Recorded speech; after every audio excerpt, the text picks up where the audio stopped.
With Uber, plenty of earnings out there this morning.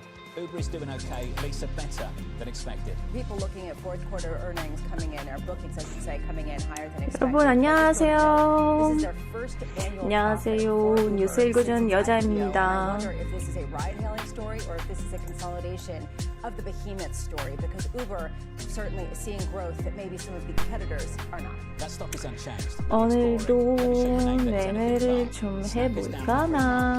By more than 30%. We're talking about a third of the market cap gone in the free market. Unreal. 자, 글을 좀 봅시다. 와, 와리가리하네. 오, 지금 갑자기 너무 떨어지는데? 아하, 타이밍이 좋았는데, 오, 잠깐만. 오, 지금, 왠지 들어가고 싶은데? 너무 맛있는 타이밍이냐. 아니다, 침착해. 서두르지 말고. 오. Well, for some companies, the so-called tech recession is not over. The recession of 2022 that we saw play out quite brutally for even some of the big 일단 너무 맛있는 타이밍 같아. 일단 이렇게 처음 봐요. 라이브를 켜고 바로 타이밍이 괜찮고 와. 뭐지? 아닌가? 일단 잠시만요. 침착하게 해야 될 것 같아요. 지금 나스닥이 완전 떨어지고 있어요. 오, 뭐지?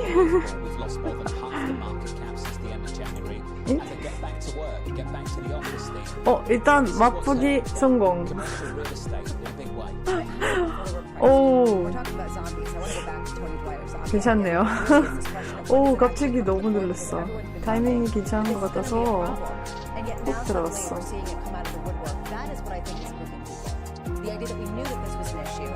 주한씨 안녕하세요. 네, 저도 너무 놀래가지고 들어오자마자 바로 괜찮은 타이밍이어서 와, 이거다 싶어서 바로 들어갔어요. 근데 오래 안 갈 것 같아서 바로 뺐어요. 그래도 커피값 벌었어. 좋네.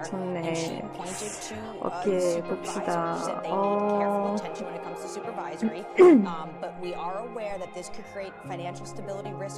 역시 오늘은 수요일이죠. 수요일이다 보니까 예측할 수는 아예 없고 너무 변동성이 너무 커요.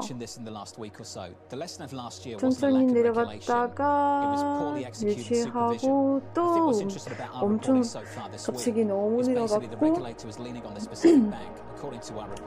천천히 올라가고 있고 계속 지속적으로 올라가고 있고 또 떨어지고 또 올라가고 참 오늘은 좀 무섭네요. 왠지 이렇게 순간순간에 조금씩 먹어야 될 것 같아요. 약간 지금이야 타이밍이 싶으면 바로 들어가서 한 1분 있다가 빼고 다시 타이밍을 기다려야 될 것 같아요. Futures look like this. We're negative, but only down by 0.07%. In the bond market, yields are higher by 3 basis points, 4.1288. Lisa, what's this on repeat? 10-year notes come 좀 today. 맛보기 하고 이제 좀 천천히 시작해 봅시다. 일단 뭐부터 시작할까? 뉴스를 한번 봅시다. Not so much now, apparently. But that can change quickly. Exactly. That can change quickly, and it changed quickly based on just Treasury Secretary Janet Yellen saying. 재미있는 거 뭐가 있는지 그리고 오늘 무슨 발표가 있는지 좀 봅시다. 맞다. 이거 얘기해야 될 것 같아요. 제가 어제도 라이브 방송 하려고 했는데 너무 바보처럼 라이브를 낀 줄 알고 30분 동안 혼자말을 계속 얘기했어요. 진짜 누가 보면 너무 미친 사람처럼 보일 수 있는데 오늘 뉴스 어떻고 오늘 매매 해볼까 매매 혼자 계속 하고 근데 보니까 30분 있다가 나 라이브 안 꼈어. 와 그때 멘붕 상태. 왜냐면 거의 그 30분 동안 여러 가지 재밌는 일 많이 얘기했는데 다 쓸데없어. 왜냐면 녹음이 안 됐어. 라이브가 안 됐어. 참 재밌네요. 그래도 약간 오케이 멘탈 잡았고 라이브를 꼈는데 근데 하필 어떤 그 유튜브에 어떤 문제가 발생했나 보다. 그러니까 어제 그 라이브를 뭐 다른 거 괜찮은데 라이브만 안 됐었어요. 그러니까 뭐 기다리다가 라이브도 안 되고 뭐 안 되고 그러니까 오늘 그냥 쉬자. 매매를 좀 하다가 쉬었어요. 그래서 오늘은 좀 새로운 마음으로 다시 방송을 하면 될 것 같다. 방송하고 매매도 하고 수다도 돌고 음악 듣고 그쵸?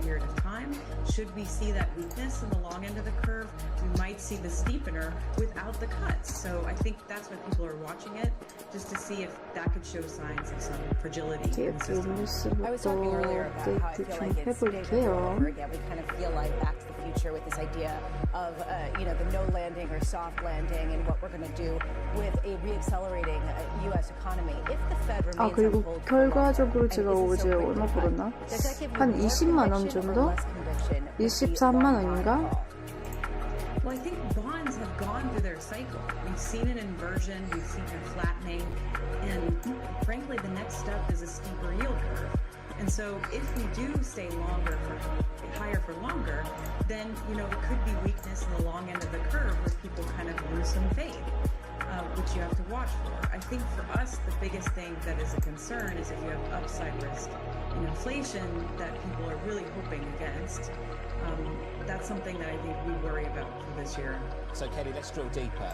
Let's go through some scenario analysis. We've been trying to figure out around the table whether good news is good news for stocks. So we've been looking at the reaction in the bond market, strong data, high yields. Then we'll go to the equity market. Friday we were okay. Monday not so much. 그리고 어제 실적 발표 여러 가지 있었는데 좀 엄청 많았어요. So I think the biggest thing for us, I mean, going into what you're saying, is that 이것도 everything isn't the same as it used to be. 그때 We're 그 still seeing 30분 동안 stock-bond 계속 correlation, which is 알려주고 consistent with inflation still being a key 있었는데 theme. And 아니었어요. we're also seeing 그냥 heightened bond 혼잣말 volatility, which is also 하고 suggesting that people are very uncertain about the direction of fixed income 하는 going forward. 척하고 This is not consistent with a soft landing we're there narrative. 그리고 So I think that's something to 오늘은 watch because 2월 it's something that 7일 indicates that asset 2월 prices 7일 are 어떤 still 발표가 really focused on 있는지 inflation. Is this consistent with a stronger US currency? Well, I think the challenge here, and I think I want to point this out, this is something we're talking about right now, is the biggest 그래서 challenge 그런 is going 건가? to be the role of China in this entire narrative. If you look at China and 여기 the econ, they have 주식이 moved 떨어질 hand in hand. 이유가 So the question 이유를 you might ask 알았어요. yourself is, should China come 9시에 back online? How many of these stories are going to 9시 kind of 여러 turn the other 가지 direction? 그 China is a 미국에 있는 major 발표가 player in terms of 있었는데 raw commodities, which often MBA lead the pack when we 30년 come to inflation kind of 먹이 roaring back. So I 지원 think that's what I'm 금리 interested in this year is what happens in China and what is its 여러 가지 role 다른 in commodity 발표도 prices that could 있었고 be sort of a huge factor that we're 먹이 not thinking 지시 about. Which brings us full 잠시만요. circle back to the idea that asset prices and you are very focused on inflation. 이건 사실 제가 potential risk 뭔지 of a 모르겠어요. reacceleration. 먹이 Do stocks hold in that case? 지에 That seems to be what a lot of 발음도 people are 안 saying, 돼요. is that stocks are a better bet right now than bonds or cash. 먹이지 Should we get that inflation 시장 surprise? 지수.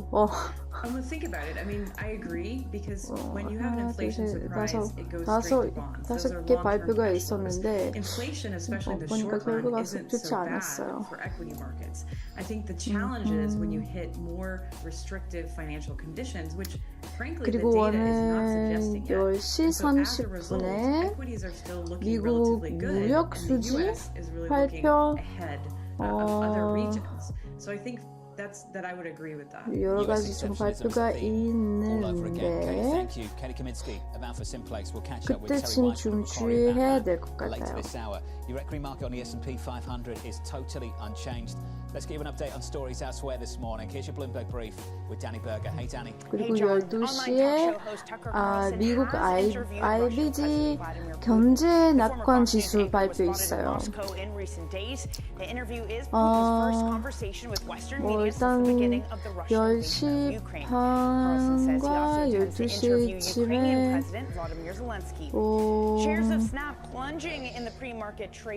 매매를 좀 노려봐야 될 것 같은데 That missed analyst projections of $1.38 billion.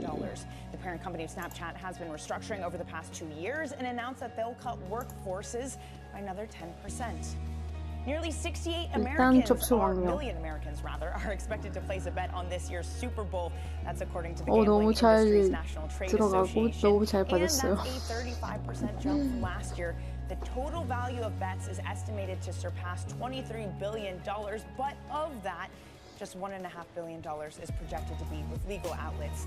Sunday's Super Bowl pits the Kansas City Chiefs against the San Francisco 49ers. And that's your Bloomberg brief. John. That stat's amazing. Not the 68 one, the other one. Danny, thanks for that. That's phenomenal. Just to hear those numbers. Yeah, but how much of that is like squares and things like that? People kind of betting across the table versus real kind of formal illegal bets. Are we going to do our own bet here? You want to bet now? To be honest, I don't know anything about these teams, so no. Okay, so the answer to that is no. We can do that in a commercial break if you want, like for $1 or something like that. Up next on this program, Treasury Secretary Janet Yellen on Capitol Hill. 네, 맞아요. 여러 가지 발표가 있는데 여러분 조심하세요.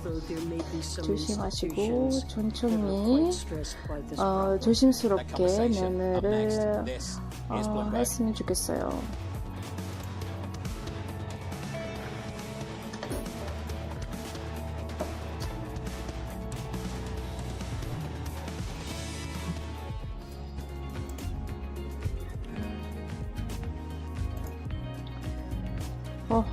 일단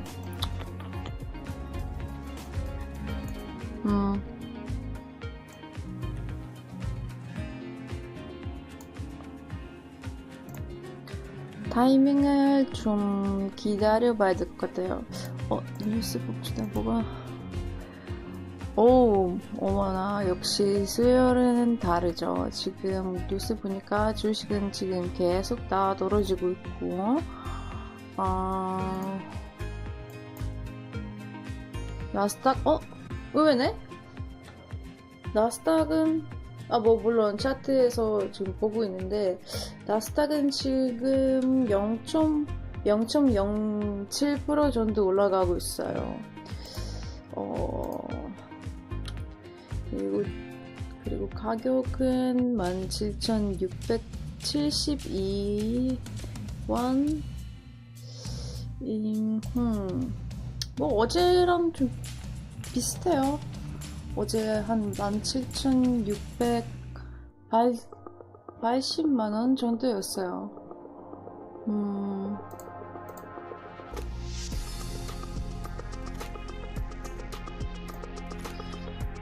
그래도 나스닥은 미쳤어요.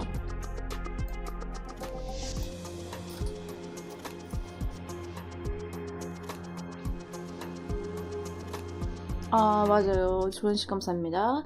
오늘 12시 30분에 EIA 원유 제거 발표도 있어요. 그러니까 우리가 노려야 되는 시간은 10시 30분, 12시 30분. 물론 장 10대 지금도 보면 타이밍은 괜찮은 타이밍이 있을 거고 그때까지 기다려봅시다요. Under surveillance this morning, Treasury Secretary Janet Yellen on Capitol Hill. I do have a concern about commercial real estate. I believe it's manageable, although there may be some institutions that are quite stressed by this problem. Here's the latest this morning. Yellen voicing concern over losses in commercial real estate, stopping short of commenting on a single institution. This as Moody's cuts New York Community Bank Corp to junk, and shares hit their lowest level since 1997. Herman Chan, senior US regional bank analyst at Bloomberg Intelligence, joins us now for more. Herman, is this the worst of it, or is there still more to come? Look, there's probably still more to come in terms of what's going to happen next with 갑자기 the 떨어지네. bank and then for the 봐라. broader regional peers that do have exposure to areas of concern like commercial real estate. So 땀난다. the story's not over yet. And 오늘은 we're 좀 bracing for some more 과감하게 좀 해볼까? Do you have a sense of how many banks the Federal Reserve is talking with right now and trying to oversee, as well as the Treasury? 오늘은 As we heard 제가 from, 좀 Janet Yellen yesterday. Yeah, I think the banks that really 무리한 매도를 좀 매매를 무리한 매매를 좀 해볼게요. that's been 일단 매도로 들어갔는데 계속 떨어지는 느낌이 별로 없는데 그래도 이것도 맛보기. The good news is that NYCB is down 5%. Herman Chan at Bloomberg Intelligence. Now I say that's good news. Because yesterday we were down by 22%, at least. So the day before we were down by almost 11%. So basically, this is what, a revival, because it's only down 5%. This is stabilization at $4 a share. Down double digits Thursday, down double digits Wednesday. We've lost more than half the market cap of this bank. 역시 매매로 들어갈 때 차트만 보게 돼요. 다른 거 아무것도 안 보여. This doesn't jeopardize our relationships, not a good thing to hear. But then also, how far does this go when you see the KBW index of regional bank stocks down 11% 저는 since 약간 January 29th? 곱쟁이 스타일로 조금 올라가면 바로 뺄게요. Thank you. Good to see you, Jim. Yeah, it's going to be a lot of fun. We're going to have a lot of fun right now. Maybe not on this topic, though. 이렇게 조금씩 모으면 한 달 동안 200만 원 벌지 않을까 싶어요. 왜냐면 지금 얼마? 총 24,000원 벌었어요. 근데 저는 이제 타이밍을 잘 잡는 것 같아요. 이런 작은 파도 있었을 때. 아니면 오늘만 그런가? But this isn't going to come as some like pandemic. 내일도 다시 모피녀 될 수 있으니까 오늘 좀 최대한 많이 퍼봐야 되겠다. 운이 있을 때. Well, NYCB came out in the last week and did just that. Well, I mean, it was a crash. I mean, the pandemic hit. People stopped going to the office. You had these long-term commitments, these mortgages, and 지킬모아 대산. 저 이 말 되게 좋아요. 굳이 한 번에 이렇게 많이 뭘 받을 필요가 없잖아요. 왜냐면 그렇게 뭐 돈 같은 경우는 한 번에 뭐 로또 됐다 아니면 한 번에 어떤 이유로 엄청 많은 돈을 받았어 한순간에. 근데 이렇게 이 돈을 한순간에 사라지버릴 수 있을 거예요. 근데 이렇게 조금씩 힘들게 모았다가 그만큼 그 돈이 나랑 같이 오래 있을 거예요. Yeah, so the models have been, 쉽게 버는 돈이 쉽게 나가요. If you look at it, the system really performed quite well during the SVB situation because the SVB was sort of a weird bank. It had this very weird concentration of behaviors and deposits and this sort of niche-y thing in Silicon Valley. And when it blew up, the system reacted so quickly and so well. And there was a question of were we going to, bail out uninsured depositors? And the answer, internally, which we all knew, of course we were, because it's the regulated financial systems. You can contrast that with an unregulated system, like what happened with FTX. There was again a problem, but there was no regulation. There was nobody in there to, sort of, no adult in the room. I mean, I think literally, and it collapsed, and people got wiped out. So, what I look at is, sort of systemic risk, and the FTX disaster was a disaster, but it sort of proved that the model worked. Now, could we regulate better? Yes. Should we? Absolutely. And we're changing the models. But, I was on the Fed at the time, and if you watched how the Fed, the FDIC, and the Treasury all responded in, sort of in real time to a problem. 다른 타이밍에도 잡읍시다. So you've been on all sides of this, which I love. Yes. Because you've helped, you founded Block, and you also have seen it from the regulatory standpoint. You talked about SoftBank. We're talking about zombies. How many bad actors are there left who haven't been exposed in some of sort of the new finance? Lots. There are always lots of them. The bad actors are. Look, it's not some sort of thing like we extinguish it.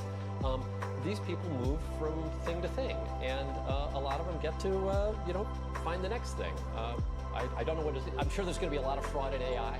I'm assuming there's going to be a lot of fraud. There was a tremendous amount of fraud in advertising. So we just saw what happened with Snap and Bloomberg. And, advertising for years was this just total cesspool of unregulated fraud. And it's still going on right now. That's why companies like, Bloomberg are so amazing because you guys actually are a solid,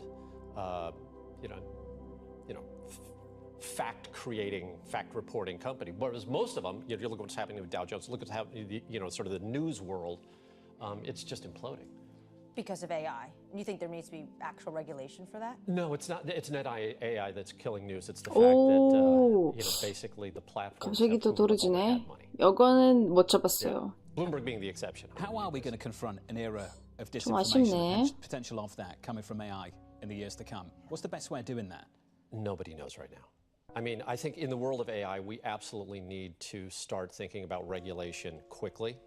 And not just, sort of government regulation. I think what we need is a market of regulation. So in other words, we want to have for-profit companies that are monitoring artificial intelligence developments. Much in the way we have Underwriters Laboratories, certifies, probably this keyboard has a UL listing on it. So since you've been on all sides, I love that you've been on the government side, you've also been on the innovation side. There's been this sort of angst that government can't pay enough, governments can't pay enough to get the talent to actually counter some of the AI threats and get ahead of them in any real way. Do you pay credence to that kind of idea? We can pay enough. It turns out you don't actually have to pay top dollar because, when I was at the Fed, like the Fed has a cap, we're basically not allowed to pay much more than the president earns. To hire people. So we were hiring people and paying them a quarter or a tenth of what their market rate would be. But there's some people who will work that way. Like there are a lot of actually excellent people who come in and do that. So it's not just a question of throwing dollars at a problem to solve it. We see that in the Federal Reserve. I think you can earn more as a regional bank president, say in San Francisco, for instance, than you can as a governor. of the board of the Federal Reserve, which is kind of nuts. Yeah, I mean, when Chris Waller moved to D.C., like it was Took a pay cut, didn't he? Oh, no, well, not much of a pay cut because he was already working for the Fed. 이거 좀 I mean, the poor guy couldn't 아쉽네. afford 아, housing 이거 like 좀 they did in 아쉽네. D.C. It was, this is a real problem. So I think we should allow the government entities to 계속 pay more. I think that would be a 들어주네. good thing, that we should have this artificial salary cap. I because want it to is set up the hurting. next segment with you as well, Jim, because you're going to be sticking around with us. I've always wanted to ask you this. Why the banks here in America didn't create 놓쳐버렸어. how they missed this. How 타이밍을 did that happen? 놓쳐버렸어. So, I mean, I read an entire book on this. It's called The Innovation Stack, which I shouldn't promote it because it was published 3 years ago. I published it during the pandemic, so nobody wanted to read about it. But look, if you think about the world of innovation, the truly transformative innovation always happens outside of the market. Because what the market does, the market fills its space and it says, okay, we are going to serve people down to this level. And when Block started, which we used to call Square, when Square started, 어쩔 수 the ability 없이. for small merchants to 또 떨어지네. transact using the same tools that the big guys had wasn't there. And so we built 잠시만요. an entire system underneath 기다려봅시다. what the market at the time was. And as a result, millions of little businesses were able to then, have the tools so they could take payments and they could do their payroll. Like they had, gave them all these tools. But that, by 아니네. definition, never 돌아가네. happens from within the industry. So, my research for the book basically showed this pattern again and again. So 올라가라, the same thing happened, 올라가라. great example would be airlines. Okay, 나는 so at the time 상관없는 before 일이야. Southwest Airlines, airlines were basically the tool of the rich. Like you could travel in an airplane if you were rich or if somebody else was paying for it. But normal people took the bus. And Southwest Airlines basically invented what we now think of as air travel because they made it cheap. They made it,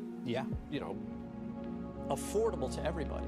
And that innovation never comes from within the industry. So the banking industry, as it existed in 2009 when we started Square, was never going to do what we did. We're going to keep talking about it. I also want to know if you take any blame for what happens now when you go to get a coffee and they flip the screen around. Yes. Absolutely fun. Yeah. I wondered if you actually take responsibility for that, Jim. Jim McAfee's going to stick with us from New York. This is Bloomberg.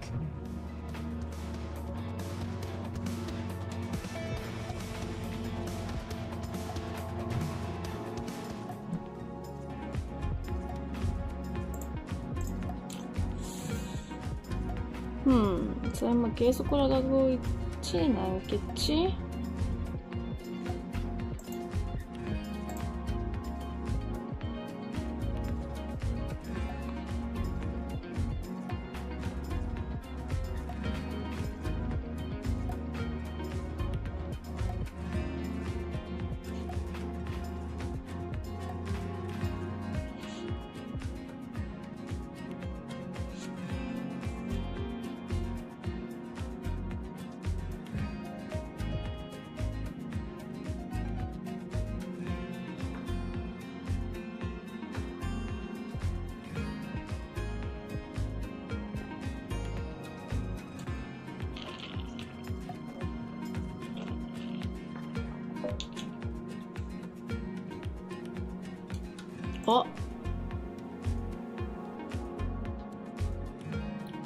올라가고 있네.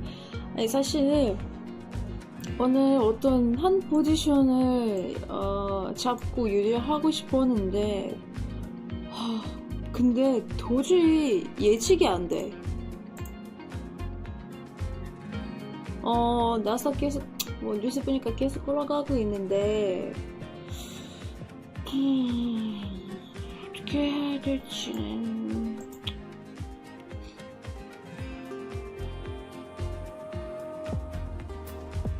여러분 어떻게 생각하세요? 이렇게 한 포지션을 잡고 계속 유지하는 게 나아요? 아니면 조금씩 들어갔다가 빠졌다가 이렇게 하는 게 더 괜찮아요? 호호. How are you feeling right now about the state of the industry? 여기도 타이밍 못 잡았고 여기도 타이밍 못 잡았어. 엄청 많이 올라가고 있네. I would say volatile. I mean, it has, but it continues to be volatile. But like you said, we did 내가 see 어떤 real 놓치고 signs of 있는 life this 발표가 summer. 있나? So generally speaking, 와, 엄청 많이 올라가.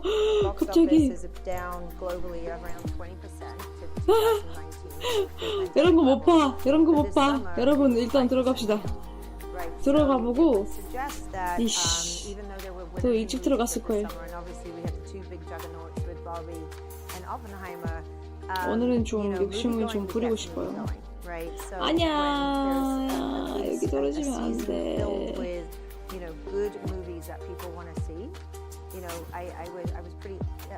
아 애매하네 애매하네.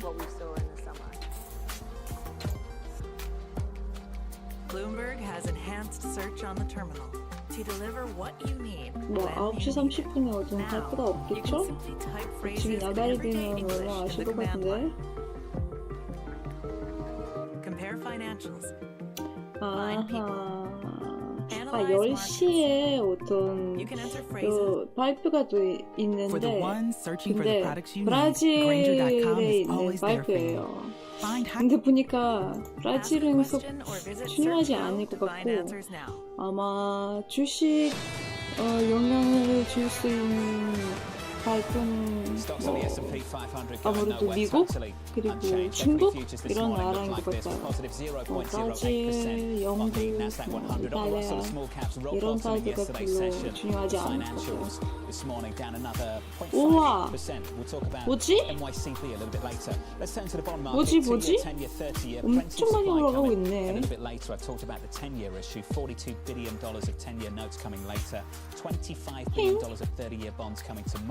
Your 30-year this morning is up 3 basis points to 4.33. Lisa, up 3 basis points on a 10-year to 4.12.69. I'm watching the auctions to see whether there's something that comes to the fore that's a little bit less positive than yesterday. In particular, because longer-term inflation expectations are starting to creep up as we get this better-than-expected data. And it raises this question, when does that start getting priced in addition to deficit issues and sort of the risk premium that people talk about? That's the bond market. Here's foreign exchange. Jane Foley speaking to Lisa and Marie and me a little bit earlier. 아니다. Euro dollar looking for 105 in the next 3 months or so. We're at 107.70. The real question right now, Lisa, is why not lower than that? Why not parity all over again based on what the data looks like in America versus what the data looks like over in Europe at the moment? 완전 기싸움이야 지금. That much. I mean, I think that maybe that's the reason why. 계속 와리가리 하고 있어 Exactly. 지금. Shocking for a couple of months. But here's the question, right? Essentially, because there is this big divergence with the U.S. outperforming Europe, when does that start to play out a little bit more in a predictable manner? The euro, just a touch stronger. Is that enough price action for you? Fantastic. Just a little bit. Under surveillance this morning, your top stories. Your first one, Secretary of State Antony Blinken heading to Israel with a peace deal building. Qatar saying Hamas gave a, quote, positive response to a proposal which would see a pause in fighting and the release of some hostages. Blinken saying the US is studying the Hamas response and has shared it with Israel. Anne-Marie, we've been closer and closer over the last week. How close are we? Well, Biden yesterday, when he came out to talk about the collapse of this border deal and was asked about this Hamas 4만 원이라도 벌자. 4만 he 원. says there's been some movement, but then he said their response was a little bit over the top. What does that mean? What did Hamas ask for that the president said was a little bit over the top? And then how does 파이팅! Blinken, 올라가. visit to the 올라가. to the 할 수 Middle East, 있어. he's in Israel today. 할 수 있어. 오케이. 할 수 있지. 할 수 있지. 거봐. 할 수 있다고 They are not going to 얘기했잖아. stop until it's total victory in terms of crushing Hamas. The 5th visit in about 4 months and likely, sadly, not going to be his last either. Let's turn to this story. Every time I do 4만 원까지 올라가자. 할 수 있다. 옳지. 올라가. 4 bolts 올라가. from the panel that blew out on the Alaska Airlines flight last month. 4만 This is 원대 nuts. According to 뺄게. US investigators, photos from a preliminary report by the National Transportation 얼른, Safety Board 얼른. suggest the bolts were removed at Boeing's factory and not replaced. In a statement, Boeing CEO Dave Calhoun saying, quote, whatever final conclusions are reached, Boeing is accountable for what happened. I mean, Lisa, where to begin with this story? Where to end? I don't want to have to 누구 look at 졸았어? what's flying. That's 나지. kind of where I started to look. But I just, again, bolts not being put in is not something that you want to hear. And it raises 여기 this question about 너무 아파. 눈이 너무 아파. 계속 봐야 돼서. So what do they do to try to shore up their production? Well, I was actually on one of these Boeing flights on Alaska. Went back, and it was one of those flights. I just hope it wasn't one of those that was missing these 4 bolts. Wall Street Journal this morning, FAA keeps trying and failing to fix Boeing. Is it a Boeing problem, or does the FAA need to get more involved? Which, they're on Capitol Hill for billions. Jim, I've got a feeling you want to jump in on this story. What have you made of this? Wear your seatbelt. I mean, look, the FAA does a really good job, but they've got a problem, which is there's one manufacturer. I mean, we used to have Lockheed, we used to have McDonnell Douglas, we used to have Boeing, and they would compete, and that competition has now been sort of sucked out of the market. You've got Boeing versus Airbus, but Airbus is this sort of weird, sort of state-sponsored weird thing. They both build good planes. So Boeing, they're solid planes. The planes are safe. But, fundamentally, they've got some management problems, and their president basically just said, oops. Why isn't there more innovation in this sphere? Why can't we have something that breaks out from a duopoly where suddenly another player kind of challenges? It's the economics of building large planes. There's so much regulation, there's so much capital required that you just can't stand up one of these things. Now, the Chinese may be able to do that, but I wouldn't jump on one of their planes anytime soon. The Brazilians are actually building pretty decent 계속 planes. 올라가고 있지. And then the private market actually builds sort of interesting experimental aircraft. What the cool thing is that, at least in the United States, we have this thing that allows you to fly anything as long as it's written experimental on the side. So if you go to the EAA, you can literally, literally, we can put balloons on this chair and legally fly it. Just so long as we write experimental. As long as you put experimental on it, it's safe. And so it's actually a really good system for innovation because you'll see a lot of really cool things like, basically drones that you can fly now. And they're all over the skies. They're just not things that you would buy at a commercial. Just so long as it's not a plane made in China with experimental written on. Yeah, you don't want to. I don't know what the Chinese word for experimental is, but it's probably tattooed on somebody's neck. Let's not go there. Let's not go there. A game-changing moment for sports streaming. Let's go there. Disney's ESPN, Fox, and Warner Brothers Discovery are joining forces to launch a streaming platform. The service aiming to attract viewers that don't subscribe to a pay TV package, but offering them all of the sports that would be included, from the NFL to college basketball. The unnamed service is set to launch by the fall. We don't have a price either, Lisa, but Geetha Raghunathan of Bloomberg Intelligence suggesting something like $40 a month. But to me, this really raises the question about whether the new disruption is going back to the old. I keep thinking, what is the new model for entertainment?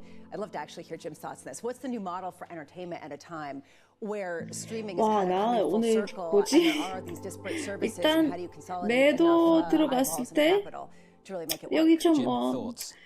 So there are only three models that pay for content. 좀더 내려갔겠지 생각했는데 그냥 에라 모르겠다 일단 뺄게요 라고 하고 뺐어요.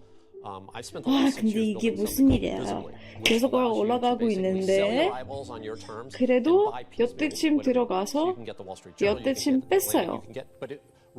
근데 쭉 올라가고 있지. We handed it to them, and not a lot of people were eating from the buffet. But I think eventually, 나 진짜 오늘 좀 마음 편하게 뭐 롱이든 숏이든 한 포지션을 들어가서 쭉 유지하고 싶어.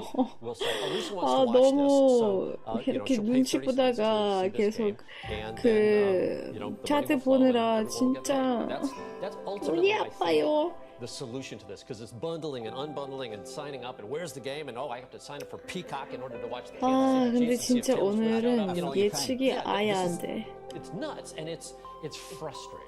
But we're in this world right now where these are all things being worked out. 이게 다 Let's go to 뭐야? the data that you have access to and how it enables you to make some political predictions. What kind of predictions are you making at the moment? So Invisibly has a political rol러코스터로 유명하겠죠?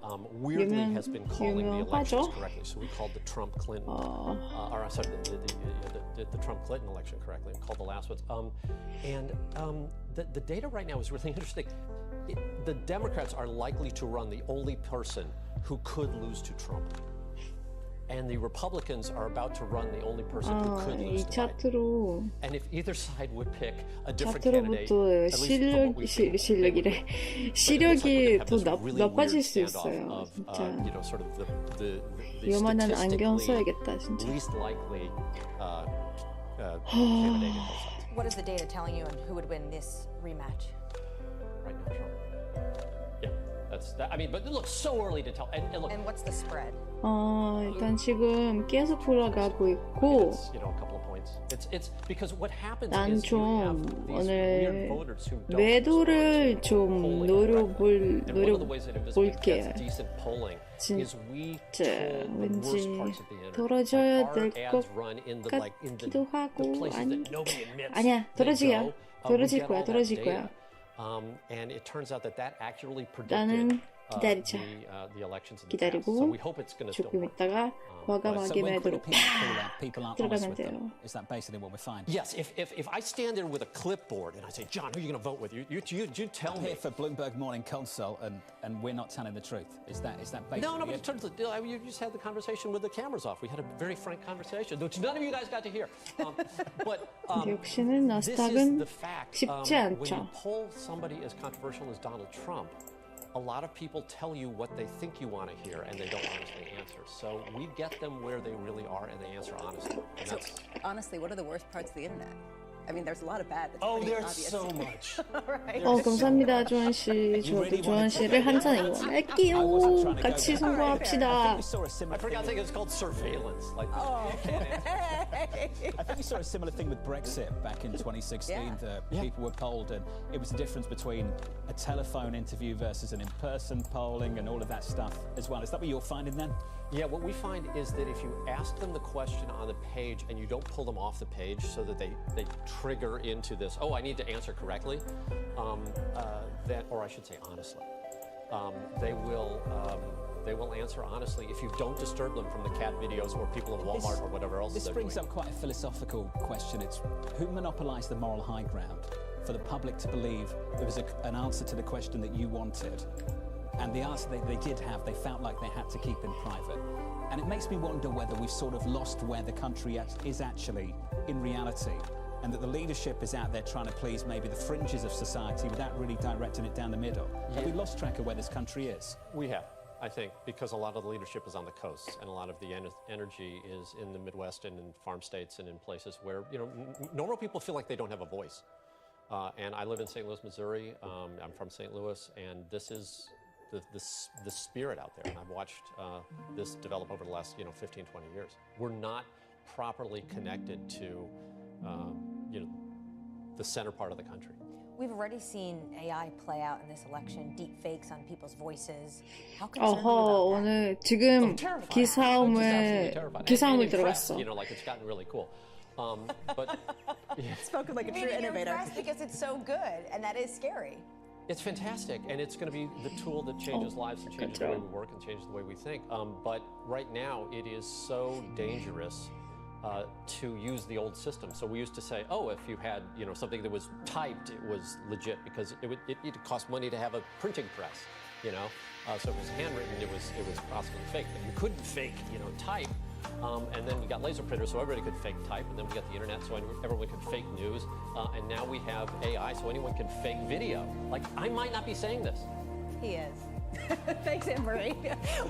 I want to go back to something you were talking about with this sort of disenchantment, the point that John was making about the gap between leaders and the populace, and what you make if you sort of dovetail that to the economic picture, where the overall economic data seems to suggest real strength. And then you talk to people, and they don't feel good. And everyone's been trying to figure out this dissonance and say, well, maybe it's just because it takes time for inflation to come in. What do you make of it? I think there's a lot of accentuating the negative in news because the news cycle has to get eyeballs, and eyeballs are going to come to you if you make people hysterical. And you do that again and again on a 24-hour cycle, and people eventually start to get depressed and start to think that their system is being attacked. And then you've got the sort of siloization of information where you get your information from the sources that you want to, and then the algorithms. This is what YouTube is famous for. The algorithms will serve you the stuff that makes you the most engaged, and engaged is pretty much enraged. 뒷담 한번 So if I can piss you off, then you're 가주실까요? going to give me your attention. I 되게 will 좋은 take that attention 생각인 것 myself. 같아요. And that's really unhealthy. And 조금 that, at scale, gives us 맛보기로 business 4만 원이나 벌었기 And I think 때문에 the solution to that is 일단은 for us 푸듯. for us to take control of our 푸듯. eyeballs, 오늘의 by essentially having 좀 AI or intelligent agents working on our 돈을 behalf. 좀 뽑았으니까 pulling 내일 from the news sources as opposed to 내일 having to shut them. 점심과 커피를 사 먹을 수 있으니까 오케이 좋았어.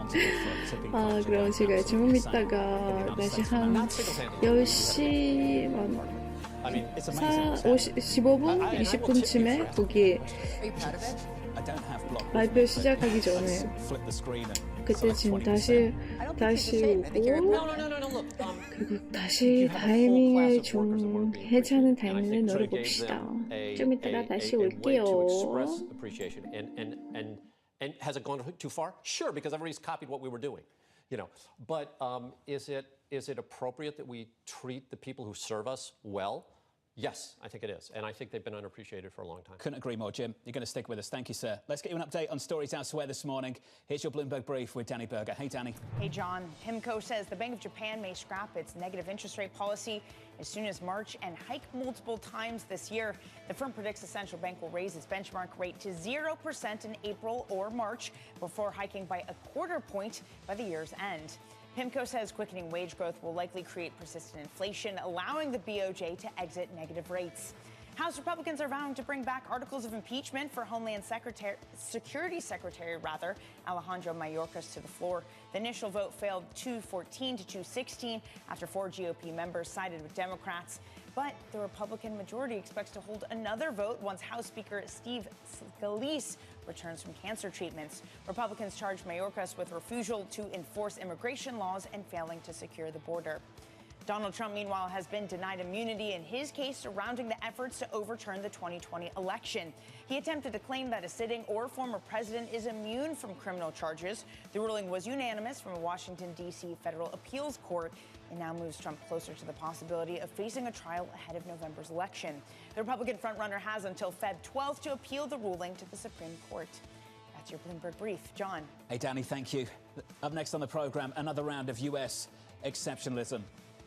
We are seeing a difference in outlook. The growth position in Europe is weaker. You know, we've seen stronger growth in the US. That conversation coming up next from New York. This is Bloomberg.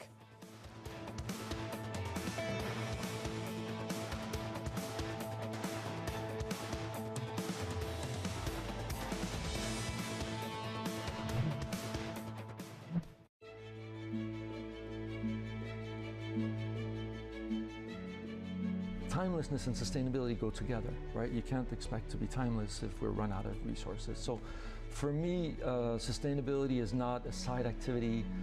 It's not a reaction to external pressure. It's core to who we are, what we stand for. And to a very strong extent, it's about future-proofing our business, right? You need to focus on sustainability to recruit. More and more, that younger consumer we're talking about, they want to work for companies that care about this planet, that do more than just kind of generate revenue and profit. You need sustainability to attract consumers. More and more, including that younger consumer, they care deeply about what are you doing differently? Are you making a difference? Investors, particularly in Europe, more and more place value on what you're doing in sustainability. Many of our partners have expectations on sustainability.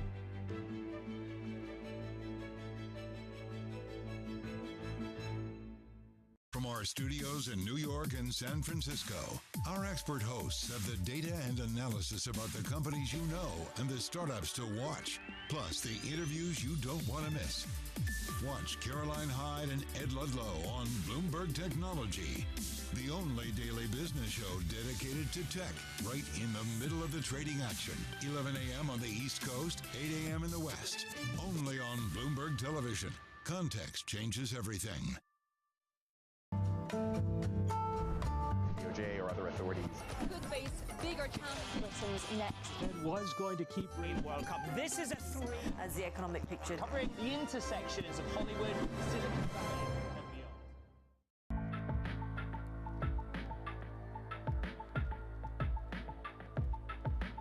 This is Bloomberg.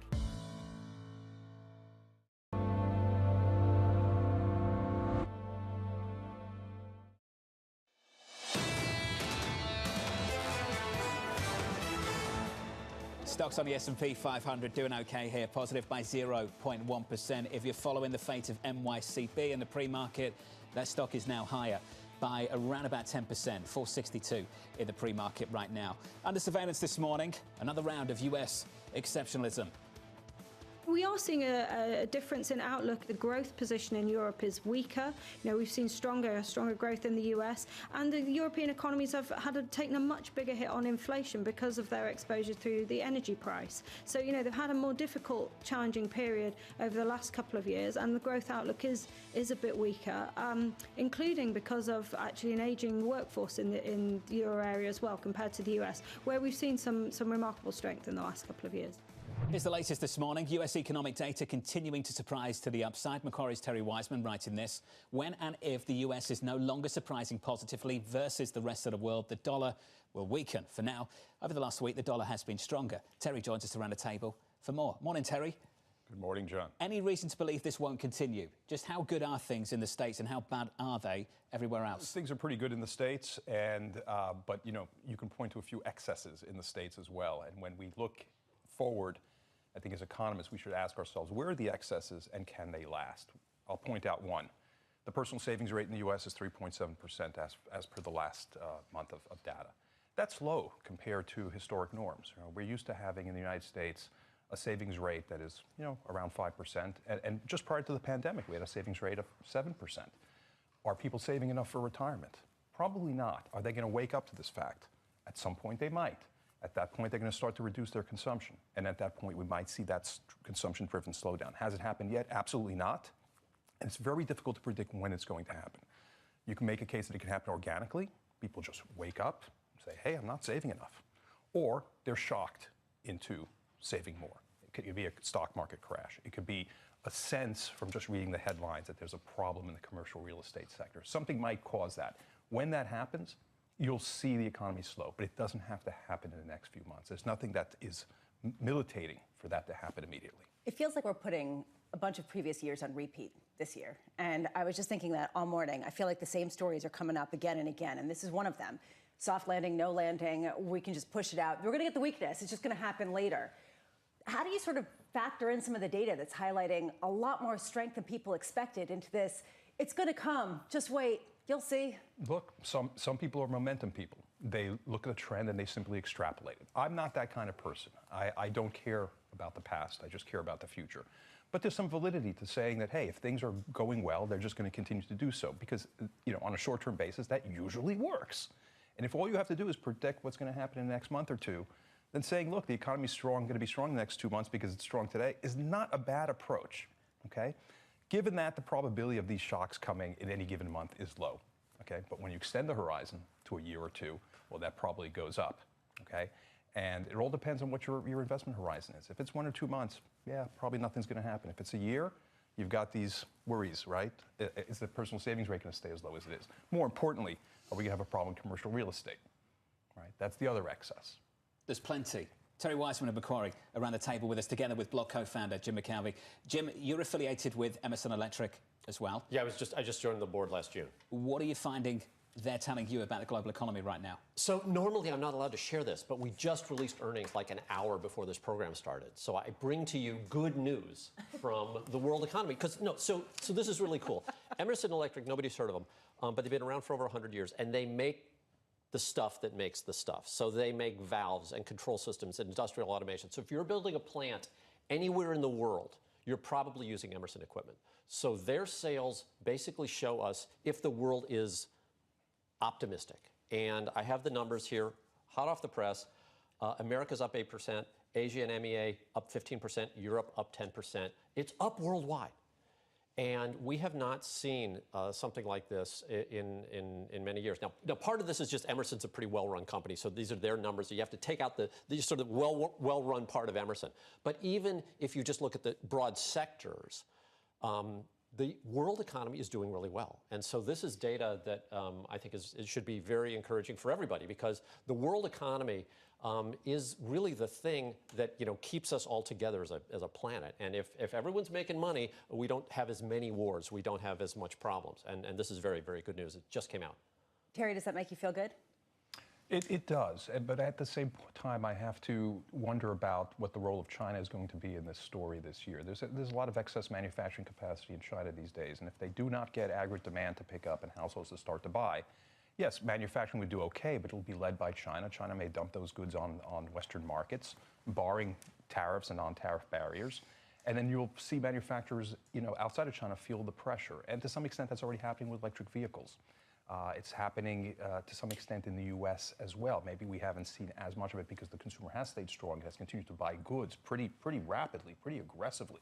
And that's keeping the manufacturing sectors around the world okay. But I wonder if profitability will stay strong in view of this excess manufacturing capacity in China that can be dumped into the rest of the world. I also wonder if those American consumers will show up if there's going to be 60% blanket tariffs on Chinese goods if the former president becomes the next president. Right, and we at Macquarie have been talking about that, right? I mean, you could have a situation where, in the case of foreign currency, in case of the dollar can actually strengthen in the event that we have tariffs put on Chinese goods, right? Because Americans will be forced to look to their home market to purchase things, and that would be strengthening the dollar. It could also get the Fed to potentially hike or more or cut less than they otherwise would.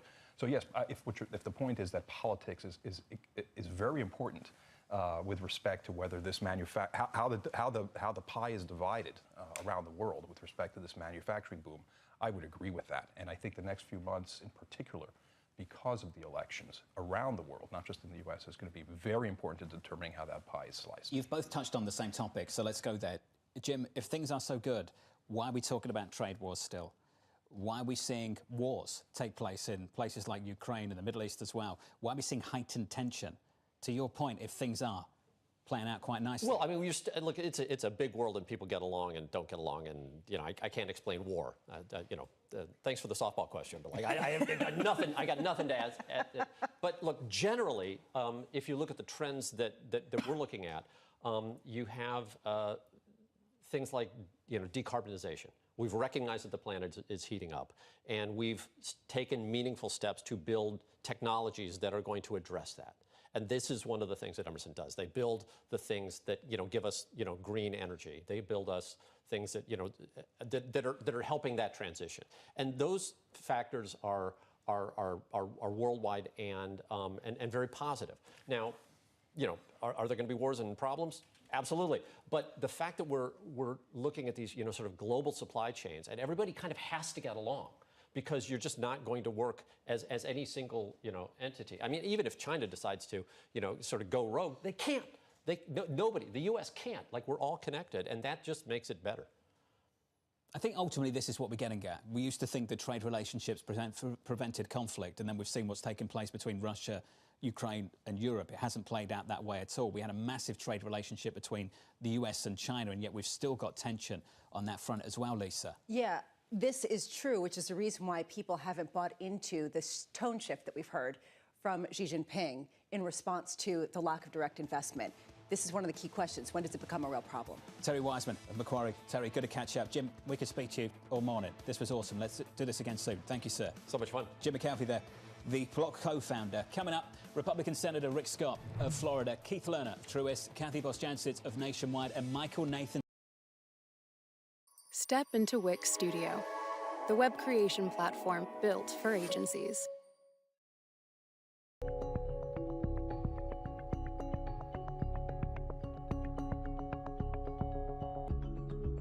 I'd like to kick off with a very simple question. Has the whole Brexit process been messier, less messy, or as messy as you expected way back in 2016? Was it as messy as we thought it would be? Probably was, and I tell you why, because of the fundamental mismatch between, if you like, rational policy in the UK and what was, in a sense, performative ideology in the UK.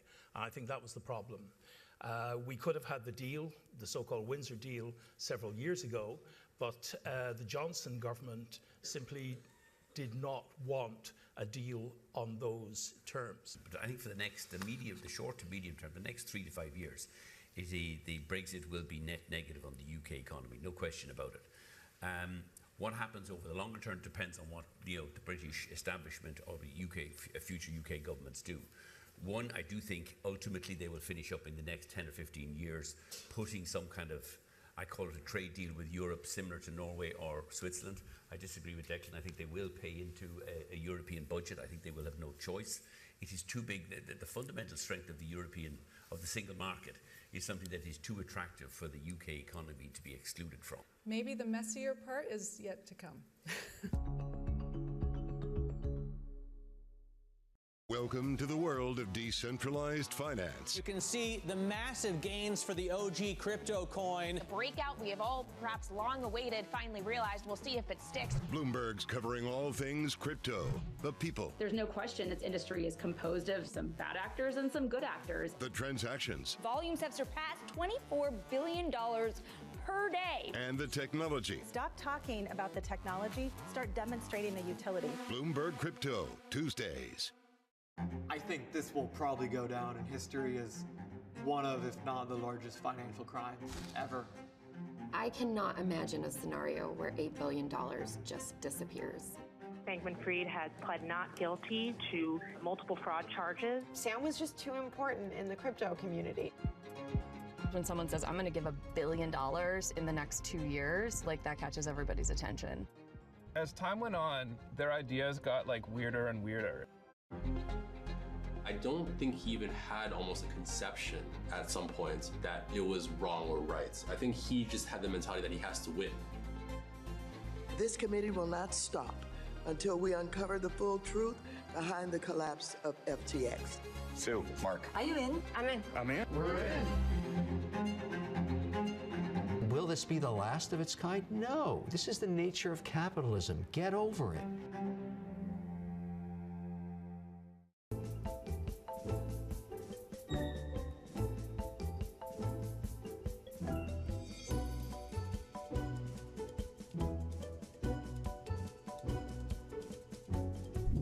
What happened was you were offered a money-losing women's basketball team, and you said, I want to be in the other sports as well. Is that right? Well, yeah, you know, you got to be smart about this.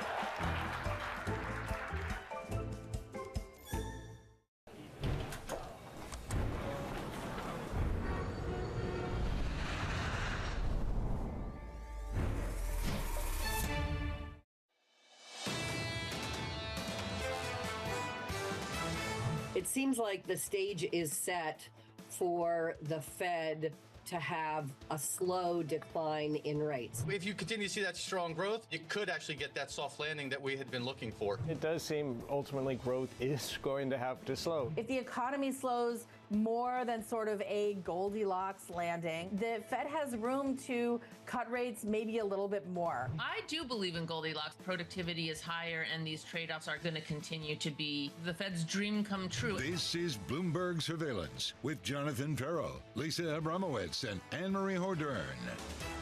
The last hour of Bloomberg Surveillance starts right now. From New York City this morning, good morning for our audience worldwide. This is Bloomberg Surveillance alongside Lisa Abramowitz together with Anne-Marie Hordern. I'm Jonathan Ferro. Your equity market on the S&P 500 positive by almost 0.2%. Recovering in the pre-market, NYCB. Check out this stock in early trading, positive by almost 12%. Briefly, off the back of this story, Lisa, we have a new executive chairman to work alongside the CEO.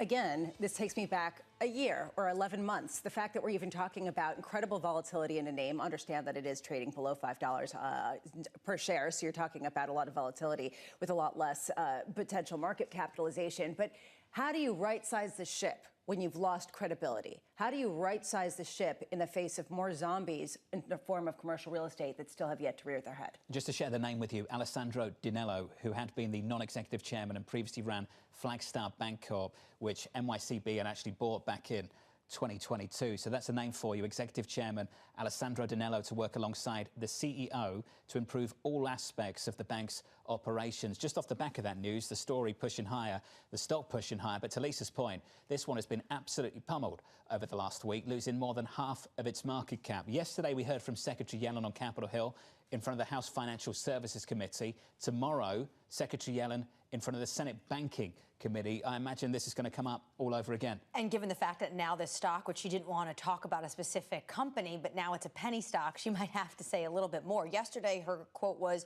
I'm concerned, but she thought it was manageable. But to John and Lisa, to your point earlier in the last hour, what is she going to say? Of course she has to say she's concerned, but she also pointed to requires careful supervisory attention, which maybe compared to 11 months ago, the supervision is actually in place and looking at what's happening in commercial real estate. We're talking about a $4 stock now, sub $4. And to Bramo's point, getting a lot of volatility throughout the whole of this morning so far. The broader market, the S&P doing okay, positive 0.2%, about 88 minutes away from the opening bell. Yields are higher by 3 basis points. Lots of supply through the next 24 hours or so, up 3 basis points to 412.69. And the euro stronger, dollar weaker. Just a little bit of strength there for the euro, 107.73. That currency pair positive by 0.2%. Coming up this hour, Keith Lerner of Truist on why stocks still have room to run after hitting all-time highs. Senator Rick Scott on the border bill that's dead on arrival, according to some, and him. And Michael Nathanson of MoffettNathanson on sports streamers going back to the bundle. Michael, later this hour. We begin with our top story this hour. Stocks moving higher as traders digest earnings and signals about the Fed's path forward. Keith Lerner, co-CIO and chief market strategist at Truist, saying this: after ending with a bang in 23, and a 9-week winning streak, the market is holding up relatively well. After a healthy digestion phase in the first 2 weeks of the year, the S&P 500 broke to an all-time high. This reiterates the importance of the Fed's ability to engineer a soft economic landing, which the market appears to be pricing in. We view this as a positive signal. Keith, I'm pleased to say, joins us now for more. Morning, Keith. Great to be with you all. It sounded better than when I wrote that, so thanks, Jonathan. Thank you, Keith. That's what I'm here for, just to make everything sound better. Let's talk about this equity market. You make this sound better. Are we standing on the shoulders of fewer and fewer stocks? We are, and that is the risk. I mean, I think, as I've heard a lot of the guests, everyone wants to see this market burn out. We know it moved from the Magnificent 7 to the Magnificent 5, and maybe that changes to the Magnificent 2 at some point. So we do need to see some things burn out. I will say, as you think about the overall market, we mentioned the market for 2 years didn't do anything, right? We had this big move up since October, but the last 2 years are basically flat. When you break out to an all-time high after a prolonged period, 1 year later, you're up 13 out of 14 times. Now, the caveat, the one time you didn't go up, which is what we should be focused on, is the signal from 2007, where there was a recession afterwards as well. Now, we still think recession risk is potentially out there, but we think it's not the base case at this point. I know the street is moving more towards a soft economic landing as well. But the risk, to your point, is the crowding.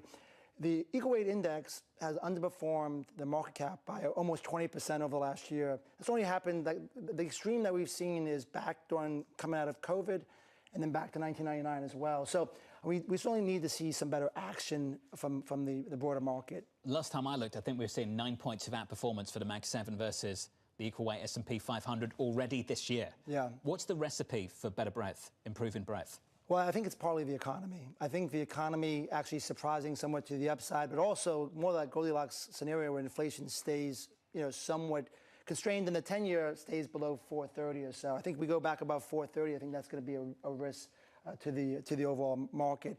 We're having a lot of discussion this morning on some of the regional banks. I mean, that does show that these high interest rates are biting in some areas of the market. I will say, though, I mean, if you think about since the October low that we saw, the S&P is up about 38%. Regional banks are down 21%. So the question becomes, how much does that matter for the overall market? You talked about resurgent inflation, and I think we have to go there, especially given the ISM services data and the fact that we have gotten better than expected data again and again. How do you see that playing out? Does that hurt Mag 7 more than it hurts some of the smaller companies that haven't seen the same kind of boom? Yeah, it's a good question and a curious one, because in some ways, given what we saw the last week or so, you say better economic data, better GDP, better ISM, that's good for corporate profitability, that should be good for small caps. But because of the interest rate sensitivity and the leverage that these companies still have, they're underperforming. So, I think the inflation is not going to be a straight line. I think it's going to inject the volatility. But I think this year's, one of our mottos is be prepared. This is not the time to be on autopilot. And I think there will be times that we can use this volatility as an opportunity on both the upside and the downside this year, especially with we have 40 elections as well. But I think the inflation is a risk that the economy is on a short-term basis almost feels like it's reaccelerating a little bit.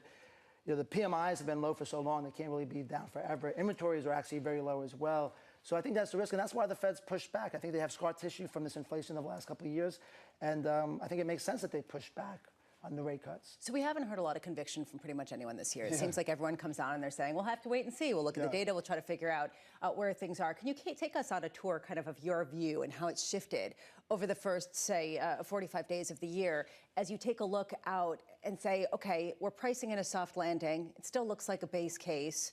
Where do you push back? Where do you change your allocation? Yeah, so we haven't changed our allocations. I will say it was somewhat surprising. We're still overweight the U.S. globally, and we're still overweight tech, I am surprised by how quickly that the Mag 7 has reasserted itself in the first month of the year. We had that big rally that brought in the last 2 months of the year, small caps up 25%. So I think that's somewhat surprising. We didn't make a shift yet. We basically, towards the October lows, we said these markets were so stretched that we thought there would be a bounce into year end.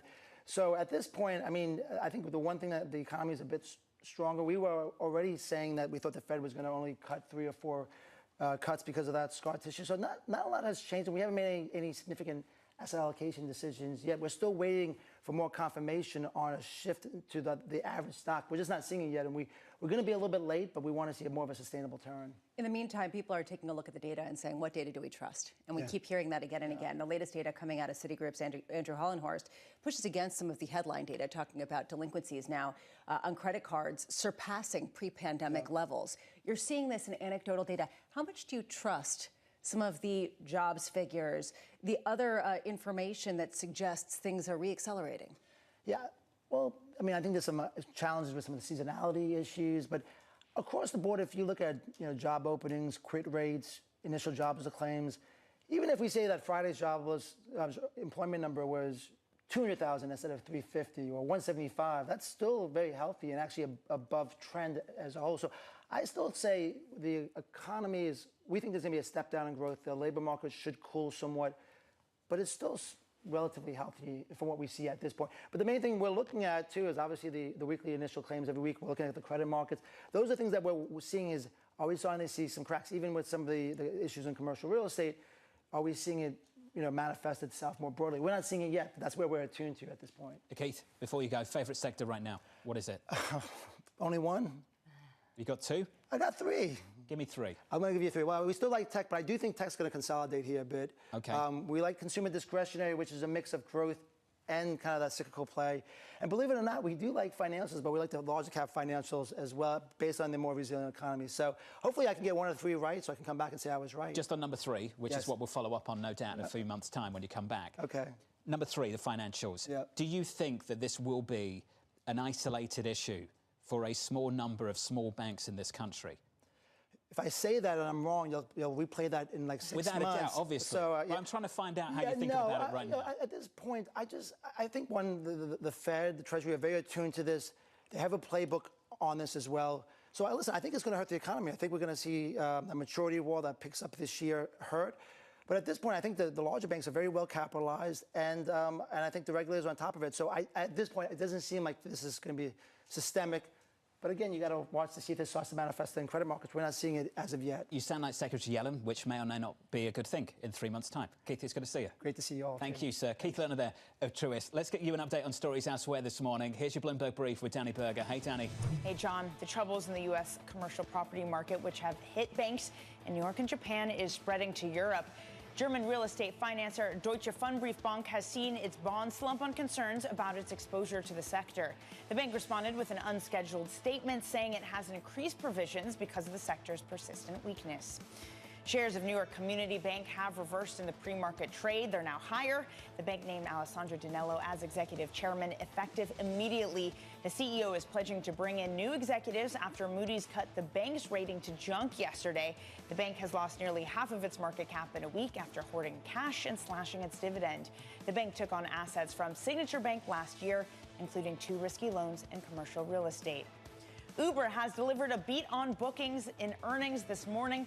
December's quarter marks the 3rd consecutive period of operating profit as Uber looks to trim costs. Results for the ride-sharing company were also given a boost by growing demand in Latin America and the Asia-Pacific region. Plans to return more capital to shareholders will be announced last week. The Uber CEO, Dara Khosrowshahi, joins Bloomberg TV at 11 a.m. And that's your Bloomberg Brief. John. Hey, Danny, thank you. Coming up next on this program, a border deal that's dead on arrival. It's been made pretty clear to us by the Speaker that it will not become law. That conversation up next from New York. This is Bloomberg.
multi-trillion-dollar industry. There's a lot of ground to cover. We indeed have a rally. We're talking a lot of dividends. We're talking income. We'll show you what's happening in ETFs like no one else. Bloomberg ETF IQ, Monday on Bloomberg.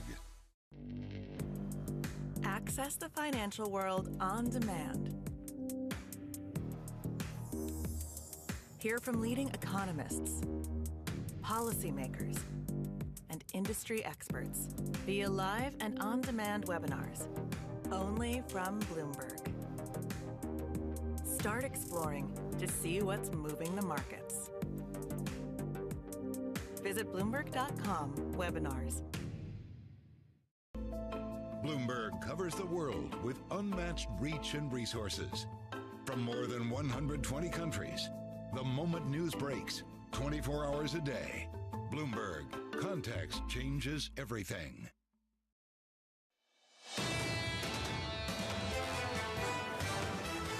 One hour and 15 minutes away from the open and bout. Equity futures on the S&P 500 positive here by 0.25%. Yields higher by 2 basis points. The 10-year 4.1230. Under surveillance this morning, a border deal that's dead on arrival. We had a very robust discussion about whether or not this product could ever become law. And it's been made pretty clear to us by the Speaker that it will not become law. It's the latest this morning. Senate Democrats refusing to give up on a bipartisan border deal that would unlock aid for Ukraine. Mounting GOP opposition is all but certain to sink the measure.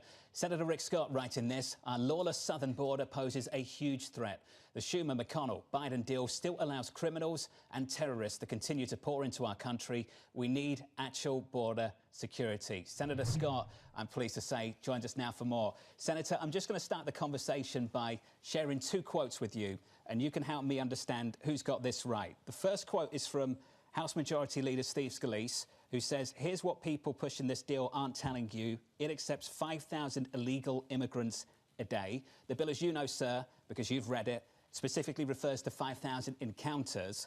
Your colleague in the Senate, Senator Langford, said this to Fox News: if you get to 5,000, which we have been there every single day except for 7 in the last 4 months, 7 days in the last 4 months, that it completely closes the border down.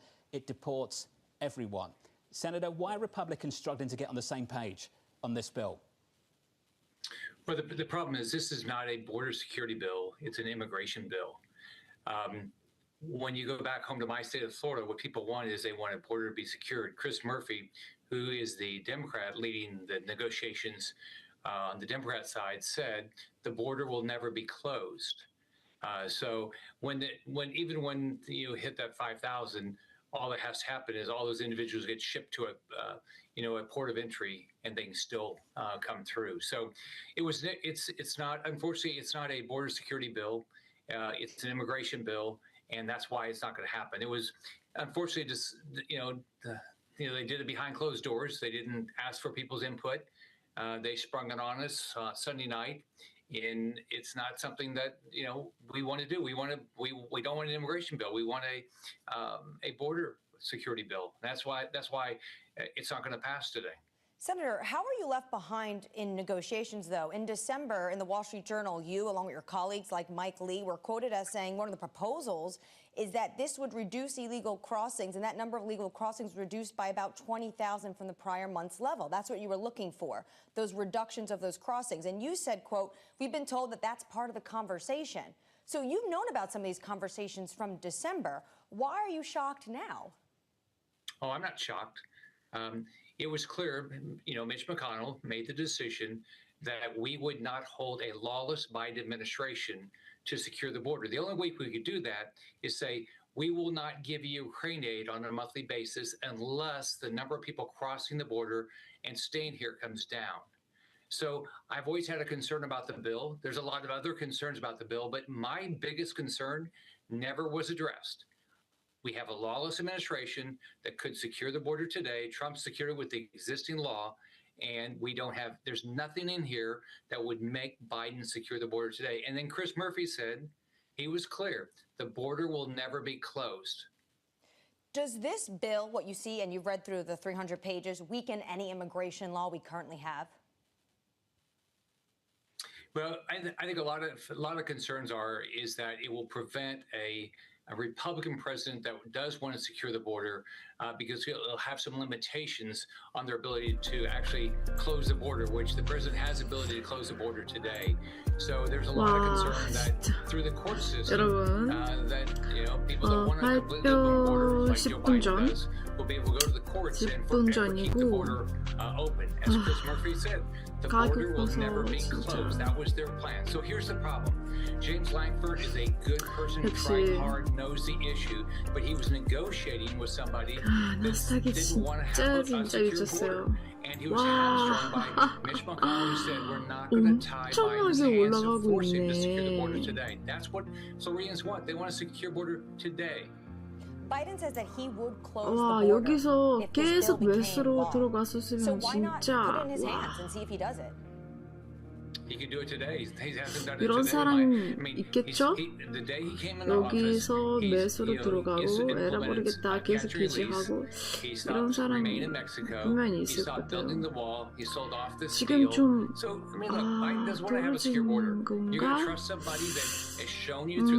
제가 얘기하듯이 제가 계속 매도로 들어가고 이 포지션 유지하고 싶어서 조금 매도 타임을 계속 누리고 있어서 곧 들어갈 도 될 듯? 사실 여태쯤 들어가고 싶었는데 조금 이건 좀 떨어졌기 때문에 조금 들어가면 괜찮지 않을까 싶어서 근데 다행히 안 들어갔어요. Well, I mean, I told him my concern was we got to make Biden enforce the law, and that was my concern all along. There's a lot of provisions in here that make this an immigration bill. But what we should be doing up here is we should be having robust conversations on the Senate floor. All people, everybody there, 계속 기다릴 bring your ideas, but that's not how 왜냐면 this is done. What we've been doing, I've been up here 5 years. Sherman 떨어질 McConnell 거고 negotiated a deal 지금 behind the scenes. 발표 They showed 9분 it 전 the last minute and expect the vote. They gave us this bill Sunday night. 쭉쭉쭉쭉 떨어지다가 갑자기 확 떨어질 수 있으니까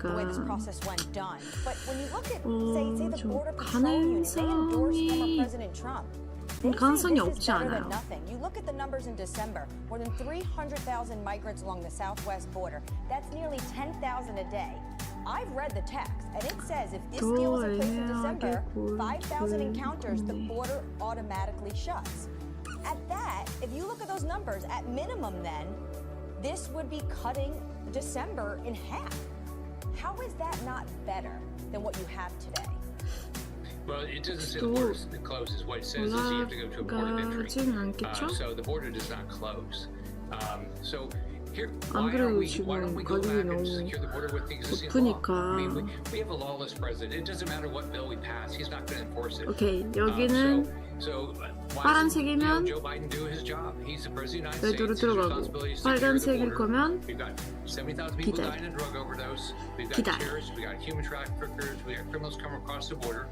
Why doesn't he do his job? That's what the expectation should be, is we have a president that does the job. You have a Democratic president, you have a Democratic-held Senate. The Republicans control one half of one branch of government. Why is this not an incremental step that you can build on? It is a divided government. You're going to need Senator Chris Murphy to bring his Democrats along. Well, I mean, why don't we have a secure border? I mean, we have a lawless administration. I'm not going to support. I'm not going to say, oh, I'm okay with 50 terrorists coming into my neighborhood. 아직도 애매해. I don't want that. 오케이. I think we ought to have a secure border. I don't want drugs coming to my neighborhood. 오케이, 나는 매도로 들어갈게요. I don't want terrorists. I don't want human traffickers. 오케이, 매도로 갑시다. 에라 모르겠다. 일단 매도로 가보고 쭉 기다립시다. 가보자고. 지금 발표 7분 전. 그때도 또 떨어지자.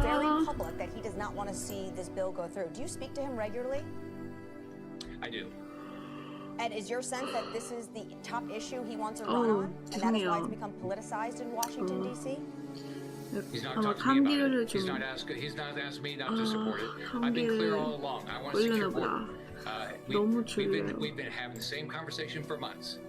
I will support a bill that has a secure border. All right.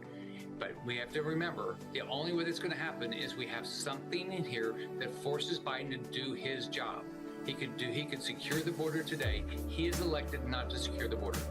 Senator, it's fantastic to catch up with you, sir. I have no doubt we'll be continuing this conversation in the weeks and months to come. Thank you for joining us today. Senator Rick Scott there on the latest situation down in Washington, D.C. That does not sound like that bill is going to see the light of day anytime soon. No, but in the future, it could potentially work as a framework for where you see both sides of the aisle are. The issue is this is a divided government. Republicans have control of one part of Congress. And even though they had to deliver Mayorkas yesterday, Israel, they didn't deliver any of these. They were pitching this to their base. So this becomes a big problem when even the Republicans holding a majority of one part of the government can't get through some of their bills. Regardless of what you think about the substance of this bill, and we could talk about it all day, we're not going to. Ultimately, at the moment, this is going to be and is a massive campaign issue for the election in 2024. And if you want to get into the blame game, the polling is pretty clear. It's not about what I think about it, you think about it, any of us think about it. It's not about what the senator thinks about it either. In the court of public opinion right now, they're blaming the executive branch, they're blaming the White House, they're blaming the president. Now, if you don't deal with the bill that's on the table right now, does the polling change anytime soon? Does it start to move against the Republicans and away from the White House? At the moment, it doesn't look like that at all. Yeah, but President Biden talking about it yesterday and trying to basically put it out there, saying we gave them a bill, we gave them what they wanted, and they rejected it. The problem that I have is there doesn't seem to be an honest discussion about even what the facts are out there. And I think that when we start questioning what the facts are and people are disagreeing on that, it's hard to have any kind of intellectual debate. Most experts are saying that this 근데 5,000 나는 counters 오늘 with automatic shutdown of the 매도를 border 되게 is very similar to 긍정적으로 Title 보고 42, 있기 which 때문에 Republicans loved under 안 the Trump 속아. administration. 안 So I think, 속아. John, starting that conversation, talking about what Steve Scalise is saying, then what Lankford's saying in the Senate, was a good way. The Republicans are not actually agreeing on the facts. They're not on the same page at all on the issue right now, and you can see that based on the communication over the last week or so. Coming up on the programme, up next, Nationwide Chief Economist Kathy Bosjantzis. You're watching Bloomberg Surveillance with your equity market positive 0.25% from New York. This is Bloomberg.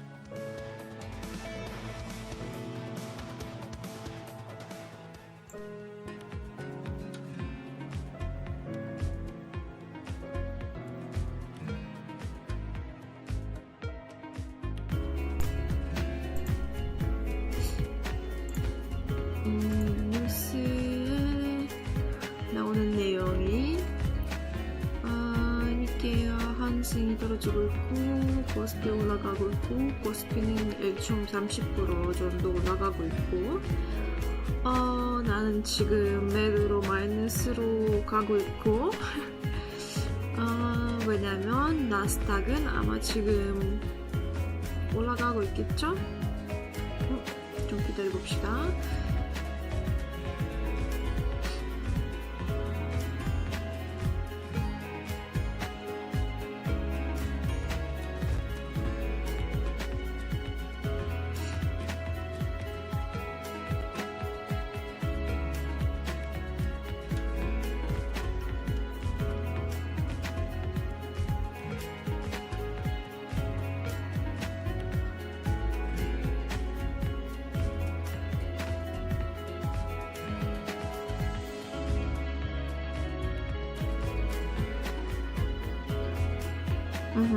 역시 나스닥은 지금 똑같이 0.07% 계속 올라가고 있어요.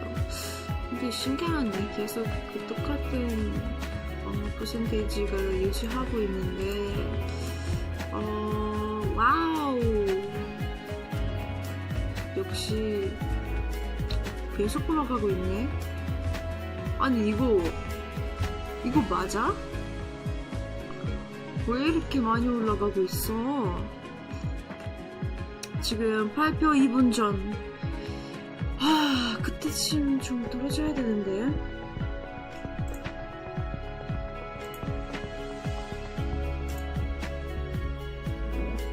One of the ones we're working on at the moment is how do we charge back into Ukraine as soon as the European authorities say it's safe to fly in Ukraine again. Now, nobody knows what that's going to be.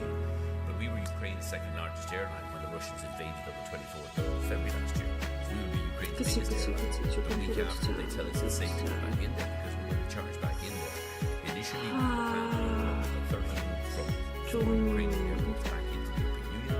And then 이상한 생각일 수도 있지만 저는 발표 때 1분 있다가 계약수 좀 늘릴까 싶어요.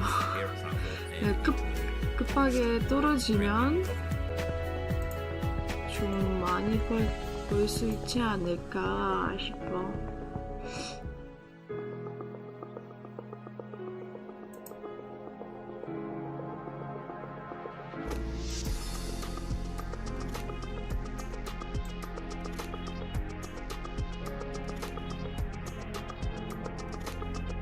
오케이, 일본전. 하하. 떨어지자.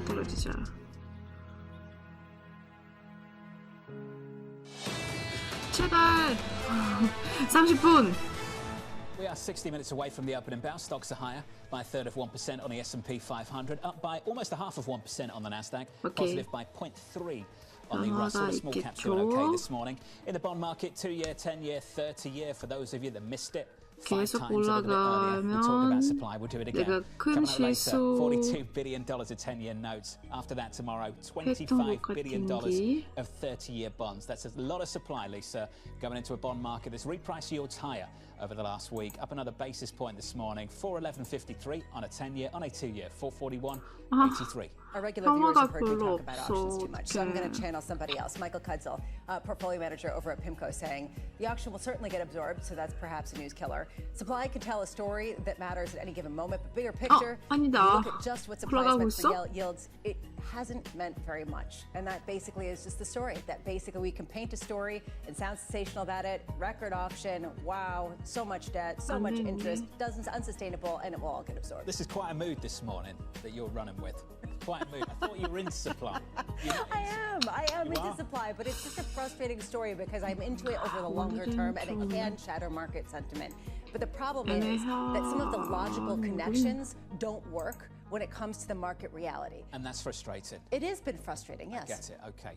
Yields are up now, basis point, 411.34. I mean, you sound really frustrated about this issue. In foreign exchange, the euro, 107.82, just about positive, stronger there by, let's call it a quarter of 1%, positive by 0.26% on the euro against the dollar. Under surveillance this morning, House Speaker Mike Johnson suffering 2 setbacks just moments apart. Republicans failing to impeach Homeland Security Secretary Alejandro Mayorkas yesterday by about a 214 to 216.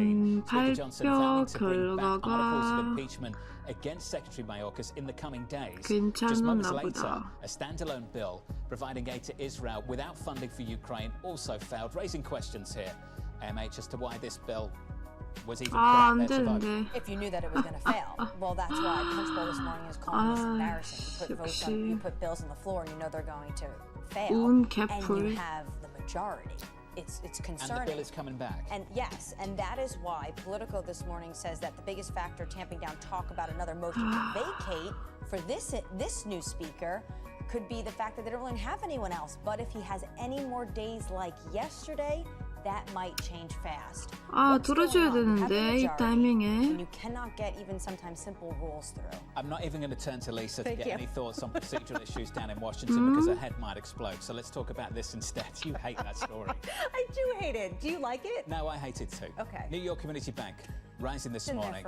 Some better news. The company is saying the following. Deposits have climbed since the end of last year and liquidity remains ample. The bank also announcing the appointment of a new executive chairman. Shares had fallen to the lowest level since 1997, while Moody's cut its credit grade to junk. The ratings agency citing multifaceted financial risks and saying it could slash the regional lenders' rating further if conditions deteriorate. We have been absolutely hammered over the last week or so. 7 days and down 60% on that name. And dragging down other small banks as well. I do have to say, This really is notable to me that it really has been viewed as a larger issue, and not necessarily in terms of some sort of collapse that would trigger rate cuts, which might be a positive thing for the overall market, but rather as just sort of this headwind to growth, headwind to credit creation, as Mike Wilson was talking about, and a headwind to this idea that we're going to see rates bite. It just might not happen on the scale that some people are talking about. You've got to separate two issues, which is what you're doing, systemic risk and just a massive headwind to profitability, and tempering their ability to finance the economy. Could lead to tighter lending standards, less financing all round for the small and medium-sized lenders. I think that's the ultimate concern here. I don't think it has to be the doom, gloom scenario of, say, last spring, where everyone's worrying about the overall health of the financial system. With that all being said, this has been a part of the market we've been focused on now for 18 months. Commercial real estate will hurt some lenders more than others, and we know it feels like a perfect storm. We've talked about low vacancy rates, higher interest rates, the fact that people aren't coming back to the office, and the fact that these loans are all maturing, some of them at the same time. It's like right here, right now this year. To take it a step further, exactly to your point, because it's not going to become a systemic failure, it's not going to trigger the same kind of policy response that previous systemic failures had. You're not going to get the bailout in the same kind of way. You will let banks fail. You will let some of the consolidation happen. You will let this company get downgraded to junk with more than $100 billion of assets.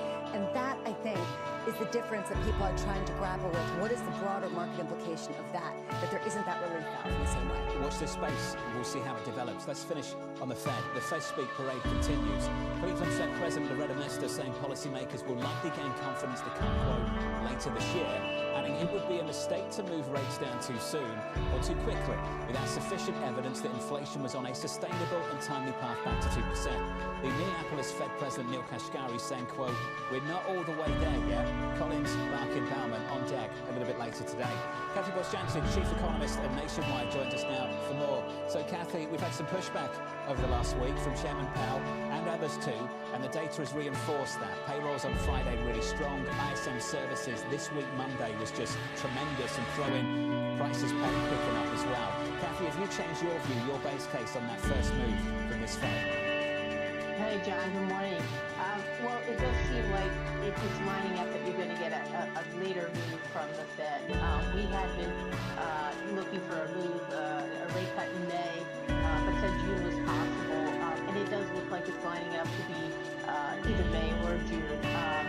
And, you know, I think if they're in an interesting position, right?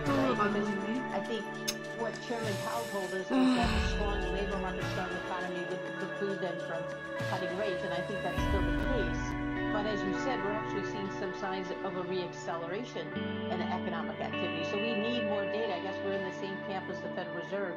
We need to see more data before we can decide, you know, when exactly they're likely to cut rates and by how much. I think that matters as well. So, Kathy, at the moment, you were still looking for that soft landing, or rather that mild recession developing mid-year. Kathy, can you tell us on your dashboard right now, what's guiding that call ultimately for you that leads to a mild recession in the middle of the year? Because the data we're looking at, just at the surface level, really strong labour market report, really powerful ISM services, manufacturing actually picking up and getting closer to expansion. What's guiding your call?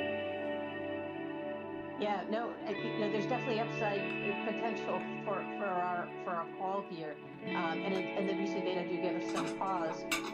You know, before we got the blockbuster and surprising number on Friday for payrolls, we actually had seen a slowing in the cyclical sectors, right? So outside of government, healthcare, and education, which in the prior months had accounted for almost over 80% of the job gains. So that meant the cyclical sectors were seeing a slowdown in employment.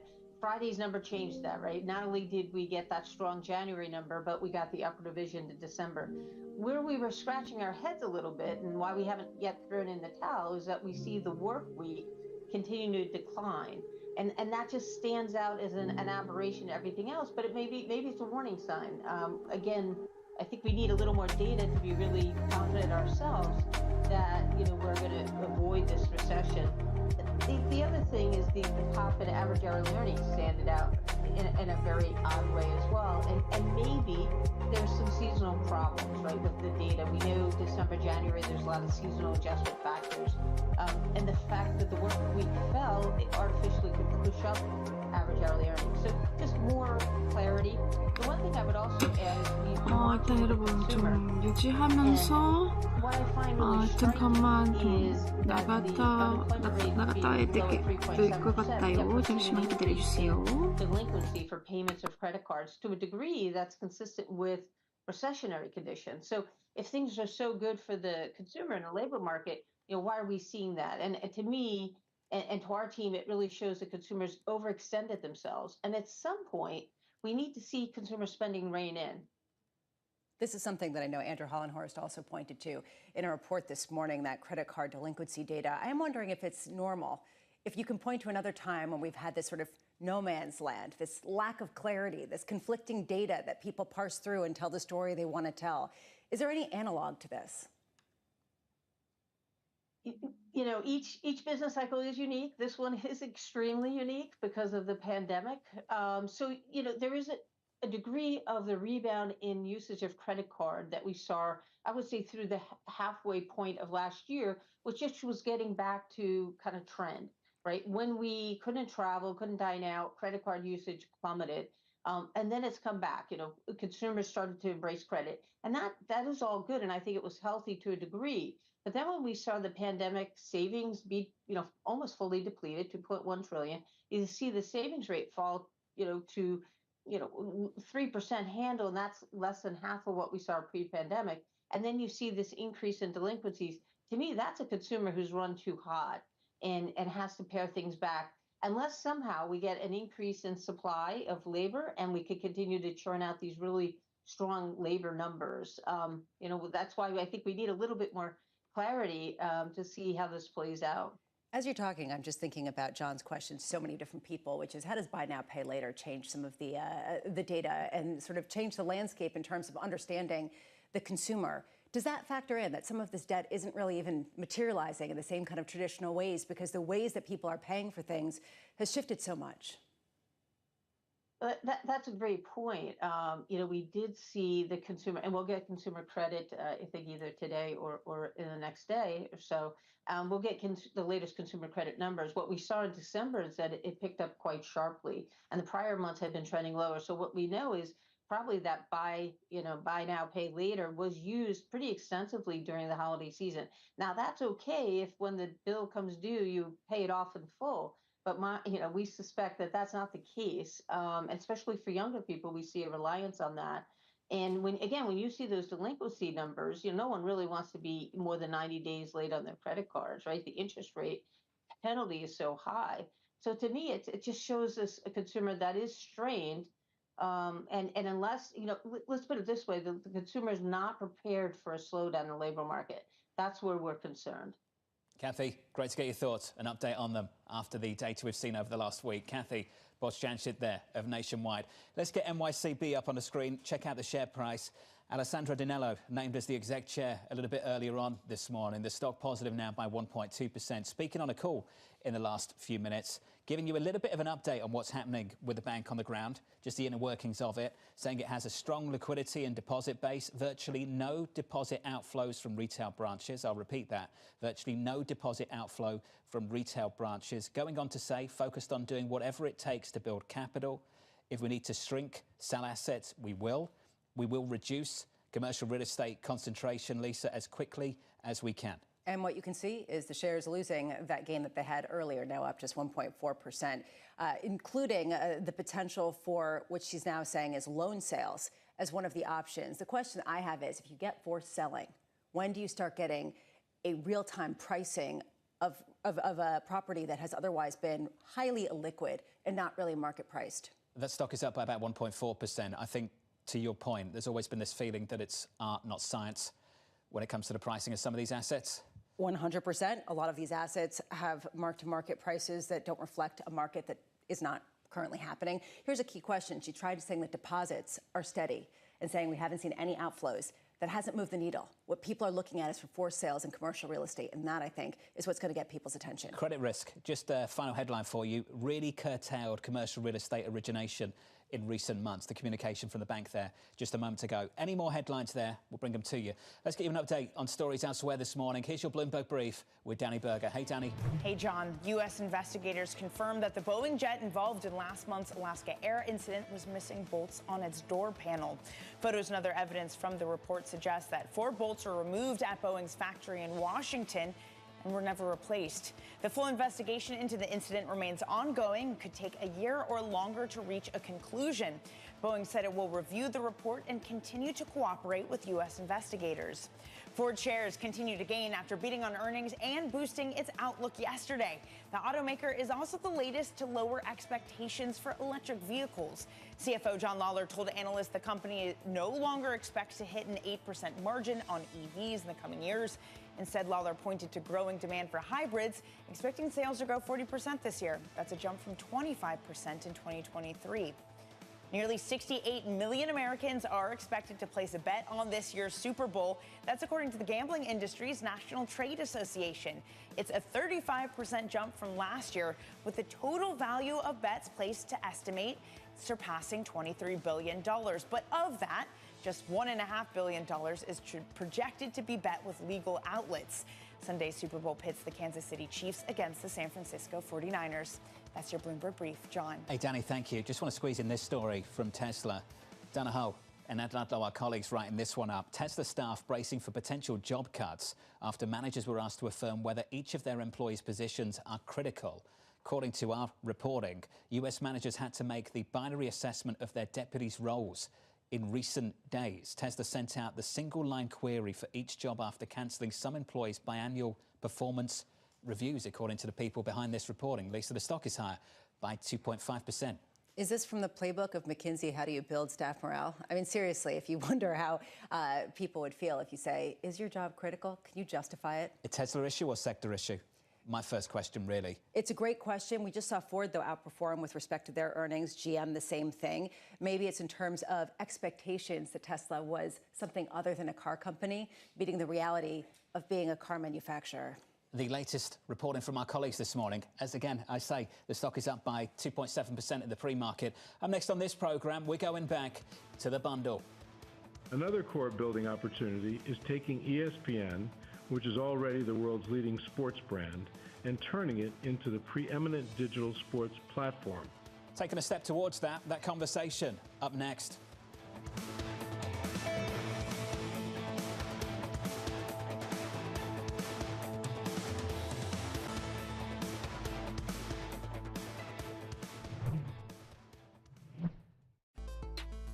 How are you feeling right now about the state of the industry and what it's going to look like in the next couple of years? The big picture is it has never been more, I would say, volatile. I mean, it has, but you know, it continues to be volatile. But like you said, we did see real signs of life this summer. So generally speaking, box office is down globally around 20% to 2019, so pre-pandemic levels. But this summer, it was 5% down. Right, so it would suggest that even though there were winners and losers of this summer, and obviously we had the 2 big juggernauts with Barbie and Oppenheimer, you know, movie-going begets movie-going, right? So when there's a season filled with, you know, good movies that people want to see, you know, I was made to feel pretty optimistic about what we saw in the summer. Bloomberg has enhanced search on the terminal to deliver what you need when you need it. Now, you can simply type phrases in everyday English in the command line. Compare financials. Find people. Analyze markets. You can enter phrases or ask questions. What do you want to know today? Ask a question or visit SearchGo to find answers now. Always on the heartbeat of the tech sector. Spread across global markets. The real-time data aspect is going to be important. We're going to bring you expert analysis on that. Sure. Don't miss Bloomberg's interview with the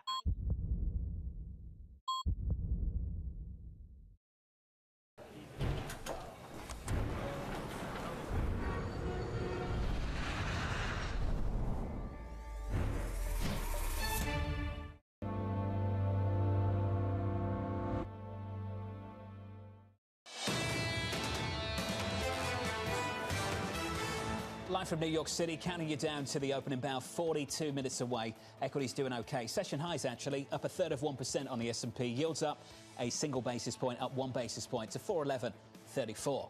Under surveillance this morning, we're going back to the bundle.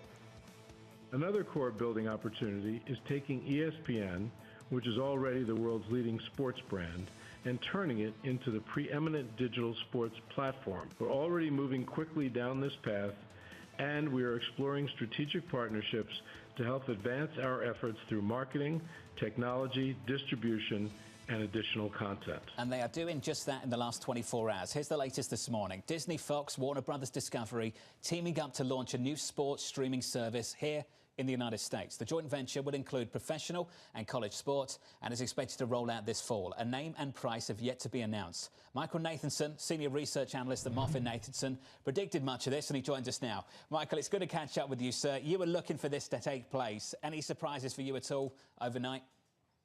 I'm surprised it actually happened because it's logical but it puts these guys in conflict with a lot of their distributors and their own businesses, but it has to be done, right? The bundle has to shrink down to sports. It makes perfect sense. So, Mike, can you tell me now, and this is kind of a separate story, what this is going to mean for the next sale of sports TV rights in the next few years? Yeah, it should dampen demand because, in theory, these companies don't have to compete with each other. You would think they basically have one product. And rather than, let's say, Fox and ESPN challenging each other for college football playoff rights, they can work together. Maybe they won't be bidding blind for those rights. So those rights, we've done a lot of work in our firm. We think we've hit a top in sports rights values, and this is just going to accelerate that change, right? You saw a couple weeks ago that the wrestling rights, WWE rights, left Fox to Netflix in a global deal, and that was a good deal for Netflix. So that was a sign of the change that was going to come. So, Michael, can you walk us through some of the financials? If you think that we've seen the peak in terms of valuation of some of these rights, what should a bundle like this cost, and how can you view the partnerships with other potential streaming services? Okay, so that's a key question, right? We don't have a number yet of what the price should cost. I would note though that the companies involved have left off very important assets in their network bundle. So Fox doesn't have Fox News here. Warner's has dropped a ton of networks from Discovery and Turner, and ESPN and Disney has dropped all their non-ESPN networks. So to begin with, they really dropped a lot of expensive networks. We're waiting to see what happens on price. But in terms of the financials, I think this is going to start off as a break-even business at best, right? The idea here is to offer customers something to stop them from cutting the cord and maybe stop them from going to YouTube TV, which announced 8 million customers yesterday. So I see this as what we've done over the years. We've done a lot of research on consumer behavior. Something below $40, $45, that's a really important price point, and that'll get people's attention. Then the issue is, Lisa, is that you have to then add Paramount Plus and Peacock to get the rest of the sports that you want, and those products could be $5 a month. So I'm looking at this as probably sub $50 a month, which is a $30 savings versus the lower end bundles in streaming right now. Michael, who is sports supporting? Where if sports goes away, those streaming networks no longer can stand alone? Well, sports has been preserving the economics of long-tail cable networks that really didn't have much of a calling, right? So if you look at everyone who built their business, they would lead with sports and they would add 20 channels behind that, right? Paramount has a slew of channels, but CBS drives the lead there. So I think when you start unbundling sports networks, it's going to put a real pressure on non-news, non-sports businesses, right? So, our firm's call has been consistent over the years, which is we don't want to own cable networks that are not tied to sports and news, right? So, but I give Warner's credit because they made a tough decision to not carry a lot of their networks in agreeing here. So to me, I think it's going to hurt, the Paramounts of the world, the NBCUs, and even the Warner Brothers in terms of their network portfolios over time. But it has to be done. The bundle has to get smaller. So, Michael, I've got Hulu already. I'll be able to access this, right? Nothing changes for me. No, you're gonna have a decision, John. Do you want to drop Hulu and take this package? Is that what I've got to decide now? Yes, you will. And you have to decide, do I cobble together this package by adding Peacock and Paramount to your sports bundle, right? My goodness. So, yeah. I know. It's the issue is that as we said this a couple weeks ago, the industry is not aligned with their strategies, right? You have this fragmentation of strategies. Peacock and Paramount have done something differently than these other three companies.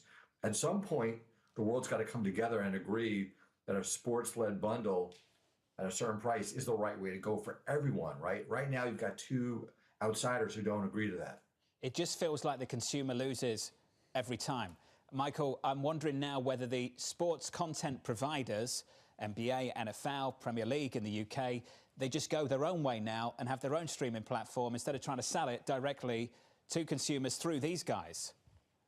I think there's too much risk, right? If you look at the revenues generated by these companies and affiliate fees, there's still such a large amount of, their checks are still too large if I'm a team owner to take the risk to go it alone.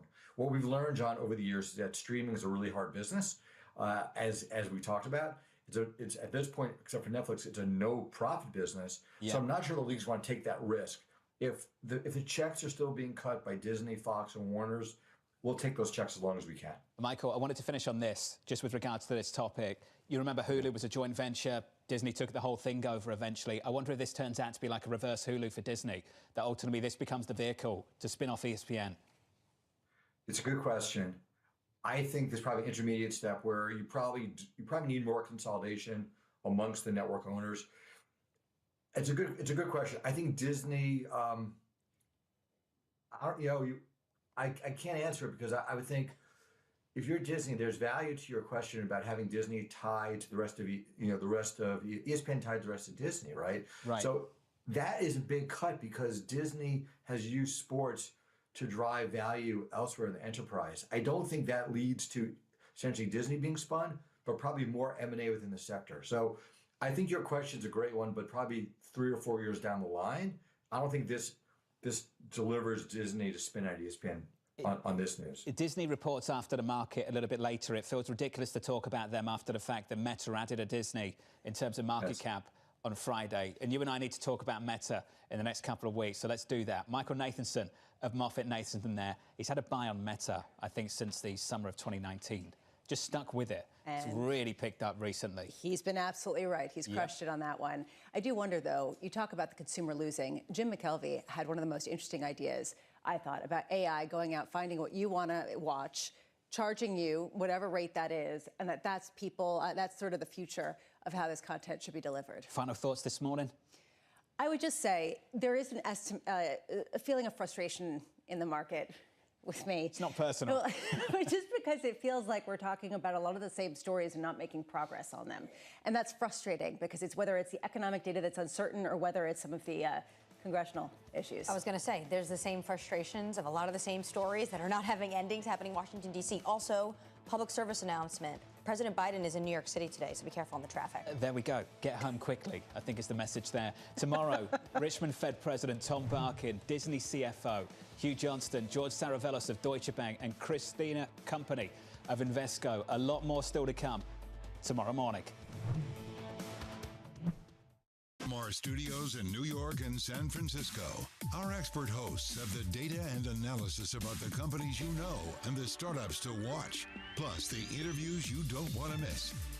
Watch Caroline Hyde and Ed Ludlow on Bloomberg Technology, the only daily business show dedicated to tech, right in the middle of the trading action. 11 a.m. on the East Coast, 8 a.m. in the West. Only on Bloomberg Television. Context changes everything. Julie Swinehart is supremely skilled at navigating the rapids of real estate. That's important because real estate development is the next frontier in the business of sports. Fenway Sports Group has a blockbuster project in the works. We have 5 acres to play with here. And when all is said and done, we expect 2 million square feet across residential, commercial, retail. Given the track record of Messrs. Henry, Werner, and Gordon, the Fenway Corners plan comes with high hopes of success. That doesn't mean it will be an easy lift, especially right now. What have you learned with the dynamic move of the interest rates? Do you go fixed structure or floating structure, much more like what they do in Europe? Yes and yes. We have a mix currently. It's a little bit of a different model than what I was used to in the public company space. Say in some ways we provide ourselves with a natural hedge, leaving some of our debt floating and some fixed. Julie Swinehart took me on a walking tour into the future. This is going to become the true entrance to Fenway Park, and that's part of the attractiveness of this project is the age-old recipe of increasing dwell times, bringing fans to the park, bringing in businesses, maintaining what's here and preserving some of the historic nature of what you see around you, but making it even more accessible, making it more fan-friendly.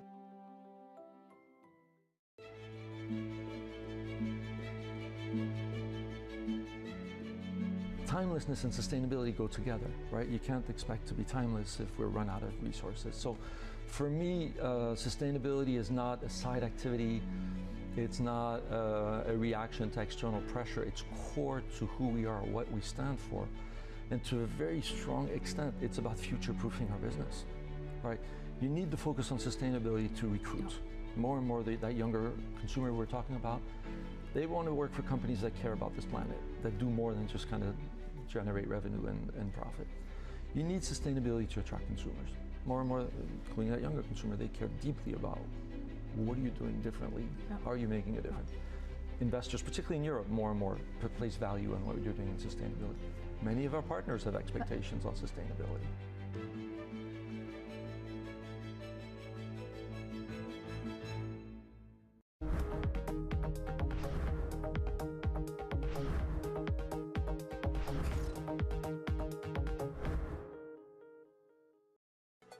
From New York City for our viewers worldwide, I'm Manus Cranny in for Jonathan Farrow. These equity markets have an irreverence to commercial real estate risk, and your event risk, well, that's a bond market auction.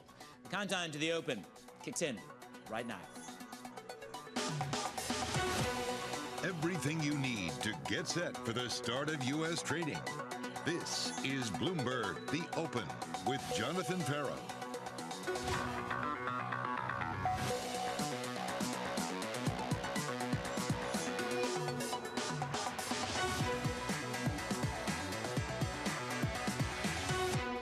Coming up on the show, investors brace for the next round of Fed speak. Secretary Yellen signs the alarm on commercial real estate, and the latest U.S. border agreement is on the brink of collapse. We begin with the big issue. Fed officials fighting the doves. It would be a mistake to move rates down too soon or too quickly without sufficient evidence that inflation was on a sustainable and timely path back to 2%. If the economy evolves as I expect, I think we will gain that confidence later this year, and then we can begin moving rates down. Has been surprisingly good news. Again, I don't want to say we're done yet. I don't want to say we're necessarily going to just glide past all the way to 2%, but fingers crossed, the data is looking positive. A lot of Fed speak to absorb. My guests this morning are Winnie Caesar of Credit Insights BlackRock's Marilyn Watson. Good morning, ladies. Here we go. Day 2 of Fed speak drama. I'm drawn to master. The mistake is to move rates down too soon or too quickly. I look at the movement in bond markets, and I want to know what you think. 8 basis points down yesterday. Was that yield hunters arriving for the 3-year paper, Marilyn, or was it nerves about New York Bank Corp? Good morning. Good morning. Good morning. Yeah, we've certainly seen a little bit more volatility in markets, obviously, over the past few days, given the wide variety of news that we've seen. So I think in terms of Fed speak, this is really a continuation of the numerous different communications that we've seen from various FOMC members over the past few weeks, who have been pushing back on the market, which was really originally pricing in a March cut for the first, rate cut in rates. The market's now moved beyond that, and now they're looking at maybe May or June. So, but I think essentially the Fed speak still remains pushing back on what was a pretty aggressive set of cuts priced in by the market.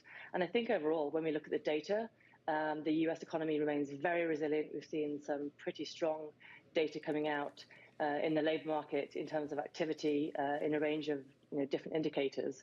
And then on the other hand, of course, we have had the market looking at the issues, particularly around the regional banks. So I think there's a lot going on, and I think there's a lot for the market to digest. There is. I mean, I'm torn between the two stools, really, between the angst over New York Bank Corp, Winnie, and this move in the Treasury auctions. Where do you come down? So I think that this is just very indicative of where we are in the cycle. There's going to be a push and pull. Not all news is going to be good. Not all news is going to be bad. And investors have to parse out what bad news is truly idiosyncratic. And our view is that the New York Community Bank Corp issues are pretty idiosyncratic and indicative of issues within that specific bank rather than regional banks at large. And then also assess, okay, well, are valuations compensating us for that push and pull? And I think that when we talk to fixed income investors, they're looking at yields still around 4% in the long end, materially higher than that in the front end, and saying, we feel pretty comfortable at this point with where valuations are to compensate for these risks. Yeah, I mean, these yields are going to be lucrative to the market, and the bond market faces a new test today when the U.S. Treasury holds its biggest ever 10-year debt auction. That is at 1 p.m. Eastern. Mike, I'm just recentering my time clock from the Middle East to here. I keep saying tonight, but of course it's at lunchtime today. It's going to be a beast of an auction. Yeah, 1 p.m. today we'll get the results, Manus. And it is a record offering of 10-year notes. We're up to $42 billion. The question has been how much of all of this additional paper the U.S. has to sell because of its deficits will get taken down and at what price. So far, it doesn't look too bad. The market is still hungry for bonds. Yesterday, Janet Yellen, the Treasury Secretary, said there's a robust appetite for bonds. January global bond issuance was a record $794 billion. Treasury has now said that this is the last time they're going to increase the auction. So that takes some of the uncertainty out of what's going on for investors going forward. But as you've been talking about, we still don't know when the Fed will begin to cut rates. I want to go back to what Loretta Mester said yesterday. As you noted, she said they can gain confidence later this year before they start moving rates down. So investors still don't have a timing on that. So pricing is going to basically kind of be in the range, it appears, that it has been in. We noted 11 consecutive auctions of 10-year notes have tailed, and that's what it looks like today right now. The when issue chart shows very little spread between the two, maybe a slight tail on 10s, and that suggests that there's still appetite out there for it. One question I would ask to Winnie, because she was just quoted in a Tracy Alloway piece the other day that the so-called new issue concession is about 3.6 basis points for all bonds this year, and I'm wondering if that's changed at all, if investors are still willing to take down without a lot of additional concession. Well, let's just put that question, Mike McKee, thank you very much, straight to Winnie, which is, when you look at the tails, is this going to be sufficient to draw in the buyers? It's a chunky old auction, $42 billion, a record size, but this might be the peak. Winnie. It is absolutely a record size, and we expect that the auction today is going to go relatively smoothly for a lot of the reasons that Mike was just mentioning. Investors have more confidence around the outlook for the path of rate cuts. It may not be March, it may be a little bit later in the year than the market had initially been pricing in, but at least Fed officials are kind of universally saying, okay, so at some point this year, we'll probably be able to start cutting rates. And I think that is giving investors a lot of confidence. And within the corporate credit market, we're still seeing very solid demand for new issue. Now it varies a little bit depending on where you are across the curve. Longer duration deals have actually done very, very well compared to shorter duration deals, and also by issuer and sector. But the amount of appetite that we've seen for the new issue calendar, all the way from investment grade down to leveraged finance, including leveraged loans, has been very strong to start the year. Well, Marilyn, you have a proclivity to be modestly long or overweight U.S. duration. Are events like today, to carry this narrative forward, idiosyncratic? We clear the decks today with the $42 billion. We move to the 30s at the latter part of the week. How important is it that the $42 billion goes off without a hitch? I mean, we also think it's going to go pretty smoothly today. We don't see there's going to be a hitch. If there is something, then of course, we need to factor that in. But I think looking at, the trajectory that we see for rates this year, looking at the underlying economic data, looking at the demand that we're seeing from investors for the yield and the carry that you can get in the fixed income market, looking at valuations, we think now in the sort of the belly of the curve and maybe the 3 to 5 year, we think, it's pretty fair value at the moment. So we do see a lot of positives now in the fixed income market, not least being that, we can get this yield that is very attractive still, and investors can lock this in.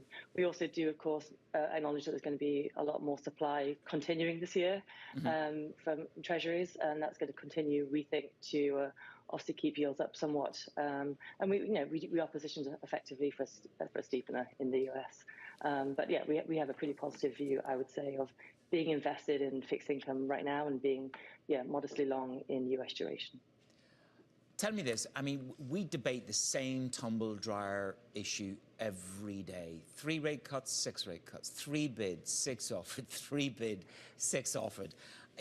With bonds, I know, I mean, listen, I got to think about different ways to ask the same question every day, so have some sympathy. Am I stuck in this perilous 4 bid, 425 offered bond range on the 10s until there is actual action and I begin to understand why the Fed is cutting? Winnie. Sorry, I had to make a split decision there to come down. Winnie, take it to you quickly. Yeah, I'm happy to take that. I think that the unfortunate truth for those of us who have to opine on the markets is, for right now, it feels like we're going to have a little bit less creative things to say because the ranges do feel narrower. And we've been talking to clients on the credit side about expect a tighter range for credit spreads this year. We've had a few years where you've seen very wide ranges in both investment grade and high yield, giving clients plenty of opportunities to buy pretty big dips and sell pretty big rallies. And it seems as if for now, as long as the Fed is on hold and investors are not anticipating that kind of big move forward in terms of cutting rates, we're probably going to be stuck in a little bit more of a range-bound market. Now, I do think that we have some potential volatility that might get thrown in as the political headlines start to heat up with the U.S. election. And as we've all learned over the past 5 years, there's always something that comes kind of out of left field that sends the market into a shock. But as we are thinking just about Fed policy and rates, it does feel like for now, expect more of a range-bound kind of tighter trading market, which is really more of a carry trade, in our opinion. Okay, carrying clip. Marilyn, you say it pays to be flexible. With a strong focus on risk management, I'd expect nothing less. We see opportunities now in some fixed income for active managers with attractive yields. Globally, where is the most attractive to you? So we do like a lot of relative value trades, and we're looking to really find the trades where we have the highest conviction or where we see a market dislocation. So in Europe, for example, we still like some European investment grade bonds, particularly when you hedge them back to the dollar, then you get a very nice pickup in yield. In the US, we do like areas, as we mentioned, slightly overweight US duration, but we also like areas such as healthcare services, technology, things like that. We are modestly long UK duration. And then we have a range of different trades in emerging markets, for example, in Mexico, in Brazil, and in parts of Asia as well. So at the moment, I think given the massive price repricing that we've seen over the past 18 months or so, now we really can get at the biggest price dispersion that we've seen for a long time between different issuers and different corporate bonds, different government bonds. And we do think that now you can really get at the underlying fundamentals of a name. And so, yeah, we're very diversified at the moment. Marilyn, I'm glad you're underscoring. For an Irishman with sterling in his bank account, understanding what to do with a gilt ladder, it's important to know that you quite like British bonds. Winnie, let me take it back to you. You are cautious, tactically cautious on credit. And I suppose, is that predicated on the view that these spreads are, I mean, they're wound up like a spring. They are quite tight. Given the lack of clarity on the rest of the year, I mean, we have a no landing, soft landing scenario, but we're so juiced on these credit spreads. Yeah, so we went out with our call for tactical caution about a week before last week's Fed meeting, as we were a little bit concerned that the very dovish sentiment that Powell conveyed in December would not be replicated at the last meeting. And that turned out to be true. We've seen some upward pressure on yields, and spreads had already reached our year-end targets for both investment grade and high yield. And we thought this is probably a good opportunity to take a little bit off the table, perhaps hedge for some seasonally technical weakness. February is historically not a great month for credit spreads. You usually see things widen out a little bit. As earnings start to roll through, we are looking to see kind of what does guidance look like for the rest of 2024, especially in some of the more consumer-aligned sectors, where you're continuing to see some issues related to consumer trade downs, especially for consumer goods. You know, how much pricing can they continue to push through, which is especially important given that we've had a recent re-rise in shipping costs, given what's going on in the Red Sea and with the Panama Canal as well. Yep, well, we're going to keep an eye on this commercial real estate story. I think it could be the spoiler. If you just look at some of the German names there this morning, PBB, you look at some of the Japanese names, I mean, it could be that that is where the risk really lies beyond American shores in regards to the substance of any risk in commercial real estate. Winnie, Caesar, Marilyn Watson, stay with me this morning. We're going to go under the hood, have a look at some of the stocks moving before the bell. Abigail Doolittle is with me. Abby, what have we got? Well, sticking with the theme of commercial real estate, we have wild moves for the shares of New York Community Bank Corp. Earlier, up 18% after the bank did say that deposits climbed after that dividend cut and, of course, the reserve boost, but now down 1.4%. Not so long ago, down 5%. So investors trying to decide what this means. Tesla up about 2.6% on a Bloomberg exclusive that they asked managers to make the binary decision of whether or not their employees are critical, of course, sparking layoff fears. This stock, if you can believe it, over the last year down about 6%, so clearly looking for something to stoke profitability. And then finally, Snap down 32% in the pre-market, heading toward its worst day since July of 2022. A very disappointing quarter was reported. Revenue missed $1.36 billion of the estimate of $1.38 billion. So it's interesting to see that big by diversification, I guess you would say, between Meta and Snap. Hard to predict, but right now Snap is absolutely plunging. Yeah, it's where do you get your bang for your advertising buck, isn't it? And then you overlay the AI that Meta has to come, and that changes the dynamic. Abby, thank you very much. Coming up on the show, Secretary Janet Yellen sounding the alarm on commercial real estate. I do have a concern about commercial real estate. I believe it's manageable, although there may be some institutions that are quite stressed by this problem. New York Community Bank losing more than half of its market cap in about a week, down 60%, as you can see, in 7 days. That conversation coming up on Bloomberg.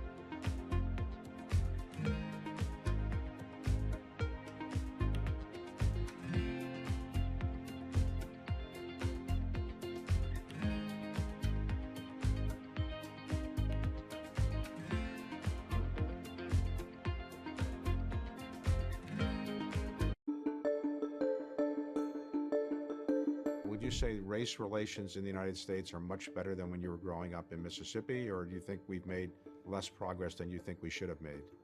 Both. I think that much better than when I was growing up. There's so many people who've occupied areas and I never thought I would see them in. But I would have hoped it would be better. It's been a lot of progress, and somehow we're in an era now where, in spite of the progress, race relations in certain areas has become very scary. You know, some of the things that one reads about now remind me of growing up in Mississippi.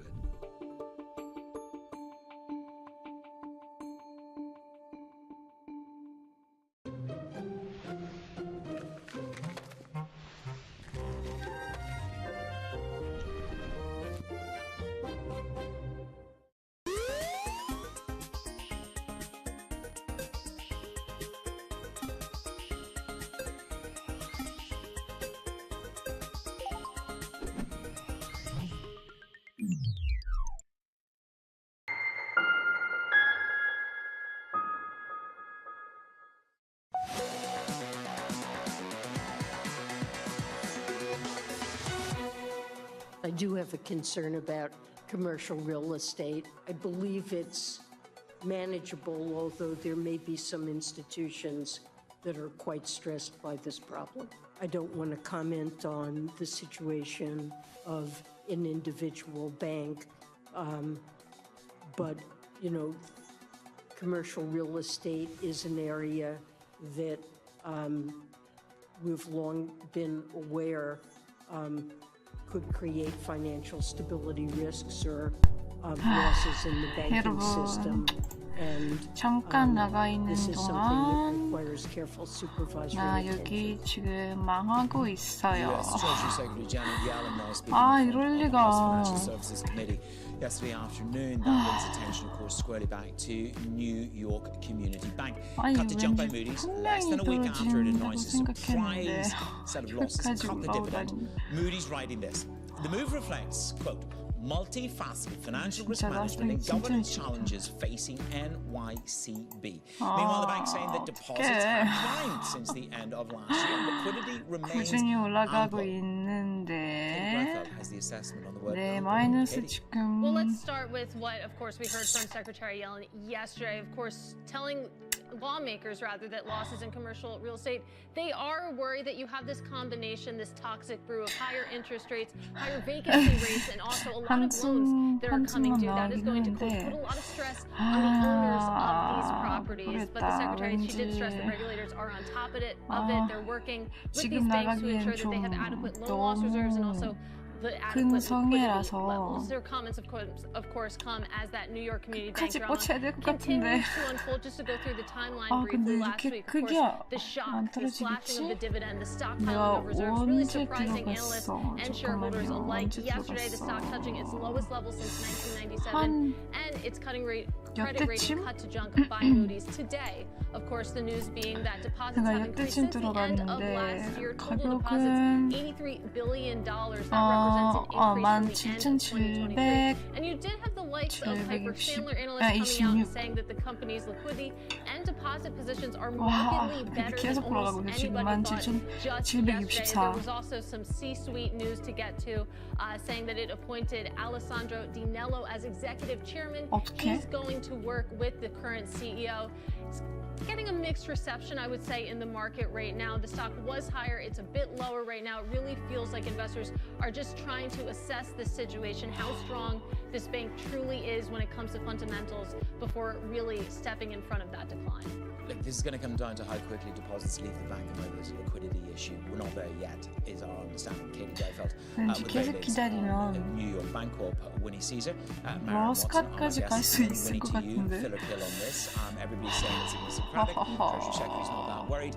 And one or two guests have said to me, to lose one or two banks won't be a big problem for the market. Are you as insouciant? I mean, I would say that we take any sort of bank stress or potential bank failure as a very serious issue, but it is an unfortunate consequence, oftentimes, of rate hiking cycles, of tightening in financial conditions to see stress within banks. And I think that this was amplified by some of the dynamics within the treasury market, longer duration securities having, pretty significant mark-to-market losses, and also just the news that focused on a lot of these banks. It can become kind of a vicious spiral of deposit outflows, but we haven't seen that with New York Community Bank, which is relatively encouraging. Marion, I mean, lots of people have come on the show and they've said, regional banks have 6.5% exposure to CRE. Don't worry about it. Are you? Not overall, no. So we actually think that overall regional banks in the US, we think, are actually in a better position than they were last year. This particular bank is in a way unique in terms of its high concentration in the New York area and commercial real estate. There are obviously some issues more broadly around the global real estate market and commercial real estate, particularly with whether people go back to the offices or not. In many areas, not so much. So there are a lot of issues around commercial real estate. But I think in this particular instance, this bank has 그때 들어줘야 also 되는데, grown 그러니까 its 장 balance sheet, 시장이 particularly after taking over Signature Bank last year. So I think 그치, this is more 일단 of a unique case. 시장까지 And 기다려보고 overall, we do think that the 도저히 user 안 brands are in better shape, 떨어진다 but it's something that obviously 하면 we're keeping our eye on. 어떻게든 살아남을 방법을 찾아봐야 되는데 아니 나 분명히 계속 떨어질 거라고 생각했는데 And just a reminder of what Neil 어디까지 Kirkconnell has had to say. He sees 2 to 3 rate cuts as being appropriate in 2024 and a few more months of data.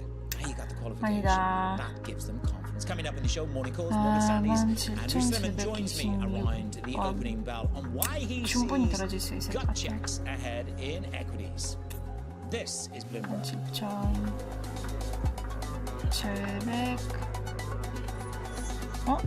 여기도 여기 아니었구나. 요때쯤 들어갔지 내가. 그치? 그렇게 보니까 그렇게 심각하지 않아. 요때쯤이면 충분히 떨어질 수 있는데. 그래, 기다려보자. 아직 끝나지 않았다. 끝날 때까지 끝난 거 아니야. 아시죠? 나스닥이 그만 올라가자 진짜.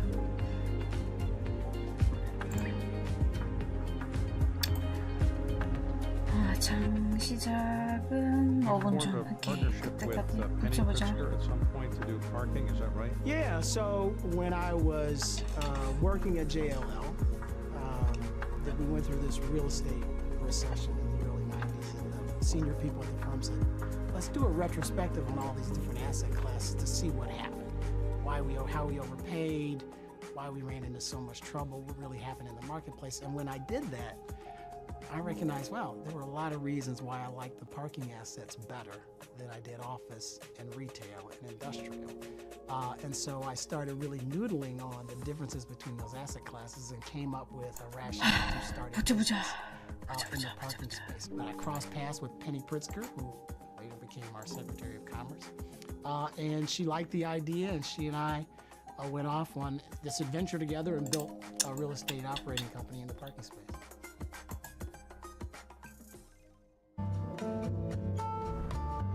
Or other authorities.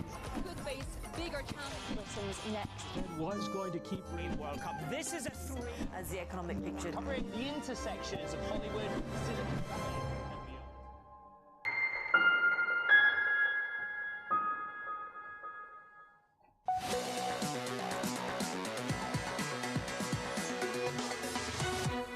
Yield hunters of the world, roll up, roll up.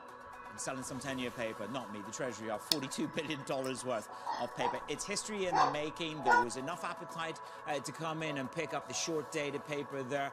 Are you lively enough to pick up duration? We wait for the results on that. Time now for your morning calls on what the scribes are writing on Wall Street. JP Morgan downgrades New York Community Bank Corp to neutral, saying the departure of key executives heightens investor concerns. Next up, Citi downgrades Steve Madden to neutral, saying headwinds from higher freight costs could weigh on earnings. And finally, wrapping it up, Morgan Stanley upgrades Hermes to overweight. Why not have a Birkin?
아, 3분 전인데.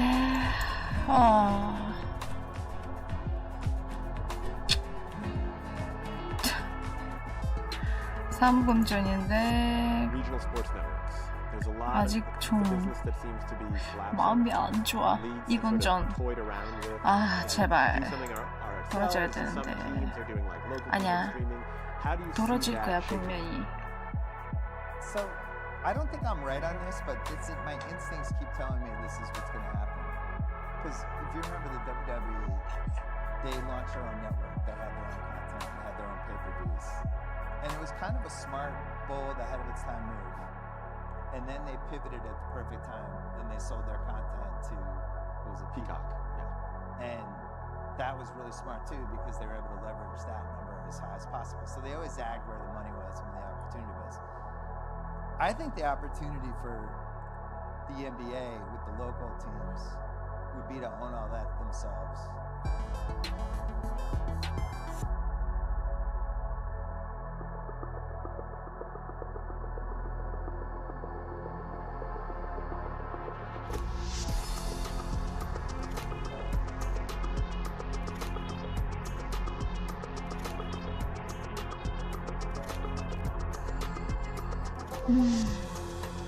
아니 왜 계속 돌아가고 있어. 여러분 1분 전 그치.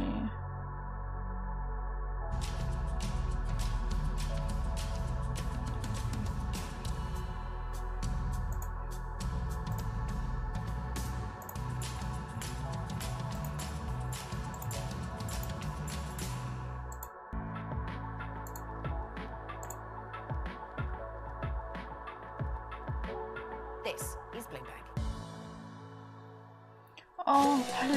빨리 돌려줬으면 좋겠어. 아야 또 올라가고 있어? 이렇게 시작했는데. 오케이 들어주라. 그치 역시 이거지. 쭉쭉 내려라. 쭉쭉 지금 계약수 좀 늘려볼까? 그래 들어줘야지 제발. Could it be they get weak German data? We're waiting for the 10-year auction as well. So more pressure on 아직 희망이 있어. to come possibly. Bond yields pipping up by 1 pip. Don't call that a move, just call that flat. Crude up by 0.4% at 73.66. Caught in a bandwidth of $10 so far this year. One stock on the move. Oh yes. Really Okay. The New York Community Bank Corp, the lending by Moody's, less than a week after slashing the payouts and stockpiling reserves, putting more concern about 마음이 편해지고 있어요. 오케이. has it carried through on Moody's cut. Yeah, a lot of wild trading here. So after that downgrade, 매도 가봅시다. yesterday when the stock was at its lowest level since 1997, basically down 60% since reporting last week when they talked about building their reserves 12 times over what was expected, 12 times over expected to potentially cover for bad real estate loans, commercial real estate loans. The stock down 60%, trying to catch a falling knife. Investors really not doing a good job. Then that Moody's cut yesterday, and then today the company coming out perhaps trying to reassure investors, saying that bank deposits actually climbed, that total liquidity of $37.3 billion exceeded uninsured deposits of about $22.9 billion. Total deposits of $83 billion represent an increase from the end of last year. So when this news initially came out this morning in the pre-market, as you know, Manus, the stock had been up about 18%. Not so long ago, it was down about 5%. Right now, up about 1%. Investors really don't know. They just don't know how severe that exposure is to commercial real estate in terms of office and multifamily. From a chart perspective, as I mentioned, it is truly trying to catch a falling knife, a difficult way to invest. It may take quite some time for these shares to stabilize. Thank you very much. A lot of put option buying on this stock yesterday. Going for management changes. Let's look across to Snap. Stock is falling. 안 볼까? 그래. 차트 보지 말자. 그냥 마이너스만 보자. 분위기가 뭐야? 분위기 왜요? Not on Snap. I mean, they had top line growth of 5%. 분위기가 뭐 어때요? 괜찮잖아요. 계속 떨어지고 있잖아요. 네? Small miss. The stock's down almost 32%, puts it on track for its biggest decline since October 2022. But the context here is like Snap has done this big reshuffle within its business. Even as recently as Monday, they announced more layoffs. But if you look at the bottom line, they had an adjusted EBIT loss of $55 million to $95 million. So part of this is the street saying, well, you've been rethinking your ad platform over the last 12 months. You've taken the painful decision to do layoffs already in the last 12 months. You're doing more. That's not showing up on the bottom line either. Overall, active users grew 10%, but they grew in those core markets like North America and Western Europe. The problem is the story for Snap's been the opposite. They put a lot of time and money over the last couple of years saying we're going after emerging markets because we think we can grow the user base there and we think we can get ad pricing power there as well. That's not worked, and now they're pivoting back. But it's a pretty big move. 30% of what's already a pretty strong company, Manus. I don't know if you're still on Snap these days. 많이 못 벌어도 그래도 마이너스는 안 될 거예요. 그렇게 믿고 싶어요. I'm feeding that many platforms at the moment. Apparently do quite well on corporate TikTok, so I'm gonna adopt that on a personal basis now. Apparently so. Rumor has it in the newsroom. And thank you very much. Ed Ludlow, who would have thought I could be big on TikTok? Talking about bonds, desperate times. Let's talk about automakers. Ford beats on expectations. You got new forecasts, higher profits to come in 2024. You got it due to EV losses and labor costs. So there's big issues to deal with, Isabel Leonda. There are big issues, but for now, investors are cheering the report. We're seeing the stock up around 7.5%. That's on track to reach a 6-month high. The company posted adjusted EPS of 29 cents. That's more than double analysts expected. And fourth quarter revenue also came in at $46 billion. That's also well above estimates. We have CEO Jim Farley saying we are nowhere near our earnings potential. And to your point, there are big issues. This includes EV sales are slowing, and this seems to be a theme now. Yesterday we had a Hertz reporting, and they also mentioned that same issue. And this forces companies to be more nimble. So Ford, for instance, is looking to balance scaling back their EV production while also dialing up output of their traditional industrial combustion engine models. And Ford is also looking to develop smaller, cheaper EV vehicles. That's to compete with Chinese models and also Tesla. And a bright spot, though, is hybrid gas EVs. Ford expects those sales to grow 40%. For 2024, Ford expects earnings of $10 billion to $12 billion. That's on the higher end of their November target. And the automaker is giving investors a supplemental dividend of 18 cents a share. That's on top of the 15 cents regular quarterly dividend. Manus. Well, it's bid up this morning, up 6%. Isabel, thank you very much. Let's turn to the ride-sharing space now. Uber reported gross bookings that beat estimates, showing strong global demand for rides and food delivery. Katie Greifeld has the latest. Katie. Yeah, it turns out people are still hailing rides and also ordering food. You take a look at gross bookings that clocked in at $37.6 billion in the quarter ended at the end of last year. Analysts had been expecting $37.1 billion on average, so a beat there. For the current period, also a rosy outlook there, forecasting bookings between $37 billion to $38.5 billion. The midpoint of that range slightly above the average estimate of $37.3 billion. You also had Uber CEO taking a bit of a victory lap, saying, quote, it was a standout quarter to cap off a standout year, but shareholders not as impressed right now. You can see this stock is currently down almost 2%, and that's simply because the bar was so high. Uber shares have just about doubled over the past year. They hit a record high in the run-up to these results, and they have also crushed their biggest rival, Lyft. But looking forward, the company did say that it's going to proceed with an earlier pledge to return capital to shareholders. It's going to provide more details on those plans at an investor event next week, so stay tuned, Manus. Okay, now that I've arrived in New York, I just added to the Uber gross margin and gross revenue. Katie, thank you very much. Well, Morgan Stanley's Andrew Slimman looks into what to expect for this year. Breadth is narrowing. To me, the market is looking tired, and that alone is a reason to be more cautious.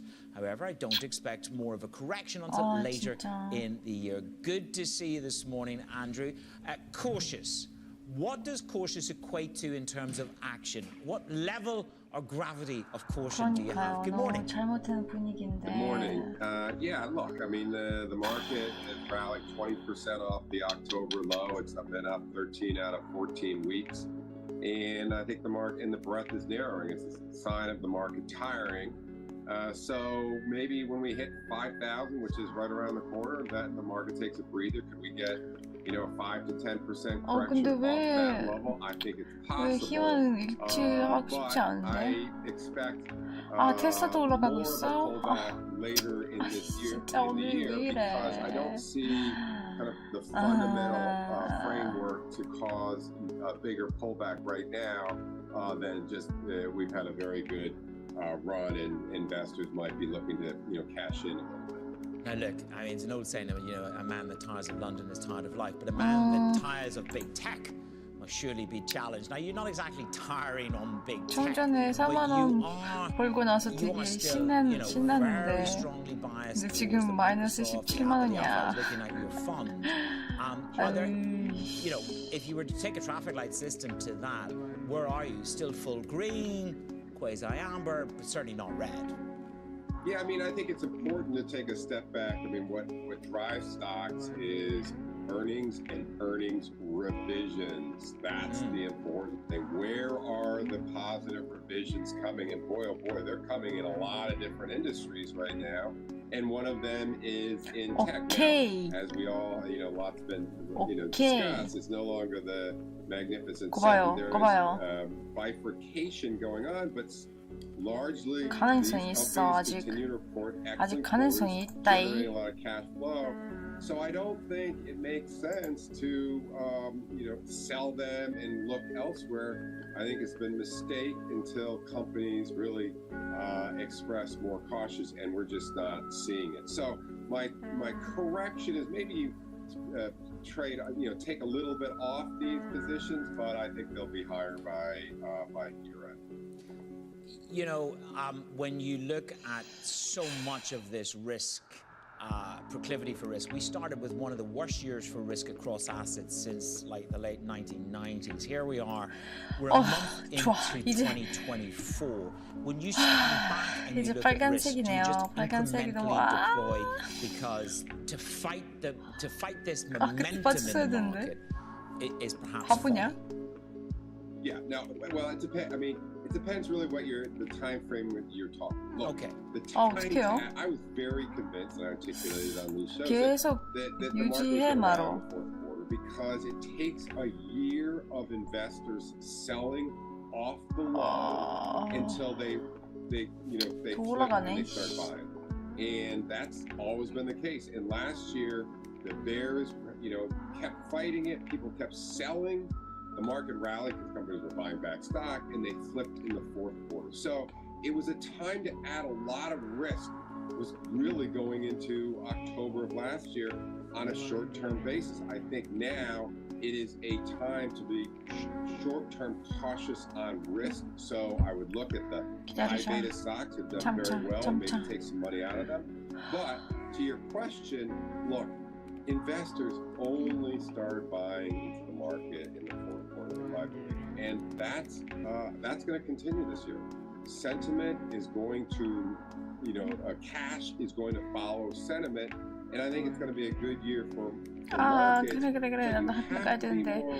그래. Respectful of the fact that last year there was very little volatility in the market. The VIX stayed, very low. Markets went up 8 out of 12 months. There were a lot of people screaming it wasn't going to happen, but the market pretty much went straight up.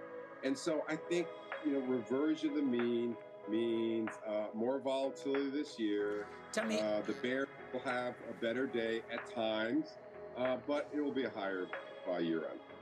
Look, I'm just looking at the headline that we've just popped on NYCB. This isn't to dig into the story on NYCB. This is to dig into the conversations. To what extent are people talking about this in your shop and on the street? What is the market saying, Andrew, about NYCB and the idiosyncratic nature of it, the New York nature of it? Can it be a spoiler? Can it be a grey swan that morphs into something? The German stocks are under pressure, Japanese stocks are under pressure, the New York stock is under pressure. Is it idiosyncratic or something a little bit more hubris? Very good question. But if you ask me what the market is saying, it's idiosyncratic. The market's hitting it all. It's close to 5,000. Do you doubt that? Mark. You've lived through a few cycles with me. Do you doubt that? Absolutely. I think there are reasons to actually be optimistic on financials. I'm just not sure the region. I know that there's going to be more volatility. 조금도. This year. That I'm confident. Could this cause more volatility? Yes. Is this going to cause a systemic problem throughout financials? I do not believe so. But again, I know there's going to be more volatility. You tell me what's going to cause it. Could this be it? Sure. You probably quite like the volatility. I'm curious to know, I know that you can talk about Microsoft specifically. I mean, Satya Nadella puts his anchor down on India. It's gone to a $3 trillion market valuation under him. And again, he talks about the AI opportunities. Does its magnificence just shine within the Mag 7? Well, I mean, maybe I'm just not that, tech savvy, but I can understand the Microsoft story, which is you have Windows, you want Copilot, it's going to cost you more. And the estimates for this year and next year in terms of the absorption of Copilot is relatively new, and I think it's going to be rolled out much more. They're very quiet right now in terms of actual numbers. As the year progresses, I think we're going to learn. More people are using Copilot than are currently in the estimate. So that's a reason to stay long that. But I think there are plenty of value areas. Industrials, in financials, in the market for opportunities. So I like a balance between growth and value stocks this year. I leave you with this thought from Nadella, okay? I have never seen a rate of diffusion of any technology like this in the 70-year-long computer age. We all need to go back and read Greenspan's speech on paradigm shifts in technology. Putting it out there. Andrew, thank you very much. Andrew Sliman there of Morgan Stanley on the calls in the market. Coming up, President Biden plays the blame game. Now, all indications are this bill won't even move forward to the Senate floor. Why? A simple reason. Donald Trump.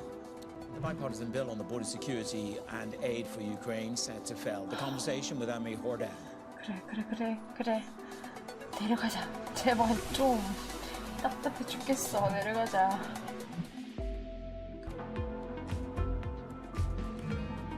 오케이. 빠져나가야 돼.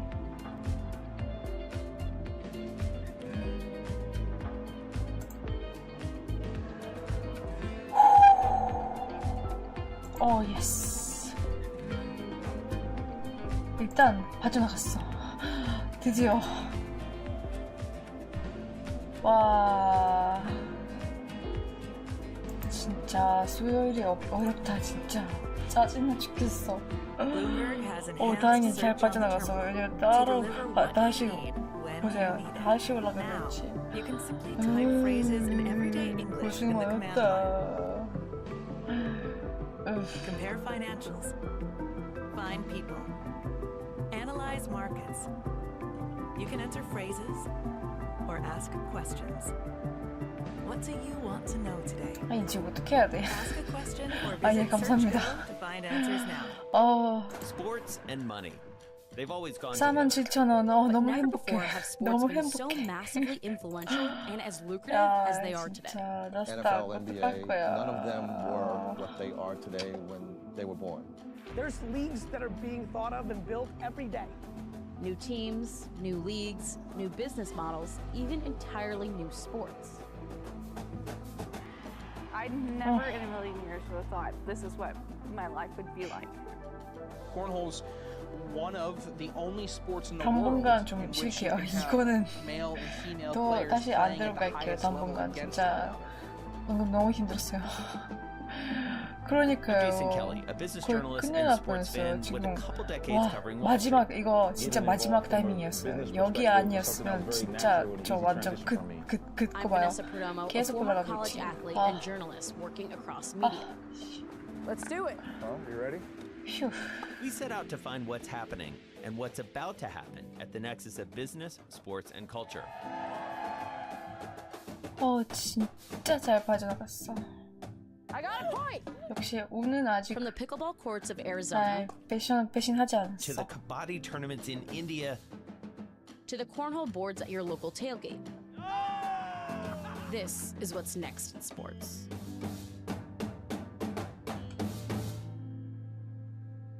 Top names in climate finance are on Bloomberg. I can't tell whether you're optimistic or pessimistic about climate finance. A lot of great stuff is happening, but is it enough? No, it's not enough. I'm biased. I'm a huge investor in both fission and fusion, and hoping that it comes in time. Vision is not going to be an event. 와, 진짜. But at the end of the day, it's the right thing for the planet, it's the right thing for the industry, and there is business opportunity. 미치겠네.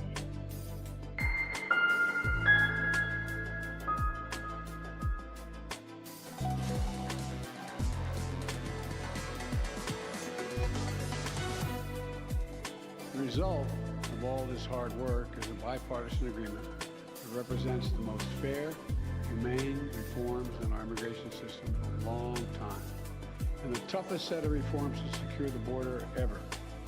Now, all indications are this bill won't even move forward to the Senate floor. Why? A simple reason. Donald Trump. Because Donald Trump thinks it's bad for him politically. The latest U.S. border deal on the brink of collapse. President Biden there placing the blame squarely on the Republican presidential frontrunner Donald Trump. Biden says that Trump pressured members of the GOP to reject the bipartisan immigration bill that included aid for Ukraine. Henry Hordan has been tracking this. It's a bit of a high-risk strategy, isn't it, for this blame game straight off the pulpit. But where are we in this? I mean, this bill is all but dead. All but dead. There'll be a vote today, and it's likely to fail. And then what Senator Schumer is likely going to do, according to our reporting and some other reports out there, is going to basically test the waters with another motion on the floor to see if he can get the aid through for Ukraine, Israel, that would be a clean and Taiwan. Bill. It wouldn't include the border. But the issue is, if this is able to pass in the Senate, the Democrats have control, and there are a lot of also defense hawks in the Senate that want to see aid to Ukraine, want to see aid to Israel, want to see aid to American partners in the Indo-Pacific. It's able to pass in the Senate. There's still a question of whether or not this can pass through the House of Representatives. and Speaker Johnson can put this on the floor. The Republicans have really come out in the past few months and said no more aid to, say, Ukraine without fixing the U.S. southern border. And now it looks like these two issues have to be delinked because Republicans in the Senate do not like this current border deal that you just heard the president talk about. And he's saying that if that doesn't pass, which it's not going to, he will make it an election issue. It's funny because they both want to make immigration election issue. But can this country run for another 6-7 months with I'm not saying an open border, I'm just saying a less 그냥 나스닥은 포기할까요? 나스닥 대신에 다른 6 out of 10 swing 소무 states 해외선물 할까요? put the blame at Biden's door for this migrant crisis. He needs a fix. Well, this is why the former president, Donald Trump, said this would be a gift to Democrats. He's looking at the same polling we are. The latest NBC News poll over the weekend showed there's a 30-point margin to Trump's favor when it comes to who would be better when it comes to immigration and the southern border. I was really taken with the fact that the border union, the southern border, who endorsed former President Donald Trump, says this is a good deal and they should put it on the floor and they should vote for it. This is where it becomes a little bit of policy. 야, 일단 이 롤러코스터를 좀 지켜보자. Talk to me about Haley in Nevada. 좀 안전하게 되면 그때 좀 다시 들어갈 수 있을 것 같은데 지금은 좀 이런 의향이 없어요. No, I mean Nikki Haley has a really, really steep path forward. It's all but done to be Trump's for the nominee, especially when you look at her home state where she's 20-30 points behind the former president. Nevada was a little bit interesting because she ran on the primary and Trump's name was not on the primary. He's going to do the caucus, and it's pretty much all for him. But the optics of it are embarrassing. Does she drop out before? Does she drop out? What are people saying to you in Washington? Nikki Haley wants to go to her home state, and she will continue to fundraise until she gets to her home state of South Carolina, and that's the one to look for. Hordan, thank you very much, keeping it real on the political front. Let's get some sector price action for you. It is an equity market show after all. Abigail Doolittle is with me. Politics and equities. What better can you ask for? Absolutely. And the stock side of it, we're looking at gains for the S&P 500 up about 0.4%, up for a second day in a row. Most sectors are higher, so it is a broad-based gain. Communication services up about 0.7%, the best sector. Meta, the best stock in that sector. To the downside, though, real estate down 0.4%. 1%. And of course, you know, we have New York Community Bancorp reopening. It had been halted, Manus, after all the volatility we were talking about before. It initially opened up down 10%. Now it's down 6%. So investors really uncertain. Now, it's interesting because if we take a look at the real estate index on the year, it is down 5% too. That's not a direct reflection of anything happening with NYCB. These are REITs and other, there's a lot of very solid companies in there, but just the fallout fear, the contagion fear, taking this sector down, even though yields are much lower than they had been last year. So stay tuned on this one for sure, Manus. Abby, thank you very much. We're going to do a little coming up on the show, market moving events to set your clock back. It is your trading diary on Bloomberg.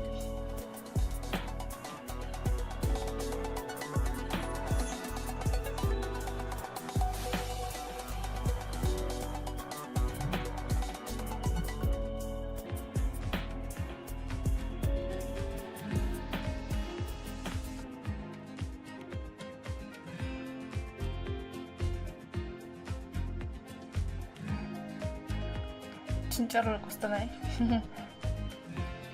뉴스에 나오는 내용이 우리는 지금 나스닥만 공부하고 있겠죠?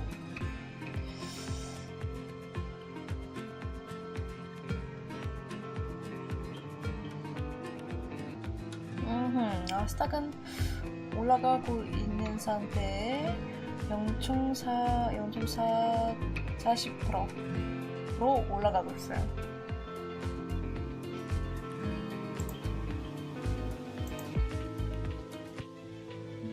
근데 여기는 떨어지네. You're a famous photographer, you're a conservationist, you're an activist. How would you define yourself? I think I'm just a human trying to figure out how to be a better steward of our little planet. 아니면 사실 이런 방법도 있어요. 지금 너무 불안한 상태라서 그냥 예약만 해놓고 하면 좋을 수도. 근데 저는 아직은 안 할게요. Photography was your passion and you could make a real difference to our world. You know, I didn't start out as being a photographer, so it was not until 1990-something, 96, when I picked up a camera. And I became a professional photographer soon after. And it's one of those things that it's like learning another language. You learn a few words and then you put a few sentences together, and one day you might be able to write poetry. 와. 엄청 떨어지네.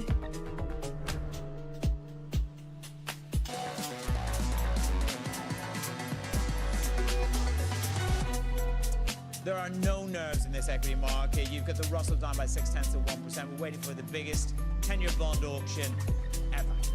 There are no nerves in the equity market for the big bond auction to come. We'll bring you those results with the tail, if there is one, a little bit later on. Set your agenda. This is Fed Speak Week, and it kicks off 11 a.m. today. We'll hear from Collins, Barkin, and Bowman. As I said, 42 billion of 10-year paper comes down the pike at 1 p.m. And Disney, a whole new world. The results will come after the closing bell. Thursday, Janet Yellen will speak again, testifying in the Senate. And Friday, it is about the CPI revisions. Right now, these equity markets are resilient. That was Countdown to the Open, and this is Bloomberg.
conditions in the United States are much better than when you were growing up in Mississippi, or do you think we've made less progress than you think we should have made?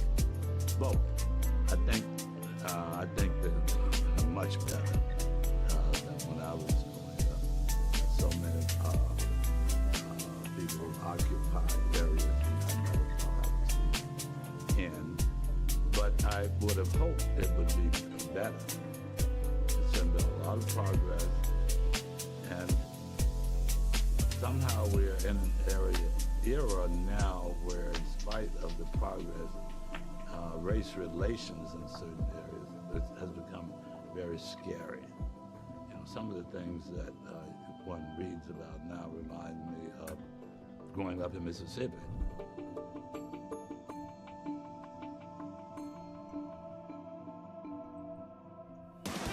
From the world of politics to the world of business, every weekday at 5 p.m. Eastern Time, hosts Joe Matthew and Kaylee Lines deliver news, insight, and analysis live from Bloomberg's Washington headquarters.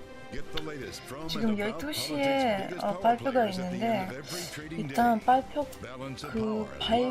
대한 반응을 보고 괜찮다 싶으면 들어가고 반응이 별로라면 아니면 변동성이 엄청 크게 있으면 그때 좀 쉬고 좀 식사도 하고 그렇게 해야 될 것 같아요. 왜냐면 지금 들어가기에는 너무 애매한 롤러코스터라서 그러니까 지금 좀 기다려 봅시다. 1분.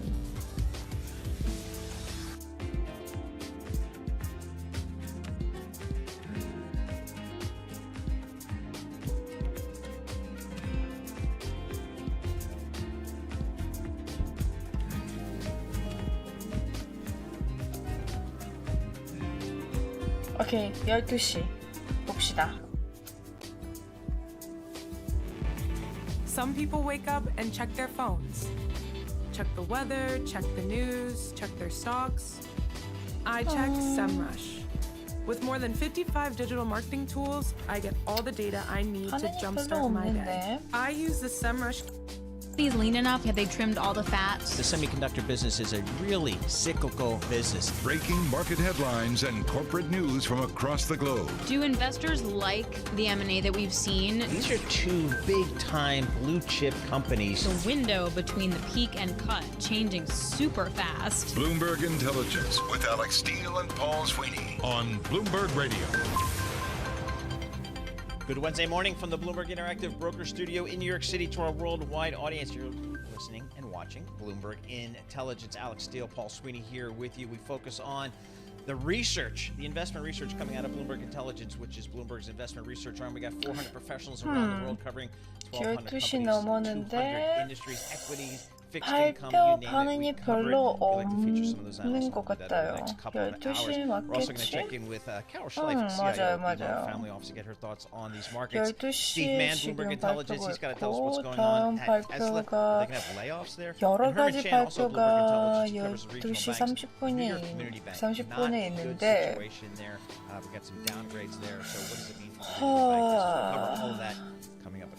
여러분 왠지 지금 들어가면 재미가 별로 없을 것 같은 그러니까 진짜 생각보다 반응이 별로 없어서 발표대에서 반응이 별로 없어서 그러니까 일단은 좀 식사하고 완전 야식하고 이따가 다시 올게요. 제가 없는 동안 계속 뉴스 보고 음악 듣고 매매를 하시고 성공하시길 바랍니다. 이따 뵐게요.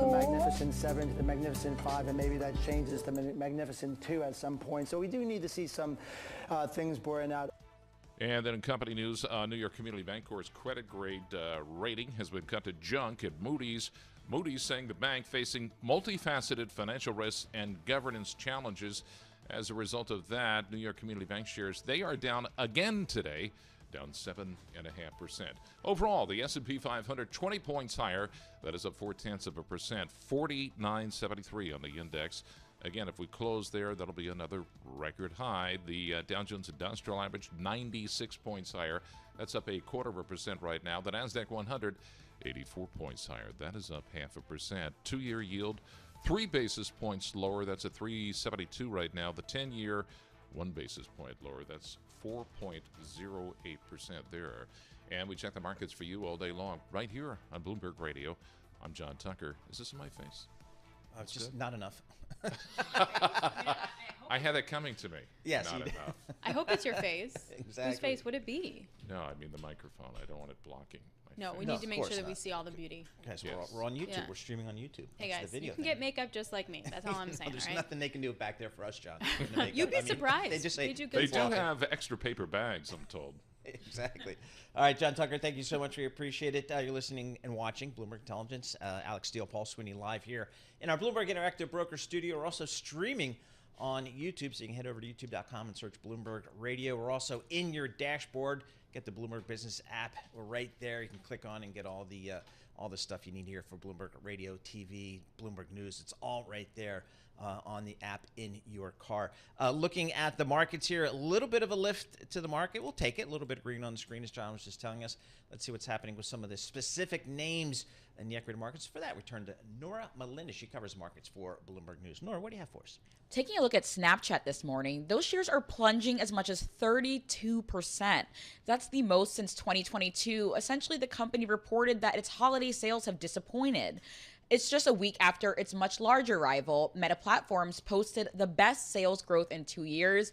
I don't know about you all, but I didn't realize that it actually had that as a direct rival. I didn't really think that it really compares, but here's the way I think it works, and I don't see how Snap and Pinterest and anybody other than Google, Facebook, and Amazon survive in the digital ad space, because those big three players, if I'm a digital advertiser, I'm just buying those three.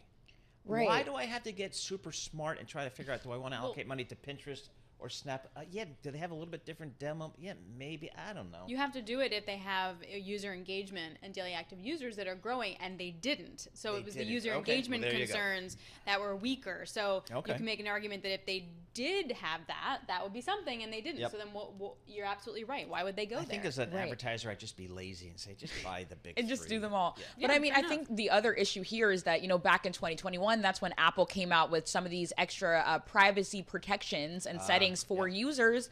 And as we know, Snap actually depends a lot on advertisements. And so the CEO has really been trying to get this company back on its feet. Doesn't seem to be doing so well in terms of the holiday season. So you're also looking at KKR Mortgage REIT. It's a real Yes. estate finance trust. What I find interesting about this, on the heels of New York Community Bank, which we'll also talk about later on in the hour, what's going on with this stock? It's down 14%. Yes, it's plunging pretty significantly today. It's dragging on the real estate sector. As you all know, I cover real estate, I cover REITs. And this firm is interesting. It invests in commercial real estate. And as we all know, REITs are known for their dividend payments. And right here, we're seeing this company slash its dividend to 25 cents from 43 cents per share. That's a 42% drop. So investors are not really happy to hear this news, and this is coming after a nearly $59 million loss on a Philadelphia office building. It also added 2 multifamily assets to its watch list. It's got one in North Carolina and then one in San Diego. And this is really just showing that these commercial real estate woes have extended beyond the office space. Boy, I'm looking at this, and I see it's only got a market cap of like $700 million, but I'm looking at it. Why isn't this stock down 50 or 70% before today? Because its business is making loans to commercial real estate, and all we know is that that may be the worst place to be. Right. I mean, everyone's afraid of this sector right now. Yes. Nobody wants to touch commercial real estate. So to your point, And it's this- crazy wow, interesting. that this is the case. Okay. All right, and one of the best performing stocks in the S&P is Enphase Energy. Full disclosure, one of my friend's husbands, will pump this stock to whomever will listen. Like, he Really? loves this stock. What do they do? It paid for his new pool in the wow. back of their house. He's a camera guy. He just likes to trade stocks for fun. So, okay. Full disclosure on this. Love it. What's going on here? Enphase, those shares are climbing as much as 23%. This is just shy of its biggest gain in 2 years. It predicted a potential bottom for the industry in the current quarter. Its CEO did say that Europe is already showing signs of early recovery, and he expects non-California states to bounce back quickly. So now just kind of running back on what things have been as of recent, we've had regulators in California, which is the biggest home solar market, slashing incentives for homeowners to own systems. And this has really dragged on the solar manufacturing market. It's really been suffering, especially as we think about interest rates and how it's been more expensive for customers to buy equipment. So this news from the CEO from Enphase today has really sparked a rally across the sector. All right. I mean, it's a solar energy company. It's got a market cap of just under $16 billion. Stocks down 12% year to date, but as you mentioned, up 15% today, down 50% on a trailing 12-month basis. So people, where are we with solar? I mean, I think the thing is, if you're going to put a solar panel on your roof, like Enphase is going to be part of that. Okay. In some capacity. So for solar, it's just an adoption kind of thing. Right. I mean, the prices are coming down, so that's good. We'll be able to make all the components here rather than in China and put the stuff together. That's kind of a different story. In terms of commercial solar, you know what's really lacking? The thing that hooks up wind and solar to the grid. There's a little like hook. It's like a piece that you stick into the grid, and that is in really short supply. Really? So so you can build like all the things you want, but you can't connect it to the grid. Interesting. All right, this company, Enphase, ENPH, is the ticker. It's based in Fremont, California. My experience with solar is the Princeton campus for Bloomberg has got a huge solar farm. I mean, it is awesome, and they took us out there when we first were there and to take a look at it. It's awesome. It's been there for a long time. I think they were like on the cutting edge. Plus, the Bloomberg offices down in Princeton have EV charging things, and they had them when they had them there before there were EVs, before there were cars. So they sat empty for a year or two.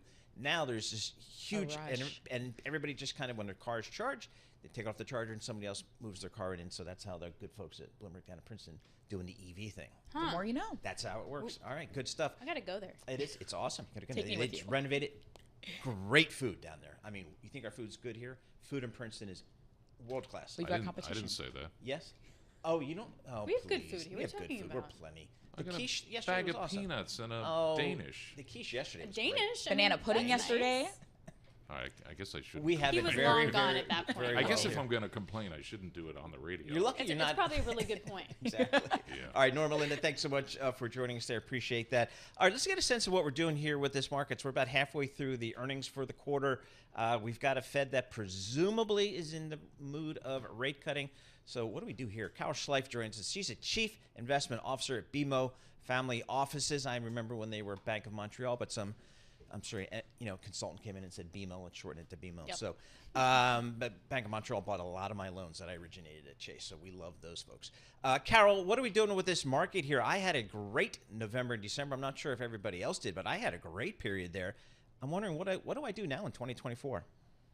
Yeah, November and December were definitely fun periods, especially coming up after October. But we think the markets got a little over their skis with exuberance about how soon and how often the Fed was going to cut this year.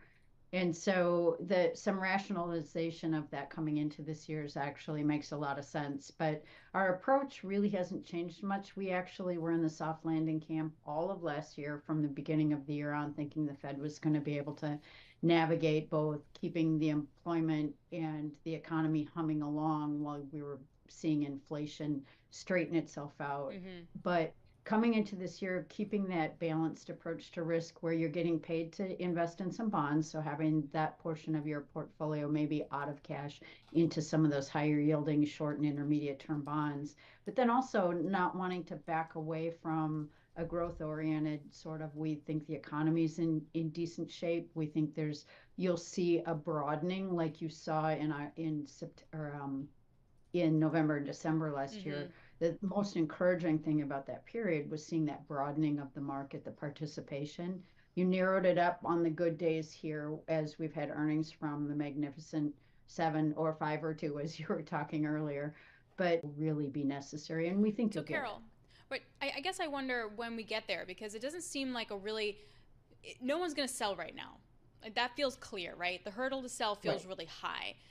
But if I have money in a money market fund, the hurdle to then buy here feels also really high. So what am I supposed to do? Yeah, it does. It feels high until we're looking back and the Fed's done a couple cuts and all of a sudden your 5% in cash is 3.5%. So I need to buy small caps now? It's smaller mid cap in terms of more broadly, and there's ways to do it in a passive way. There's ways to look through are there interesting sectors or industries or actively managed ETFs that you want to be part of? There's some secular stories going on out there as it relates to artificial intelligence, as it relates to infrastructure rebuild. There's some active ETFs that follow those segments, if you will. And so there's interesting ways to play it. And then again, too, even if you have passive S&P exposure and dollar cost average into that, you're getting participation de facto by the overweight in those major indexes to technology in the United States here in particular. So, Carol, when you talk to your clients at BMO Family Office, the financial consultants at BMO, what's the ETF allocation for you guys? How often do you recommend an ETF to get at, maybe just exposure to fixed income or just different asset classes? So how important are ETFs? Well, ETFs play a role, so do active and passive. We also have passively managed tax efficient strategies where we can do separate accounts. So there's a variety. It depends on the size of the account. It depends on the inclinations. If we're going to take and say adopt an exposure to an extra exposure to Japan or artificial intelligence, we might take a 3 to 5% position in a particular ETF or a suite of ETFs. If the account is such a size that we want to use ETFs to deploy some short, intermediate, long-term bonds, the whole position might be in a variety of ETFs, and they would most likely be passive there. What do you really hate right now? Like, what can you not touch?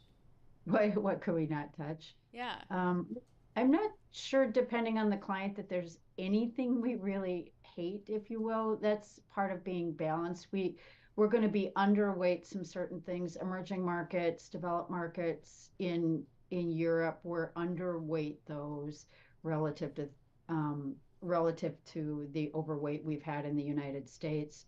Sector-wise, it's tough because there's a lot of interesting things going on, especially from a secular build standpoint in the United States. And there's a lot of things that are overlooked and unloved. We don't hate technology, but clearly that's where all the emphasis has been. But there's a lot of things like industrial and infrastructure companies where when you look at those as sectors, they're only 10 or 12% of the S&P. And we think you'll see that grow as we reindustrialize and bring manufacturing back here as we build out the grid. You mentioned having the green and the hook you need to get it on the grid. Also in places where, take Minnesota, where you've got the western part of the state is where the solar can be built, but it's not attached to the grid. So they actually have to build hundreds of miles of transmission power just to get it to the grid.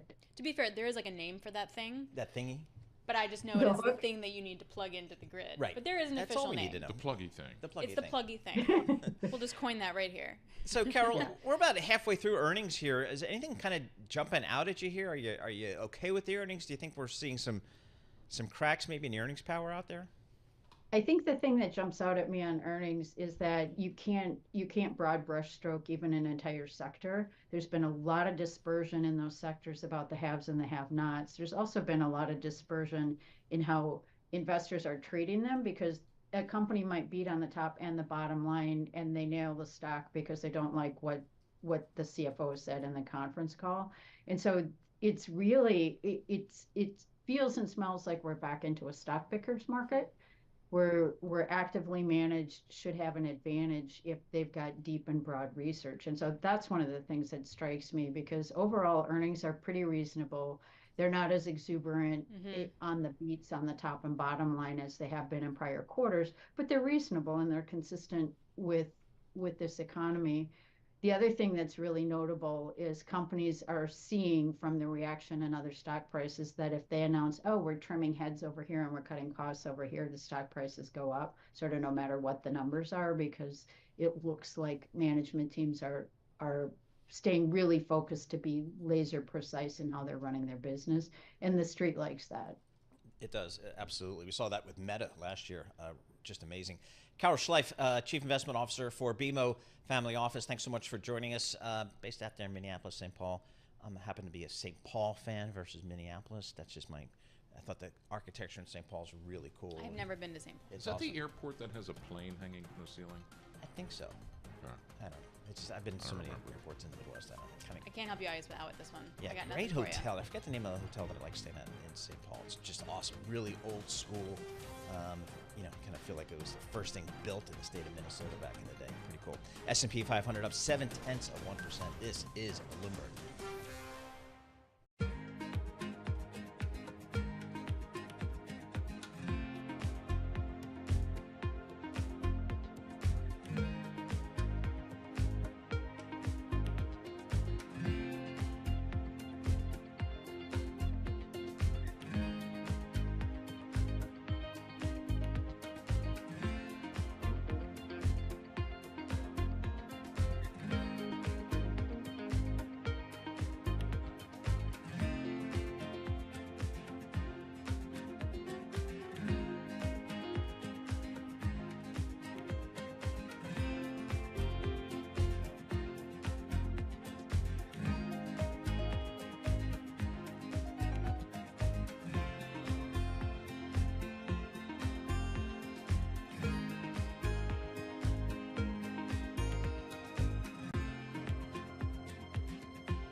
Markets, headlines, and breaking news 24 hours a day at Bloomberg.com, on Bloomberg Television, and the Bloomberg Business app. This is a Bloomberg Business Flash.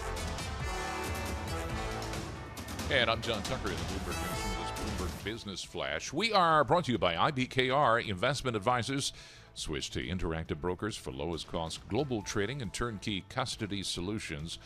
No ticket charges, no conflicts of your interest at ibkr.com/RIA.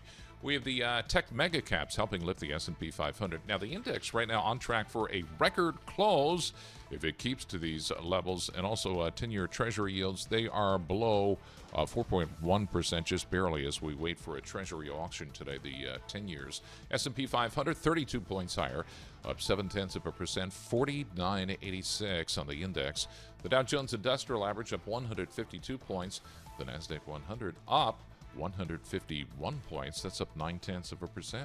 And we check the markets for you all day long, right here on Bloomberg Radio. I'm John Tucker, and that's your Bloomberg Business Flash. Paul and Alex. You don't have to raise your hand. I can see the red light. I had the red light on first. I did. I said Paul and Alex. Oh, because you end on the red light. Correct. I see. It's important there's that a we method to my organize madness. these things. I'm a professional over here. That's right. I'm Alex Professional Steele, what? Paul Sweeney, John Tucker. Bloomberg Intelligence, where we bring you analysis from all our analysts worldwide. They cover like 130 industries, over 2,000 companies. And one of them we're going to drill down into is Tesla. That stock down by 0.3%. A great scoop by Dana Hall and Ed Ludlow on our Bloomberg News team, talking about how staff at Tesla are bracing for potential job cuts. Apparently, managers were asked to affirm whether each of their employees' position is critical. That feels good. Yeah. That always feels really great when you hear that. Joining us now is Steve Mann, Bloomberg Intelligence Global Autos and Industrials Research Analyst. Hey, Steve, what did you make out of the scoop from Bloomberg? Well, I think, job cuts are never good for the employees, but I think the investors will probably look at it positively because the stock's been down like 12% since their last earnings call and 30% year to date. And that's all because, slowing EV sales, price cuts. So the company needs to do something to address some of the short-term challenges they're facing. So when I see news like this, it really makes me think, Steve, that maybe they see something fundamental in their business such that they have to look at a big fixed cost like people. What's the company saying these days about where they see, demand? Well, that's a good question. I think you got two questions there. First of all, fundamentally, they've done a lot of price cutting, in their operations, in the administrative side of things, in their manufacturing. So they're naturally kind of out of, they plucked out all the low-hanging fruits. There's not much to cut anymore other than looking at their human resources, and that's what they're doing at this time. Now, obviously, you don't want to cut, but I think they have to. If you look at Ford's earnings call last night, the market is really brutal. Mm-hmm. The margins was down was at negative 98% for Ford's EV business. That's worse than their third quarter. So from that, you can see the whole entire EV market is still facing, price cuts, slower demand. And that's, I think that's what Tesla is trying to address for 2024. Hey, Steve, do we have an idea of when the trough might happen for EVs? Is it just going to take cheaper ones, or is it going to be actually more hybrid and that trough be really pushed out? I think hybrid is a good kind of fill-in between now and when EVs can take off. Our view is actually around 2026, because I think that's when cost of manufacturing EVs will come down. With localization of battery production, more EV models out there, and every automaker right now is talking about the second generation of EV vehicles, the third generation of EV vehicles. They were actually designed on a very different platform than the ICE vehicles, the internal combustion engine vehicles, that is supposed to streamline production, cut the number of parts, and hopefully drive costs down to make it more affordable for the consumers. So it's a 26 story. Will the charging infrastructure also be a 26 story?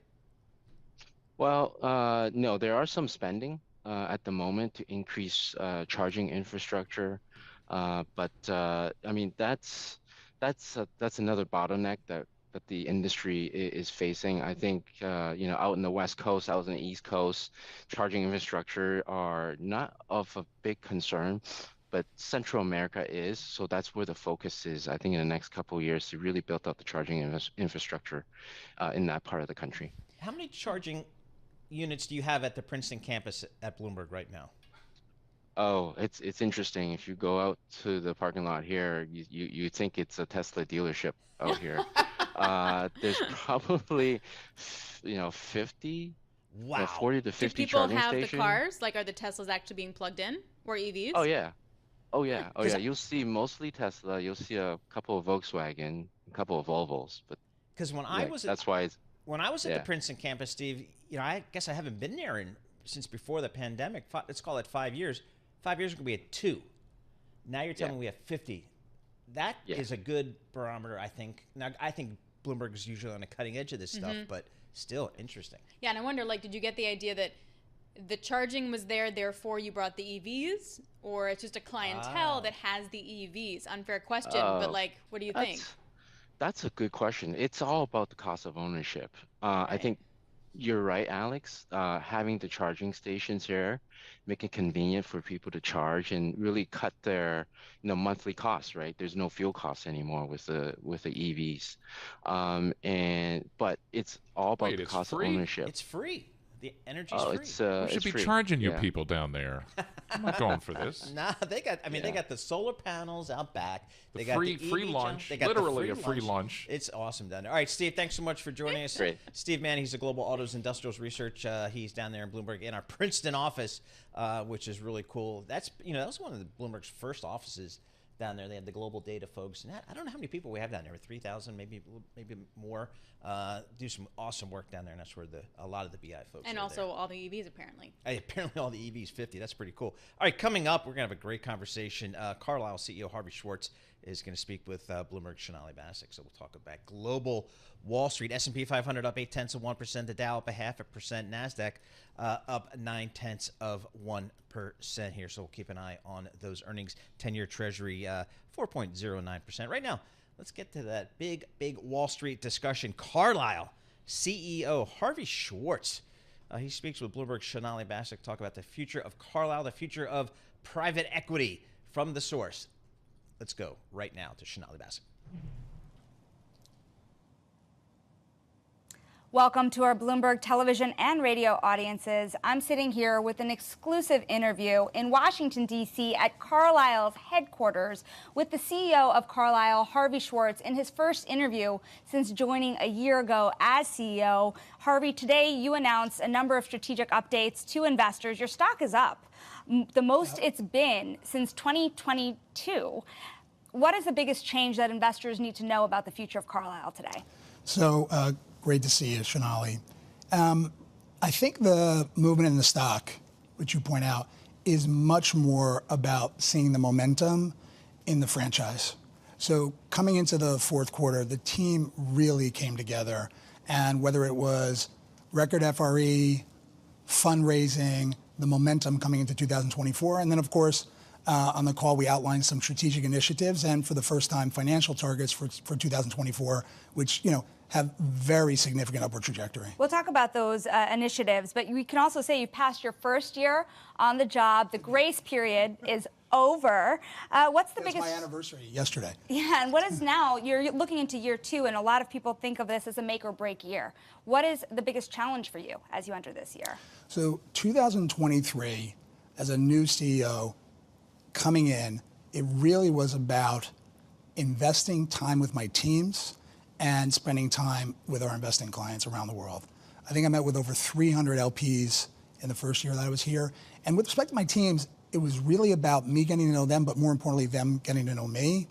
2024 is really about focus on our priorities, excellence of execution, and more teamwork. If we do those 3 things, we'll exceed our targets for this year. Part of the changes that you made, these financial initiatives, as well as some strategic updates you've made, means you're going to change the way you pay your deal makers. You've also announced a $1.4 billion buyback plan. How does this change incentives for the people who work at Carlyle and the people who invest in Carlyle? So when I showed up here, one of the first things the senior investor said is, we would like even more alignment with our investors. So this is about, with our investing clients, this is really about alignment across our stakeholders. So it's our senior investors, our investing clients, and our shareholders. And it, as I said earlier, it really is a win-win-win because our investing clients get more alignment with our investors get even more pay for performance, and our shareholders get an increased steady stream of fee-related earnings. Most investors would recognize it's a tough job. Carlyle's founders, including David Rubenstein, who is a contributor to Bloomberg TV as well, has been famously involved in the succession plan at Carlyle, and they remain large shareholders of the firm. How involved are they in the day-to-day operations? So when I met with the founders before I took this role, I was very clear with them that I wanted them very involved in the business. Carlyle is an iconic brand. They created an amazing culture here. Getting to know this company over the past year has been an extraordinary privilege for me, but having really their history, their connectivity with clients, their investing experience, we'll take as much as we can get at Carlyle. So, record fee-related earnings, as you have said, but even in the last year, there was a 36% rise in Carlyle stock. Last year, rivals, Blackstone, Ares were 70% or more. How do you keep up? How do you get Carlyle's stock price to start to match your rivals? So I think about the stock price really as an output. It is about, again, what I said, focus on priorities, deliver performance. If we do all those things, the stock price is going to follow. How do you think about some of these areas that have been very hot-button issues across Wall Street? Take private credit, for example. On one hand, it is a big place for Carlyle to be bringing in new money. You've shown that in the fourth quarter. On the other hand, there are a lot of questions about the industry at large, that a lot of money is flowing in, and whether there's enough opportunities to put that money toward. How do you address those concerns? So I think there's really two questions that have come up around credit. One of them, I think, really relates to systemic risk. And I think a lot of those discussions are sort of misunderstood. If you think about what we do as capital providers and how we provide that capital, and then you have a discussion around systemic risk, it really doesn't have the three core characteristics. We don't have leverage. We don't use significant leverage. There's not concentration risk, and there's not interconnectivity in what we do. So I think the systemic risk discussion, that's a bit overblown. In terms of deploying credit, it's our responsibility, first and foremost, to our investing clients to deploy that credit in the most thoughtful way possible. And that's what having 20 plus years experience in the credit business. There is a risk of a bubble? I think whenever you see a lot of capital moving into a space, you have to worry about at the margin how that distorts the opportunity set. But that's where the investing teams really have to do their best work. They have to pick their credits, they have to deploy that capital, and they have to perform. You know, we're sitting here on a week, too, where you're seeing fears about regional banking come up once again in the market. You're seeing the issues over at New York Community Bank and the downgrades that it's been facing. When you think about the role of private capital, where Carlyle fits into the story, how much can private capital really start to jump into the problems of the regional banking system? So I think as capital providers, whether it's in our private equity platform, credit, our solutions business, I think this capital can be incredibly valuable and has proven to be valuable in terms of solving economic problems. And so I think when you think about banking crisis or a banking disruption, the best way to address that is with the most efficient cost of capital. And if Carlyle can be a provider of that capital, I think we should put that capital to work on behalf of our clients. Well, some of the areas, too, are kind of choppier. Let's say commercial real estate, for example. There are a lot of fears that the commercial real estate sector could really be facing a significant crisis, particularly in the New York area. Do you share those concerns? So one of the very fortunate things that I inherited when I showed up at Carlyle is one of the best real estate investing teams in the world. Their performance over 20 years is truly extraordinary. When I talked to them about commercial real estate, they really started backing away from office many, many years ago. We don't see it as a sector where yet we see real opportunity. So I think there's going to be challenges, but I think this plays out over many, many years because in some respects we can see this problem. But it's a problem that'll have to be digested by the markets over a number of years. Yeah, let's get a little macro here because part of this problem is being caused on the heels of higher interest rates. And you have a market now that still expects more than 5 rate cuts before the January FOMC meeting of next year. Do you believe that those 5 rate cuts will come to fruition? So we have a pretty unique perspective on this because across our portfolio companies, we have in excess of 1 million employees and we see the data and the performance. I would say that if you step back and you think about historic Fed behavior, the Fed typically either is fine-tuning or cutting dramatically or raising dramatically. And when we look at the data from our portfolio companies, and then you look at strong GDP, unemployment numbers that are quite attractive, when you see inflation has really stopped materially and paused at this stage, I don't think we should be rooting for 5 or 8 rate cuts. I think that would suggest an environment that actually requires a lot of attention from the Fed. I think we should be hoping for fine-tuning because I think the economy is in better shape than people are giving credit for, and I think the Fed's done a fantastic job navigating this. So what is a more realistic view of where rates go? In our model, we would expect the base case to be 2 or 3 cuts. The Fed, we expect to be very data sensitive. We're watching this closely also, but again, my crystal ball may be as good as yours. So we'll see what happens. Markets are hard to predict. What's the risk then that we tip over from a soft landing or even no landing into a recession? What would cause the tides to turn? I think you could see if you had an unexpected market disruption, geopolitical event. But remember, the Fed has communicated to us that they're watching this data very carefully. And so hoping for multiple rate cuts, I think is a little bit of a recency bias. I think it's people really saying, oh, I really enjoyed that QE that we were experiencing. I think as market participants, we should want a normalized cost of capital.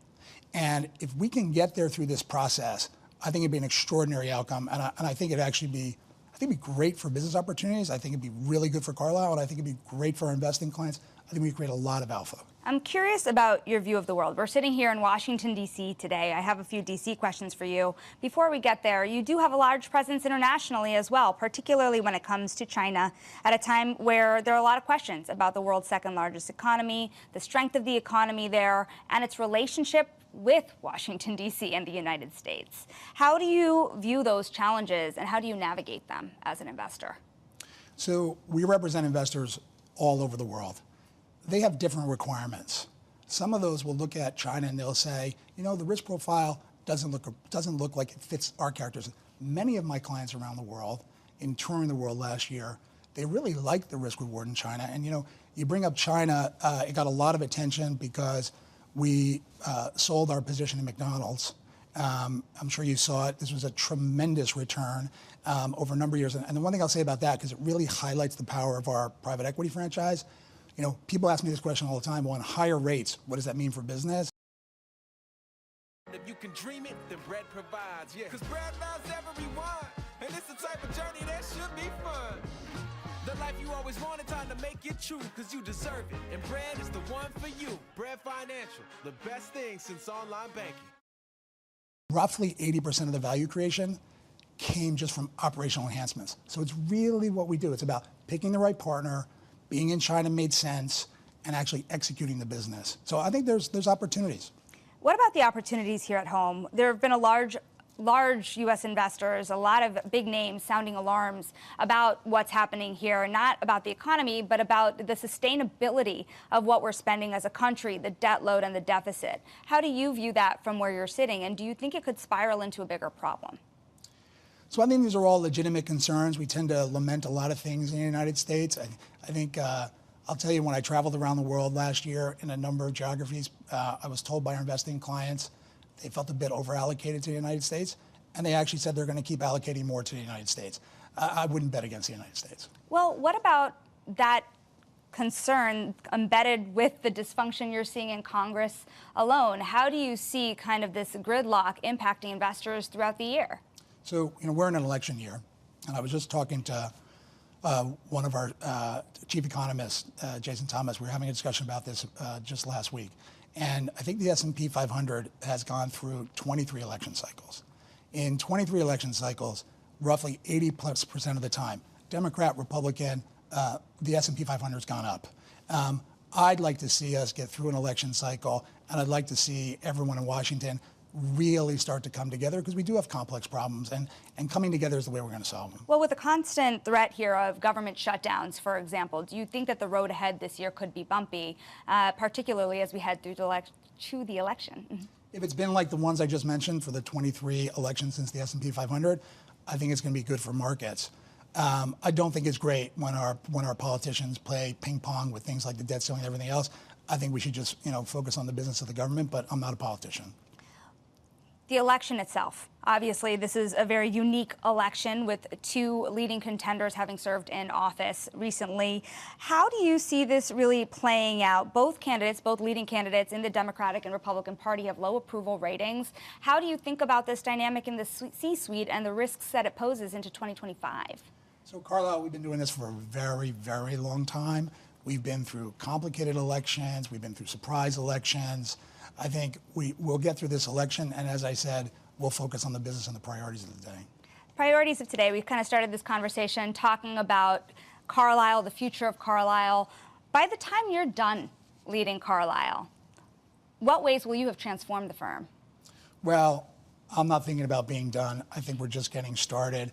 I couldn't be prouder of my team this year, the way they really came together. You saw it in all the growth, and you see it in the momentum coming into this year. Again, this is really, as I said, if we focus on our investing clients, we focus on performance, Carlisle will continue to grow, and we will be an incredibly important capital provider to people benefiting from that capital. With all of these changes, it begs the question, too, you know, private credit, wealth channels, what's the future of traditional private equity? Especially under a higher interest rate regime, as you've mentioned. So, you know, you and I have chatted about this before. I don't generally make any sort of long-dated predictions. I think the role of private equity and private capital will only grow over the next several years. The number of companies that will want to stay private, the wealth accumulation in the world, the actual wealth that will move into this sector, often referred to as the democratization of the asset class, the tailwinds in the industry. And one of the great appeals for me actually coming in and thinking about, can I really have the impact I want to have at Carlisle, is about the trajectory of this industry. I think it's early days for private capital managers, and I think we're all on a pretty steady growth path. You know, last word here, it's interesting. You're talking about these share buybacks. You're talking about also the changes you're making at the firm. Analyst on the call earlier was almost asking, are you giving back too much money? How are you going to keep investing back into the firm? How are you going to keep investing back into the firm? So in terms of how we think about capital allocation, today was all about defining the flexibility, acknowledging first and foremost that we think the enterprise value isn't represented. And so if we think that is the best marginal deployment of capital, we'll put it back to the shareholder. We're not going to sacrifice growth opportunities. And I don't want to make it too technical, but it really just is about the efficient frontier and efficiently allocating that capital. If we think the best opportunity is in growth, where we see enormous opportunity, we'll do it. If we think the capital flexibility provides us the opportunity to return it to shareholders, we'll do it. But the balance sheet is strong, and we can do both things. Harvey, thank you so much for your time. That is Harvey Schwartz, the CEO of Carlisle, just off of his first year on the job for Bloomberg television and radio audiences. Great stuff there. Shonali Basak interviewing Harvey Schwartz, the CEO of Carlisle Group. And he is, I just found out, a proud graduate of the State University of New Jersey, Rutgers. How cool is that?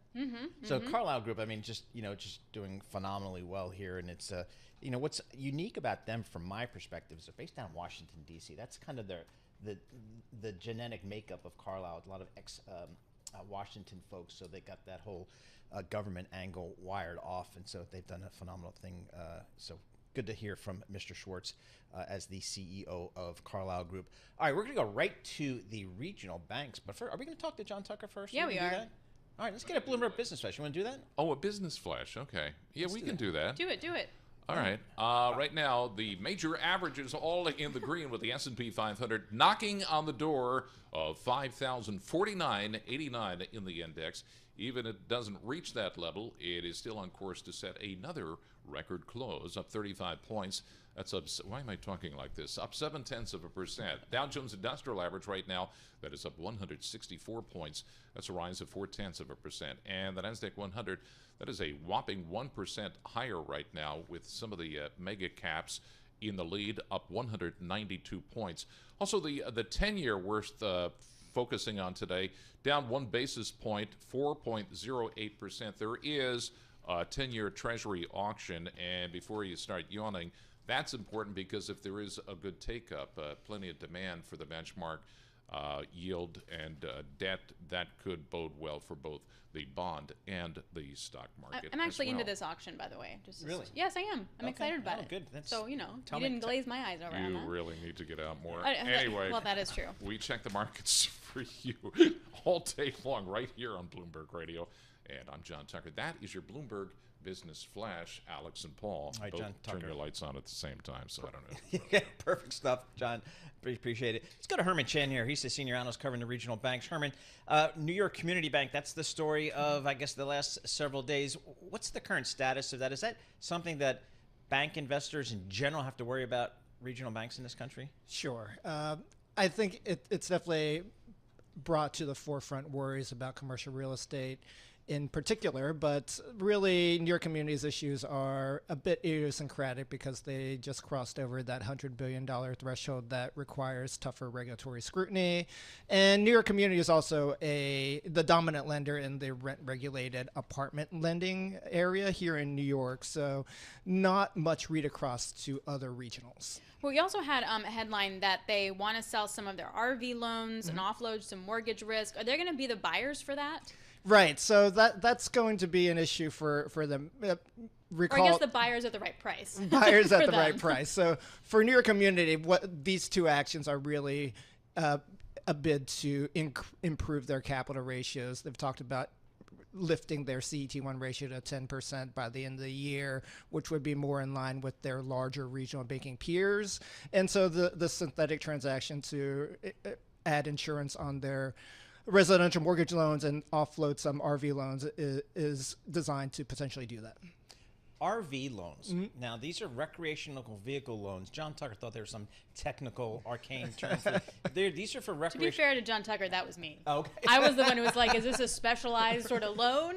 So is that a thing? Yeah, so it's a thing that some regional banks actually do, and it's a lucrative business. You can think of it as sort of like an auto loan, but just for RVs. And banks like M&T and Bank OZK. Bank of the Ozarks. Yeah, Bank of the Big Ozarks. RV country down there. These are RV lenders. Yeah. Well, also remember that RVs were super hot in 2020. Everyone wanted them. You couldn't make them fast enough because that was the only vacation you could have. Get in your RV, go around. So that's right.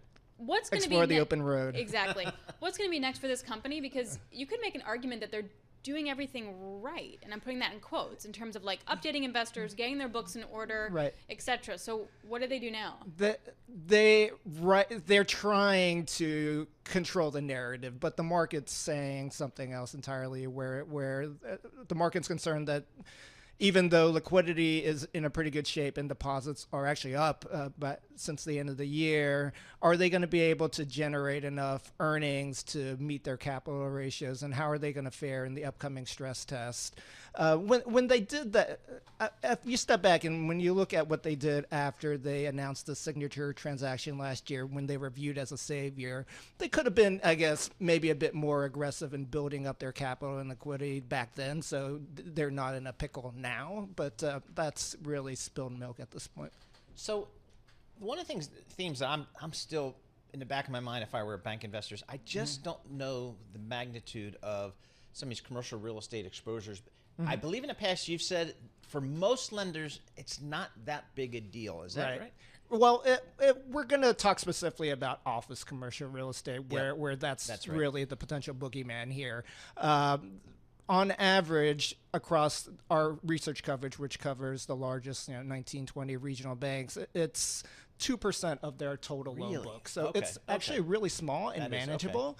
And and then on top of that, you have pretty conservative underwriting, and they know this is a risk, and the regulators know this is a risk. So the banks have already started to build up reserves to protect against potential losses. So put that all together, it just seems like it's going to be a manageable issue. But you're going to see losses eventually. So can this bank stay in business? That's going to be an open question. They've tried to put a very encouraging view out there on their earnings, on their management call earlier this morning, talking about the strength of the deposit franchise, and you're not seeing deposits flow out of the branches, and they have a boost to liquidity. So what they need is time, and it remains to be seen if the market's going to give them time to build up their capital. Right.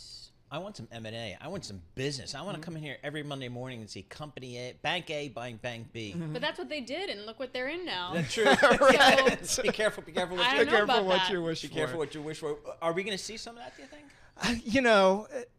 This whole issue surrounding New York Community, where they came in, helped out the FDIC and the regulators and really helped out the banking system by taking over Signature. And now they're in this pickle where they have to adhere to these tougher regulations, clearing that 100 billion mark. I don't think any other bank that's going to be in this same situation wants to jump into that same scenario. Can I ask a quick stupid question? Is there a stock price that we need to be worried about? Is it 370? Well, zero, but 379 right now, down another, what, 10% today? Right. I think if the market pressure continues, it's going to be something where the regulators take a more focused view and maybe be more forceful with what's next. But you have to wonder too, they were able to do that with SVB and First Republic, right? Mm-hmm. But now look at what happened with this bank, which bought some of First Republic assets because of that. So what will regulators do? JP Morgan in relation to that? Right. Hey, Jamie. Jamie. Sorry to ask, but I got another favor you got to do me for here. Yeah, sorry to bother you down in St. Bart's, but can you go over and buy your New York Community Bank? Herman Chan, thank you so much. We appreciate that. Herman Chan, he's a senior analyst. He covers the regional banks in the U.S. for us. Has been a go-to source here really over the last 12 to 18 months as we kind of figure out what's happening with the regional bank business. Right now, let's get some company news with Mr. John Tucker. All right, guys, we'll start off with Shinali's interview with the Carlyle Group, overhauling how it pays deal makers to free up steadier cash flows for shareholders. They've also authorized a plan to repurchase as much as $1.4 billion worth of their stock. This is the private equity giant. They reported fourth quarter earnings that beat the estimates, also saying they're going to give rainmakers and some of the senior employees a greater share of gains tied to investment exits. These changes are all part of the CEO, Harvey Schwartz's biggest effort so far to boost the languishing stock price. Well, Saudi Arabia threatening to imprison the bankers and consultants it works with if they cooperate with a probe by U.S. lawmakers into the planned merger of the PGA Tour with Live Golf.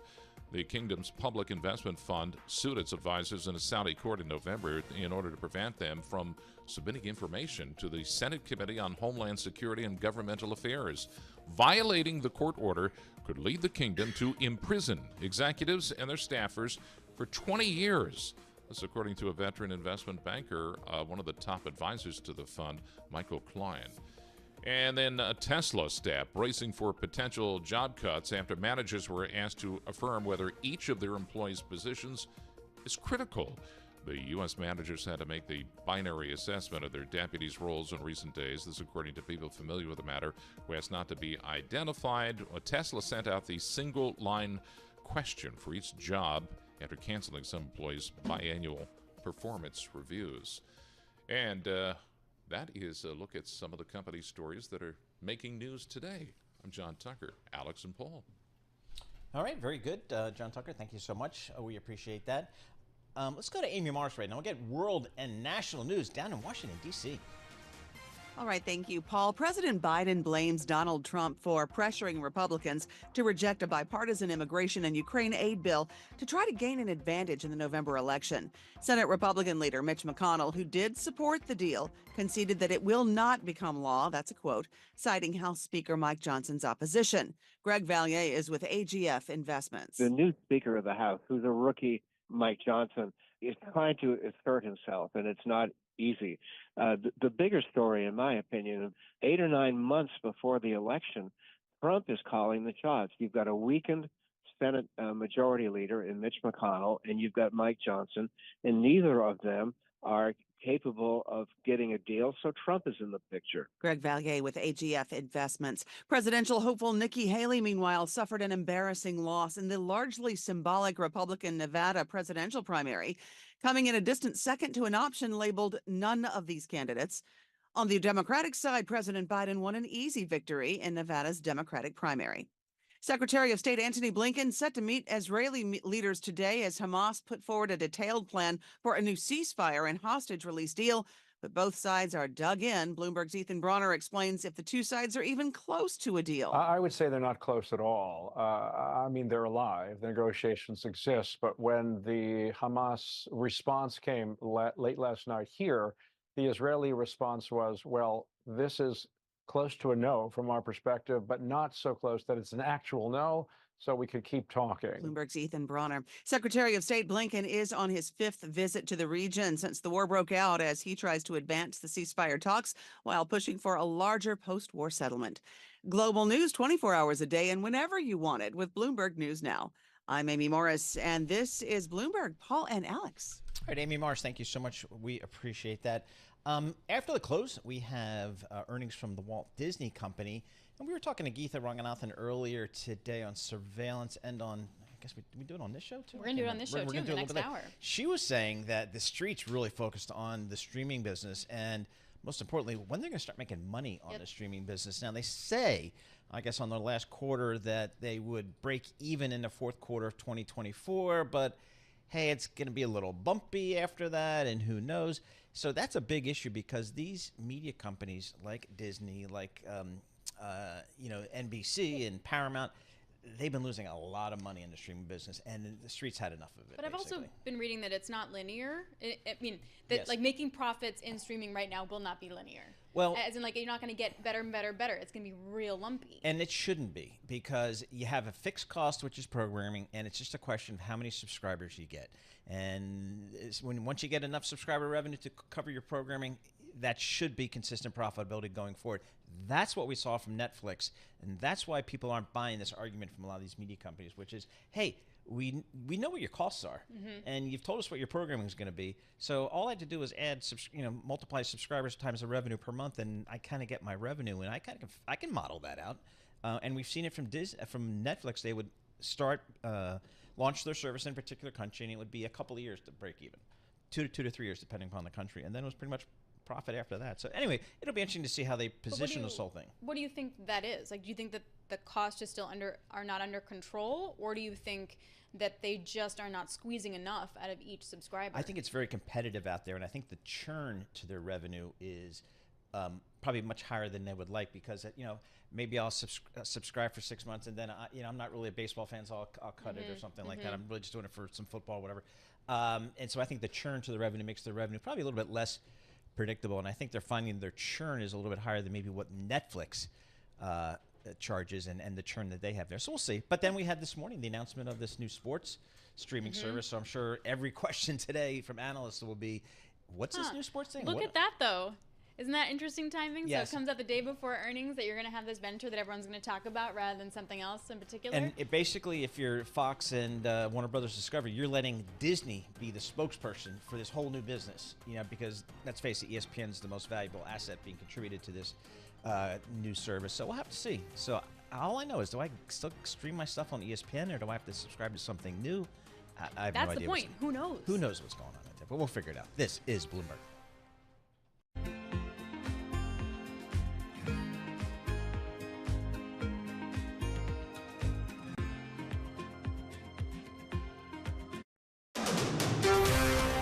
This is Bloomberg Intelligence with Alex Steele and Paul Sweeney. The real outperformance has been the U.S. corporate high yield. Are the companies lean enough? Have they trimmed all the fat? The semiconductor business is a really cyclical business. Breaking market headlines and corporate news from across the globe. Do investors like the M&A that we've seen? These are two big-time blue-chip companies. The window between the peak and cut changing super fast. Bloomberg Intelligence with Alex Steele and Paul Sweeney on Bloomberg Radio. All right, coming up in this hour, another blue-chip CEO discussion. This time, Dara Khosrowshahi, Uber CEO. He's going to sit down with Bloomberg's Emily Chang, Ed Ludlow, and Caroline Hyde. We've got him outnumbered 3-1. That'll be in just a few moments. Get the update on Uber and the ride-hailing business. And we talked about Geetha Ranganathan. Yeah, we're going to have her this hour as well. She's at Bloomberg Intelligence on the media business, previewing some Disney earnings and what this new sports streaming service is. Do I have to subscribe to something new? And when am I going to actually pay for it if I do decide to do it? She's going to give us all the details. First, we're going to kick it off with Mr. John Tucker in a Bloomberg Business Flash. All right, and this Business Flash is being brought to you by Commonwealth, supporting more than 2,000 independent financial advisors with the solutions they need to grow a thriving business. Commonwealth, go where you grow. Visit commonwealth.com to learn more. Right now, 5,000 in sight for the S&P 500. There's also a Treasury auction today, the 10-year notes. Nothing to yawn about because if it goes well, and there's solid demand. That could be a bullish catalyst for both the equity and the bond market as well. Also on Wall Street's radar, a raft of central bank speakers. Meantime, Kathy Bostjancic at Nationwide sees the Fed rate cut now being pushed to May or June. We're actually seeing some signs of a reacceleration in economic activity. So we need more data. I guess we're in the same camp as the Federal Reserve. We need to see more data before we can decide, when exactly they're likely to cut rates and by how much. I think that matters as well. And right now in the S&P 500, Enphase Energy, 17% higher. That in terms of index points, the leader right now for the index. A Federal Reserve Bank of Minneapolis President Neil Kashkari speaking to CNBC, saying officials would like to see a few more months of inflation data before cutting interest rates. S&P 500, 29 points higher, up 0.6%, right now at 4984. The Dow Jones Industrial Average is up 147 points, and the NASDAQ 100, 153 points higher. That's up 0.9%. And we check the markets for you all day long, right here on Bloomberg Radio. I'm John Tucker, and that's your Bloomberg Business Flash. Alex and Paul. So they're trying to stump me. They both turn their lights on. Yeah, Exactly. it's our sole We're on goal to to mess with you. your system. Mm-hmm. John Tucker, thank you so much. We appreciate that. Alex Steele, Paul Sweeney, we're live here in our Bloomberg Interactive Brokers studio. We're also streaming this video thing live to YouTube. So go over to youtube.com, search Bloomberg Radio, search Bloomberg Podcast. Anyway, that'll get you where you need to go. We're also in your dashboard with Bloomberg, with Apple CarPlay, the Bloomberg Business app, all there. Very easy at the touch of a button. Much safer, as Tom Keene points out, to just kind of searching around on your radio dial. Right now, we got, as John Tucker was just reporting, we've got the markets a little bit higher here. Let's see what's happening underneath the hood here for these equity markets with Nora Melinda. She covers that for Bloomberg News. Nora, what are you looking at? So we've been looking at New York Community Bancorp all day. That's ticker NYCB. Those shares are plunging as much as 14%, the lowest since 1997.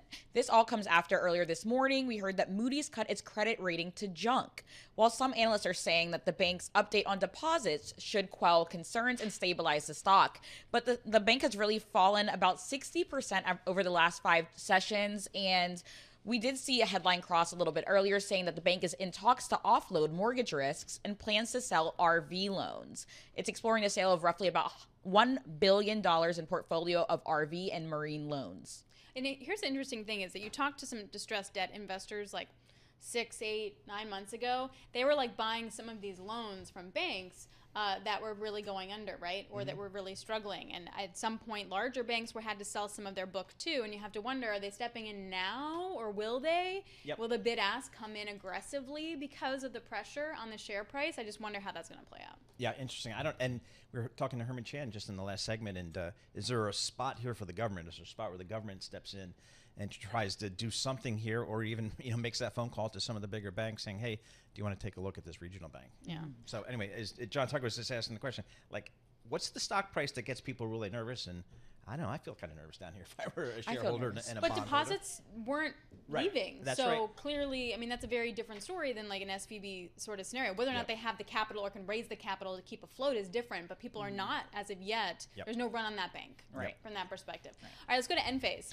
Yes, this is the biggest gainer in the S&P 500 right now, climbing as much as 23%, just shy of its biggest gain in 2 years. We were talking about this a bit earlier. The company predicted a potential bottom for the industry in the current quarter. The CEO said that Europe is already showing early signs of recovery, and he expects the non-California states to bounce back quickly. Alex, I know you have your little disclosure and your ties to this situation.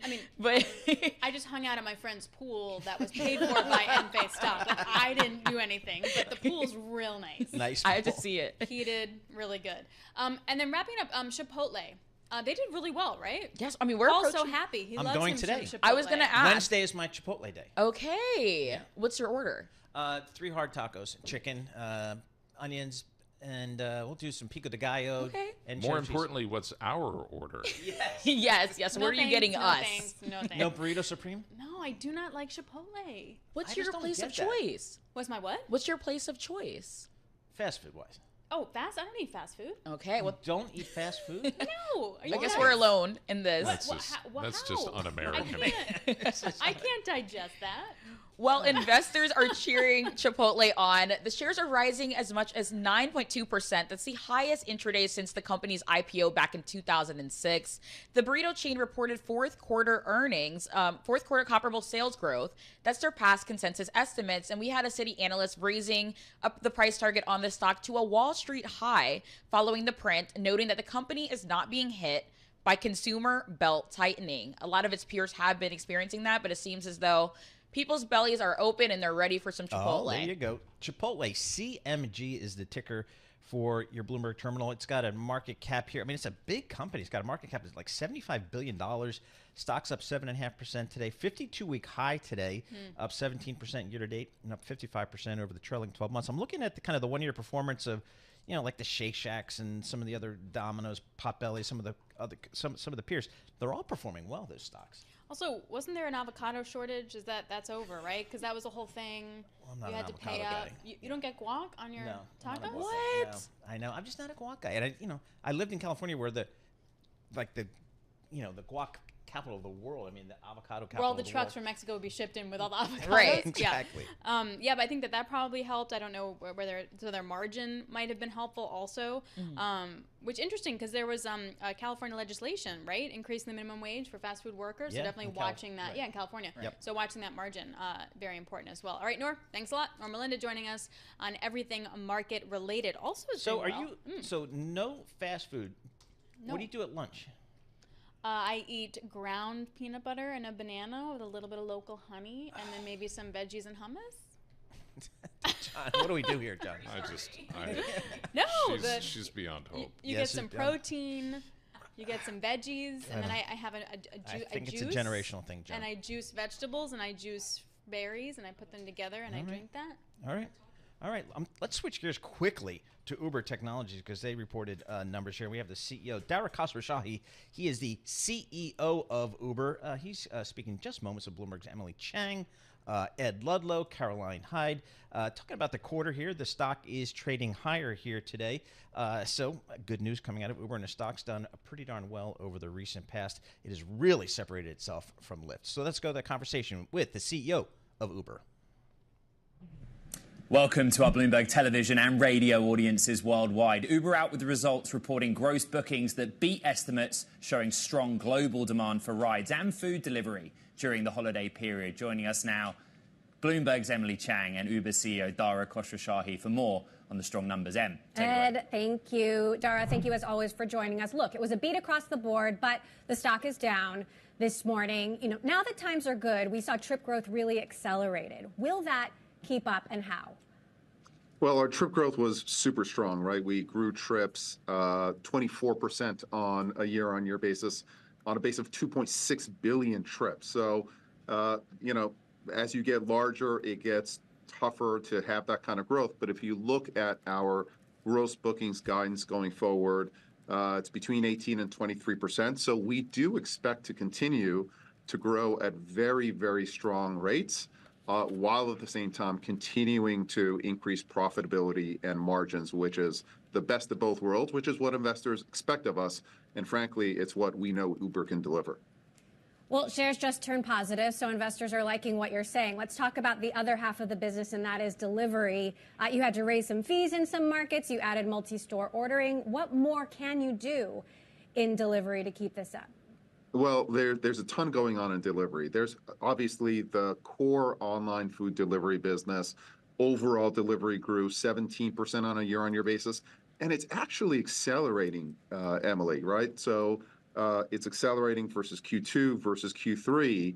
And it is about getting the basics right. The first thing is customers want choice. We now have almost 1 million restaurants on our site on a global basis, up about 10%.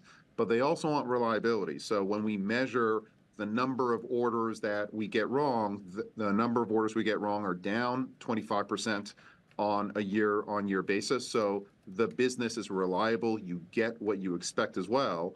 And what that's resulting in is our audience is growing, frequency is growing as well. And then as eaters order more and more in a basket, actually basket size is growing.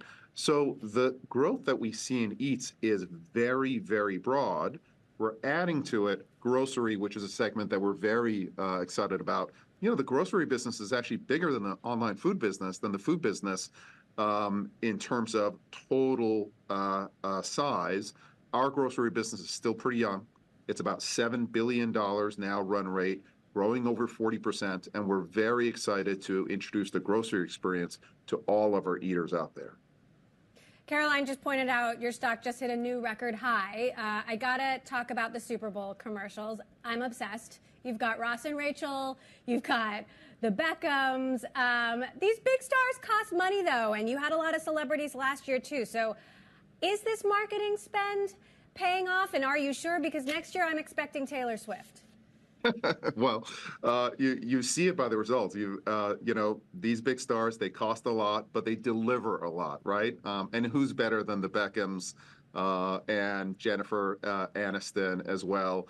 You know, the amazing thing about these stars is, you know, they're not afraid of making a little fun of themselves and having a sense of humor, but they also use their own social platforms to amplify the message out there. So it's not just about the commercial. It's about people talking about the commercials. It's about the stars using their Instagram accounts to amplify the platform, et cetera. That's why it's working out for us.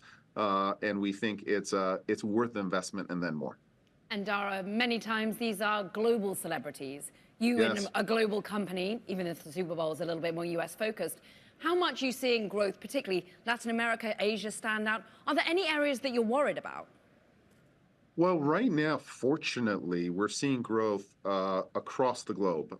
For us in mobility, Latin America and Asia Pacific have really been standouts. The LATAM business is growing, the base business is growing, but now in LATAM, what you're seeing is more two-wheelers, actually. It's a product we call Uber Moto.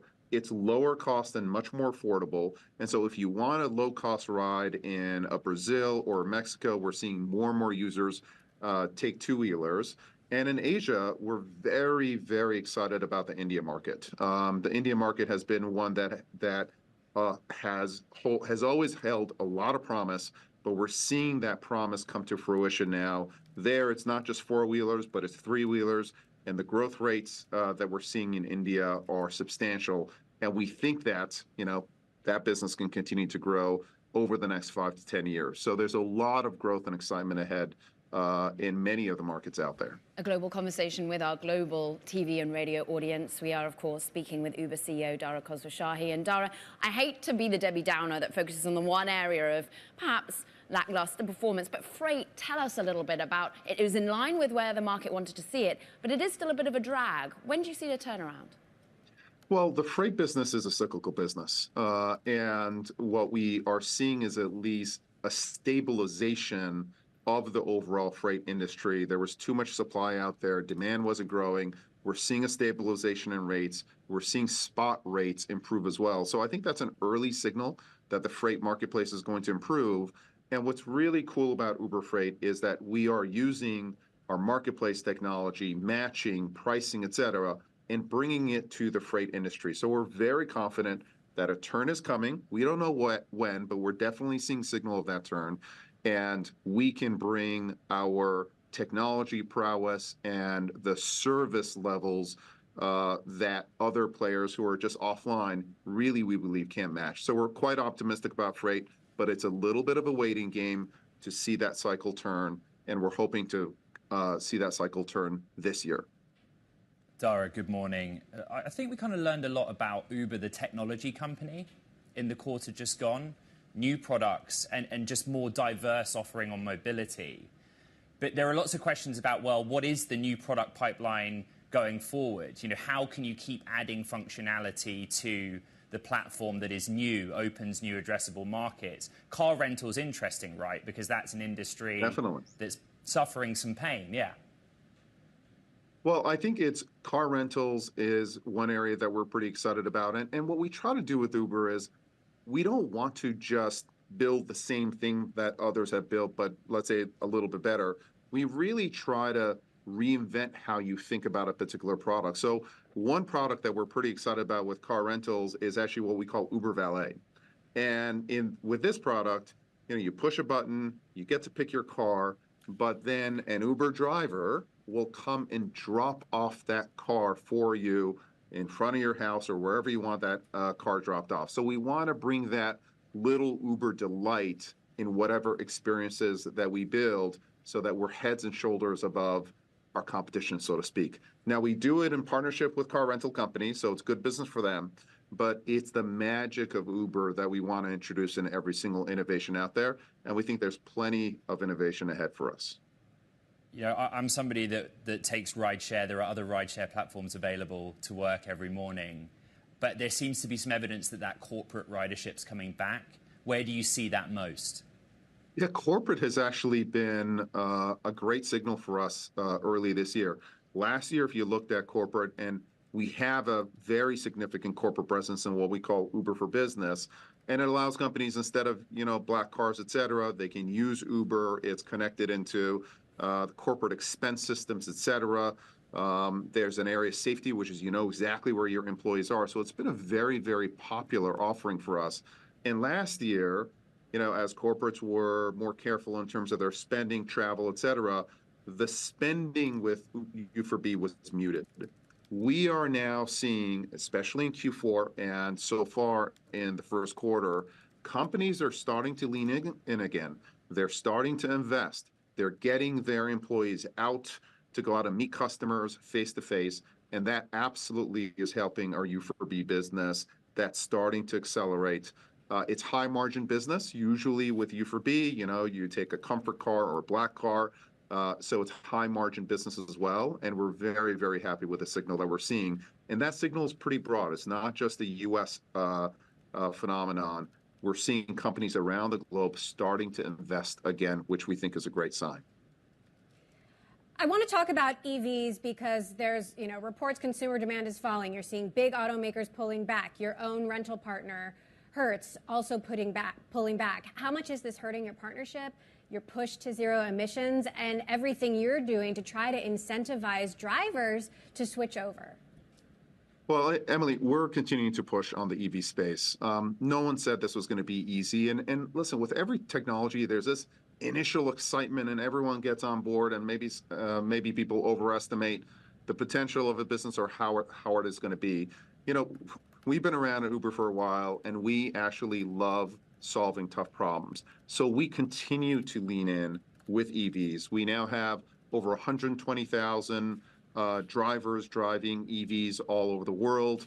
Over the past years, we completed more than 300 million trips in terms of EVs. So we continue to lean in. I think a real concern is with charging infrastructure and making sure that charging infrastructure is available and ready, especially where our drivers need it. May not be in the center of the city, but it may be in the towns that they live, et cetera. So if the charging infrastructure comes in, we think we have the partnerships in place. We're putting real money, $900 million, behind our push to EVs, including subsidizing rides, so drivers actually make more on an EV trip. So we're determined, and we think we're going to keep pushing the momentum in this space. You're shutting down Drizzly. You're laying off 150 people. What happened there? Did alcohol sales just decline post-pandemic? Don't you know there's a Super Bowl coming up? So it's, listen, it was a tough decision there. And what we have observed is that the Uber Eats platform, we talk about the power of the platform, which is, you ride on Uber, you eat on Uber, you get groceries on Uber, you order your alcohol on Uber Eats. The power of that platform is really significant. And, things have changed where companies have to be more disciplined in their investments. And when we look at a marketing investment, should we put the next marketing dollar behind Uber Eats, i.e. a Super Bowl commercial, or should we put that next marketing dollar to introduce the Drizzly brand to consumers? It didn't make sense to keep investing in Drizzly. So we've taken a lot of what we've learned from Drizzly, many of the merchant relationships, et cetera. But essentially that business is shutting down in terms of that organic Drizzly business. and we are building on alcohol within Uber Eats. We think that's the next best investment going forward for us as a company. Cost discipline. Uber CEO Dara Khosrowshahi, a joy to have you on the show. Thank you. And of course, our thanks to you, Emily Chang. All right, that was Dara Khosrowshahi, Uber CEO, speaking with Bloomberg's Emily Chang, Ed Ludlow, and Caroline Hyde. Very positive, remain very positive on the business. And when I think about the ride-sharing business, I mean, again, just going back to Uber, $146 billion market cap, stock's up 1% today, up 15% year to date, but it's doubled over the past year. Lyft is like not even in the conversation anymore. It just Uber has taken over that really space. has, yeah. I mean, it's just amazing. When they came public, I kind of thought, they're kind of the same thing. I don't know. I'll just pick one or the other. But no, Uber's just taken off, whereas Lyft has really been left behind. And they have that broadening portfolio that probably really winds up helping them. But you're right. It doesn't feel like there should be one. It feels like there should be room for many of these guys. But it just really has cornered that market to some extent. Yeah. So again, $160 billion market cap for Uber. $5 billion for Lyft. There you go. All right, let's get a Bloomberg Business Flash here with Mr. John Tucker. Here we go. All right, S&P 500 flirting with 5,000. Currently on track for another record close, even if it does not hit that mark today. The betting is that a solid economy is going to continue fueling corporate earnings at this point. And then you also have that auction, the 10-year yield right now ahead of that, 4.09%. This auction is a record $42 billion of government debt. So if it proves successful, it could be another catalyst that would push bond prices and stock prices also higher. S&P 500 up 30 points. That's a rise of 0.6%. 49.85 on the index right now. The Dow Jones Industrial Average is up 138 points. That's up 0.4%. The NASDAQ 100, 0.9% higher. That is up 159 points right now. And we check the markets for you all day long, right here on Bloomberg Radio. I'm John Tucker, and that's your Bloomberg Business Flash. Alex! Woo! I won. I was really excited because we're going to talk Disney. So I'm like, you're going to know all the stuff, so you guys can just go, and I will just kick it off. Disney reporting after the closing bell today. Of course, yesterday we got the news that ESPN, Fox, and Warner Brothers were going to do a streaming sports service. I don't truly understand what that means, but luckily Geetha Ranganathan is here with us, Bloomberg intelligence analyst on U.S. media. Geetha, is everyone going to ignore the quarter now and just focus on this ESPN thing? Yeah, definitely big news, Alex. Absolutely. I think there are a lot of, obviously it raised more questions than answers, but potentially it could be a huge game changer. I mean, especially if it kind of comes out at a really attractive price point. So, Geetha, why are they doing it now, do you think? I mean, what's kind of the strategy there? Are they trying to get people who just don't watch sports, who don't have subscribed to cable? What's the play here? Yeah, I think, definitely we know that we've lost about 30 million consumers to cord cutting. It used to be 100 million. We're now down to 70 million. We also have multiple folks who have actually never subscribed to a pay TV bundle. And a lot of them actually tend to be very hardcore sports enthusiasts. So the companies are actually pinning that market at about 60 million subscribers, potential subscribers. So there's obviously a huge target market for them. And I think this is really a way, Paul, for these companies to kind of finally take control of their own destinies in a way, right? They own content production, but they have never, owned distribution. They've always kind of been at the mercy of the pay TV distributor. And so this is a way for them kind of, I think, whatever you want to call it, but in a way kind of future-proofing their revenue streams. So when you say an attractive price, what is that price? So there have been some rumors out there. So we know an attractive price has to be something way below the $70 pay TV package, right? That's what we're paying right now if you just want to buy this package off of Comcast or Charter or any of the pay TV operators out there. It's obviously not going to be as low as, say, a regular streaming service, right? Like Netflix for $20. It's obviously going to have to be higher than that. We have seen some reports trickle in about a potential $40 to $50 price point I would say that that is still pretty attractive for a hardcore sports fan. Of course, some others will argue that you're still not going to get all of the sports, right? You're not having Paramount, you're not having, NBC content. So it's still going to be somewhat of an incomplete package. So it remains to be seen, the devil obviously is in the details. We'll have to wait and watch and see if, they're going to be able to license out any of the other sports or how it exactly works. But I would say at first glance, the $40 price point seems pretty attractive.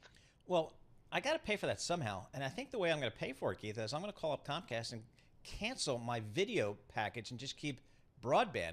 The cable companies can't be very happy about this.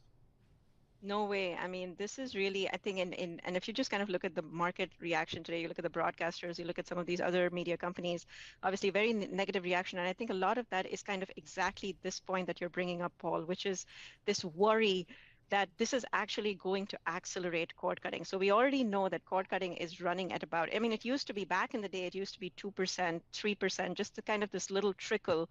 So nobody was really overly concerned about it. Of course, now that has accelerated to about 8.5% right now. And I think this news obviously can take it well into the double digits. And that's really a dismally bleak future for all of these broadcasters. Do you think that the broadcasters are surprised by this? I mean, they had to have seen something like this coming, right? Like, what's their plan A, B, C, D?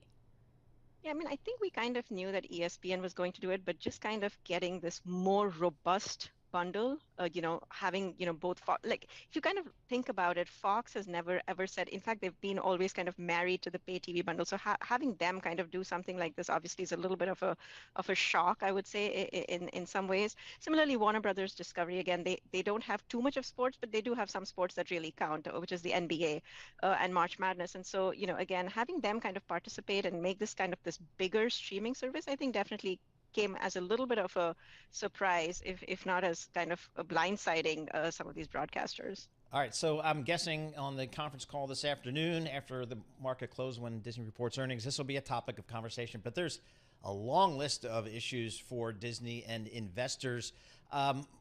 What's topic number one for you, aside from what's going on here with the sports business? I think the two things that everybody is kind of really looking to is, what the streaming profitability numbers are going to look like. I mean, Disney has obviously already done a really, really good job, Paul, in terms of bearing those streaming losses. So just 2 years ago, they were losing about $4 billion a year. Last year, they kind of really cut that down to about $2.5 billion. This year, hopefully, they get it down even lower. They're supposed to turn break even to slightly positive by the end of the fourth quarter, but any kind of guidance that they can offer on that front, I think, is something that investors are going to be looking very, very closely at. And then I think in general, just the cost cutting efforts, right? We've seen Disney already do a fantastic job. I think in many ways, even the sports streaming service kind of speaks to that whole concept of, rationalization of sports costs, because when they kind of bid in the future for sports rights, the joint venture kind of really helps them limit the downside, I think, in many ways, because sports makes up 40% of Disney's total content bill. So it's a huge part for them. So I think anything on those two fronts, cost cutting and streaming profitability, will be top of mind. So let's go to the streaming profitability for a second. What is less bad versus good? So right now, less bad is good, because nobody's making profits right now, other than, of course, Netflix, which just threw out about $7 billion of EBITDA, $7 billion of cash flow. None of these other big media companies are doing it. And so that is kind of, the guiding light, if you will. I mean, everybody wants to be Netflix. Of course, it's not easy to get there. There's going to be a lot of challenges down the road. But I think that, we do have one streamer that has kind of achieved profitability. We do have Netflix at 20% operating margins. It's going to take a long time for Disney, for a lot of these other peers to kind of get anywhere close to Netflix, but I think they know what they have to achieve if they've got to win over the street. Does Bob Iger have a successor yet? Because that's still kind of an issue. No, I mean, maybe they do. I'm not really sure. I mean, the one thing that I think was kind of a little bit surprising is their hiring of an external CFO. So we've always kind of seen Disney go internal for a lot of these key management hires. It was interesting that they kind of have Mr. Johnston there in the CFO post. I think obviously he's going to do extremely well, but I think that again raises the question of whether they will kind of look externally for a candidate to lead Disney. Is Disney stock a value trap at this point? She keeps laughing at us. I don't know what that means. I wish I knew the answers. I mean, if you just kind of look at the profit profile of this company, it's actually really, really strong. I mean, when I think about the EPS potential, I mean, it's 10 to 15% EPS growth over the next few years, especially if it gets to streaming profitability pretty quickly. So in that situation, I think, the stock will definitely have to re-rate. So, I mean, it all kind of now boils down to what they're going to say on the profitability numbers, what they're going to say on this new streaming service, whether that is going to accelerate the whole profit profile. So, the devil, again, is going to be in those details. All right, Geetha, you're going to be busy this afternoon. I think a lot of people are going to be listening into this call to figure out how they're going to get their sports going forward. Who cares about the EPS? But what do I have to buy? What do I have to pay to get all my sports here? So we'll be paying attention to that. Geetha Ranganathan, she covers all of the media stuff for Bloomberg Intelligence based down in Princeton, New Jersey. So all I know is I'm not going to pay an incremental $40 for stuff I already get. So, I mean, I'm just going to cut. But have you cut the cord? No. Okay. I haven't. And you haven't because? Well, mostly sports. Sports. So now if I can get, but CBS isn't part of this package. So that's a problem because they have a lot of football that you like to watch. They have a lot of NCAA basketball they like to watch. So it's really getting difficult here, I think, for the consumer. What I used to argue for people is, yeah, you're upset about the cable bill. Everybody's upset about their cable bill. But, man, it's convenient. It's one check, and you get everything. Now you're writing 6, 7, 8 checks. And are you getting a better product? Right. I don't know. First of all, he's still writing checks. Let's just that log that was just and put that aside. Figure of thought. Yeah, but then I also a generational thing going on. But you were bringing up the idea that I walk up and pay cash to the Comcast. He just gives it right to them. That we're going to have like a bundle for streaming too. That eventually they'll have to bundle up to sort of sidestep exactly what you're just talking about. Yep. It is the total disruption of the media marketplace, and who pays? I think the consumer does here. So certainly in terms of convenience. All right, now let's head down to Washington, D.C., World and National News with Amy Mars. All right, thank you, Paul. President Biden blames Donald Trump for sinking a bipartisan immigration and Ukraine aid bill. Biden says Trump pressured members of his party to reject the deal to help him gain an advantage in the November election. We talked with Greg Vallier with AGF Investments about whether a Trump factor might increase the risk of a government shutdown. Yeah, there's a risk if he, comes out and asserts that we must have a shutdown. That would influence a lot of people. I still think, though, the more likely outcome is once again kick the can down the road. You have another extension well into the spring. There are many people in the House who wouldn't mind having just one extension after another through the fiscal year, which ends on September 30. Greg Vallier with AGF Investments add that the Trump factor makes U.S. allies nervous. House Speaker Mike Johnson suffered a stunning defeat when Republicans narrowly failed to impeach Homeland Security Secretary Alejandro Mayorkas. Congressman Ken Buck of Colorado, one of the few Republicans who voted against removing Mayorkas from power, telling ABC he believes impeachment is a tool to be used rarely. Impeachment is supposed to be a very, very last resort type of remedy. Not something that is used every Congress. It took 3 GOP lawmakers to break from party leaders, arguing that policy differences with the secretary isn't a crime and do not meet this constitutional threshold for removal from office. San Diego County Sheriff's search teams are looking for a Marine Corps helicopter reported overdue early this morning. The Sheriff's Department was notified that the chopper was overdue for arrival at Marine Corps Air Station Miramar and was last seen in the area of Pine Valley. That's a mountainous region east of San Diego.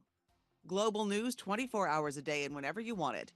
With Bloomberg News Now, I'm Amy Morris, and this is Bloomberg.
updates, headlines, and breaking news 24 hours a day at Bloomberg.com, on Bloomberg Television, and the Bloomberg Business app. This is a Bloomberg Business Flash.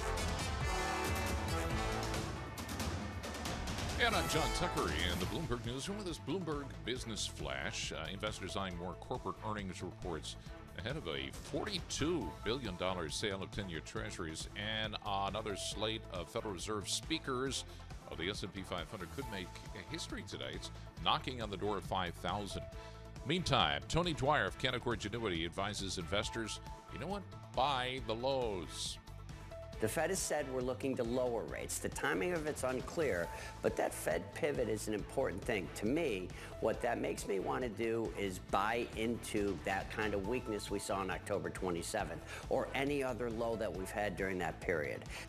And as far as earnings, Snap plunging by the most in a year after the Snapchat app owner reported lower than projected revenue over the holiday season. We have Snap shares right now 35% lower. CVS Health reporting better fourth quarter results than was expected by Wall Street. CVS shares, they're up 3.3%. And Uber reporting gross bookings beating analysts' estimates. Uber shares, they're up 1.2% right now. Overall, the S&P 500 is up 31 points. That's a rise of 0.6% at 49.85 on the index. The Dow Jones Industrial Average up 149 points. And the S&P, the NASDAQ 100 up 152 points. That is a rise of 0.9%.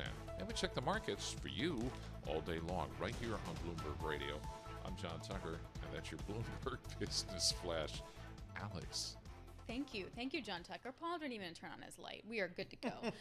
Listening to Bloomberg Intelligence, I'm Alex Steele alongside Paul Sweeney. We cover 2,000 companies, 130 industries worldwide with our amazing team of analysts from Bloomberg Intelligence. Let's get the perspective, though, on how to invest and where to put money when we're near 5,000, which really, let's be honest, means nothing with the S&P. People like round numbers, but I don't feel a lot of conviction heading into this. Phil Orlando is Chief Equity Strategist with Federated Hermes, and he joins us now.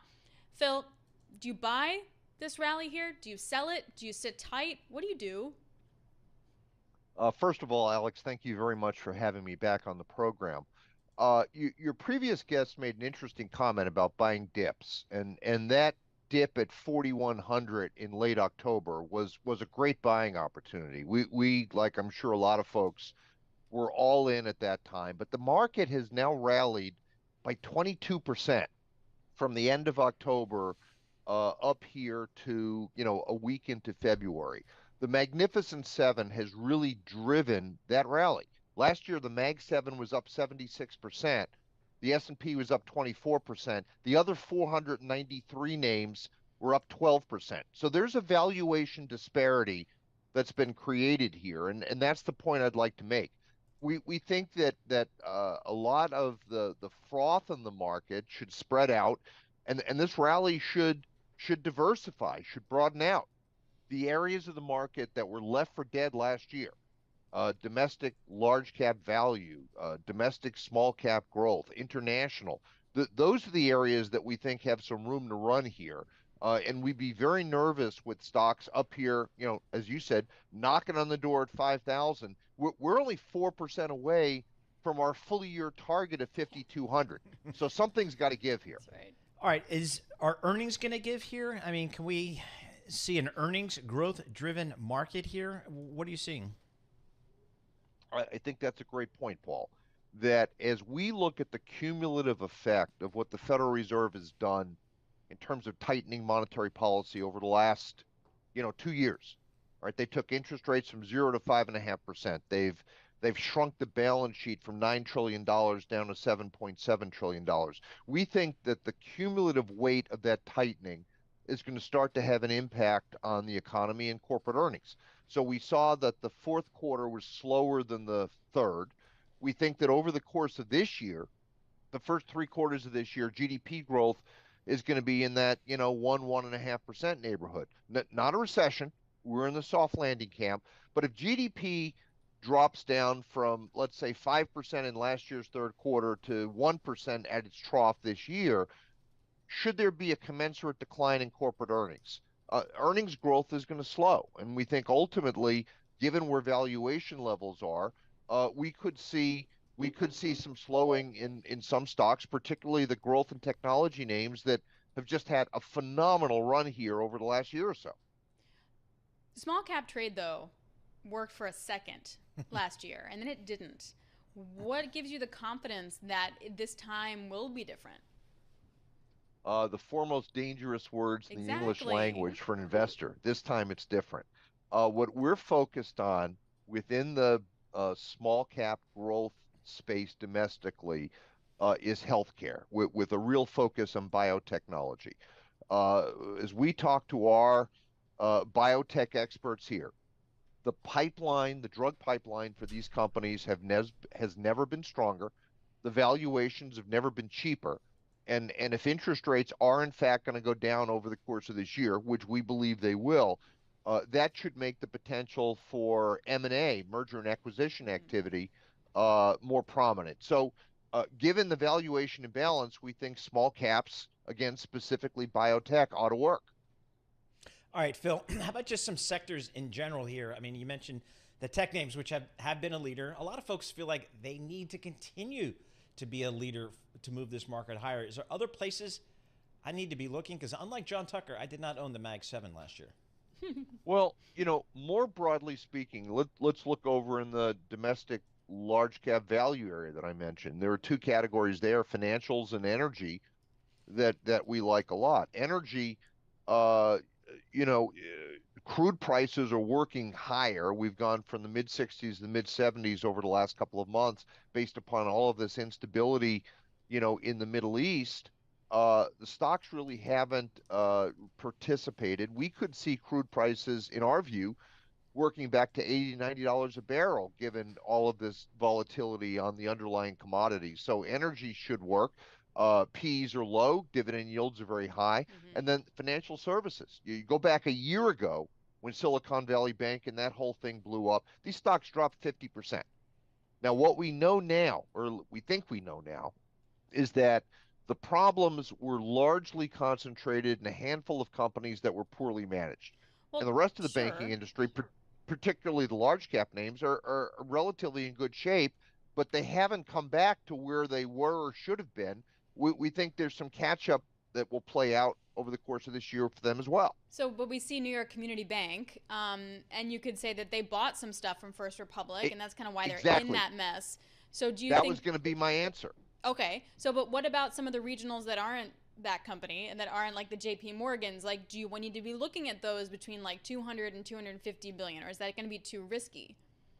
Well, and I think we get into a stock picker's market environment where you've got to do your fundamental due diligence on these companies, and what do their balance sheet and income statements look like? Do they have the same sort of exposure to commercial real estate that Silicon Valley Bank or New York Community Bank did? Do they have the mismatch in assets and liabilities? Or have we just thrown out the baby with the bathwater? So that's got to be an individual decision that the analyst and the portfolio manager is going to make about whether an individual regional bank or money center has the same problems that some of the ones that have got taken out behind the woodshed, and rightly so, a year ago. All right, very good. Phil Orlando, thank you so much for joining us. Phil Orlando, he's a chief equity market strategist, and he's head of the client portfolio group at Federated Hermes, joining us via Zoom from New York City. I kind of feel like I can't even remember the last time we've been in a market of any length where tech wasn't driving the market.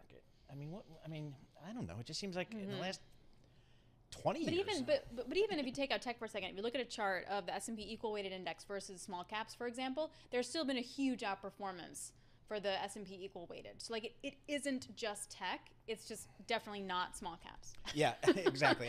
and small caps, you're right. They worked for like a cup of coffee last year in that November and December run. Yep. We saw the Russell 2000 outperform the S&P. We saw the equal weighted S&P X SPW actually outperformed there for a couple of months. So that was good to see the breadth expanding there. A lot of technicians tell you that's kind of the sign of a healthier market when you have more breadth, so along with higher volumes as well. So we'll see how it plays out. I feel like that's the question for today. Does the rally broaden? If it doesn't, you have to rethink the things. Yep, very good. All right, S&P 500 up 0.6%. We're going to have more coming up. This is Bloomberg.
Now, your company news headlines on Bloomberg Radio.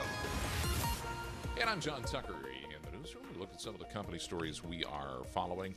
Let's start, since you guys were just talking about the tech industry, they're getting used to job cuts there. Starting in late 2022, technology companies began conducting rounds of layoffs that were deeper and broader than anything in recent memory. And so far this year, 32,000 tech workers have lost their jobs. This according to layoffs.fyi. This is a startup that's been tracking the metric. Alphabet, Amazon, Microsoft, Salesforce, Snap, and Zoom have all announced headcount reductions in recent weeks. And today, Bloomberg also reported Tesla staff are bracing for potential cuts there. And New York Community Bancorp reaching out to investors for capital to finance a large portfolio of residential mortgages as the pressures on the regional lender mount. The company also seeking third-party capital that would inject liquidity into a portfolio of residential mortgages. NYCB also exploring the sale of a roughly $1 billion portfolio of recreational vehicle and marine loans. And then you have Ralph Lauren sales projected to grow 1.9%, though Bloomberg Intelligence saying the company may beat expectations given the third quarter U.S. transaction data. And the brand's popularity in China may boost things there.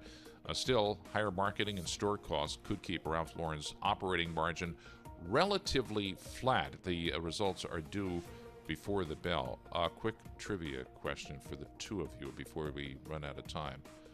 Ralph Lauren, as you know, changed his name to Ralph Lauren. From what? John Smith. No, it's Ralph Lifshitz. Yeah, I would say it's a pretty good change. Nothing wrong with Lifshitz, but Ralph Lauren, great brand. That's your company news. This is Bloomberg Intelligence with Alex Steele and Paul Sweeney on Bloomberg Radio. I'm Alex Steele here with Paul Sweeney, where we cover all the companies and industries you can think of in the world with the great minds from Bloomberg Intelligence. For now, though, we're going to go over to Amy Morris for world and national news. You, Alex. President Biden blames Donald Trump for seeking a bipartisan immigration and Ukraine aid bill. Biden says Trump pressured members of his party to reject the deal to help him gain an advantage in the November election. Nikki Haley has another setback in the race for president. She came in a distant second in the Nevada primary, behind the option labeled none of these candidates. Greg Valliere of AGF Investments says Nevada's primary is really largely symbolic. But it's not a good headline for her today. He's got until Super Tuesday, March 5th. If he wins a primary or two or three on March 5th, she's back in the picture. And once those primaries are over, I think Trump becomes the presumptive nominee by mid-March. Nevada's Republican caucus is Thursday. Trump is on that ballot. Haley is not. Changes may be coming to the head of the Republican National Committee. Bloomberg News has learned Chairwoman Ronna McDaniel is in discussions with party leadership to step down by the end of this month. Sources say McDaniel, who has been in the national GOP top slot, has been facing pressure from the party's 2024 presidential frontrunner, Donald Trump. The Environmental Protection Agency is announcing a new rule, significantly reducing the level of air pollution known as particulate matter by updating the national air quality standards. Attorney Patrice Sims with the environmental law nonprofit Earth Justice says this could save lives. He says the rules seek to quantify some key metrics. If you went outside, how much of this pollutant in the outside air is safe? And at what point does the level of pollutant in the outside air become unsafe? Now, the current standard is for 12 micrograms of particulate matter per cubic meter of air. It's expected to be dropped to 9 micrograms. Trade groups have criticized air quality regulations in the past as a threat to U.S. competitiveness. Global news 24 hours a day and whenever you want it with Bloomberg News Now. I'm Amy Morris, and this is Bloomberg, Paul and Alex. Amy Morris, thank you so much. We appreciate that. Many reasons. I've been reading the Wall Street Journal since college. I love the Journal. Will always subscribe.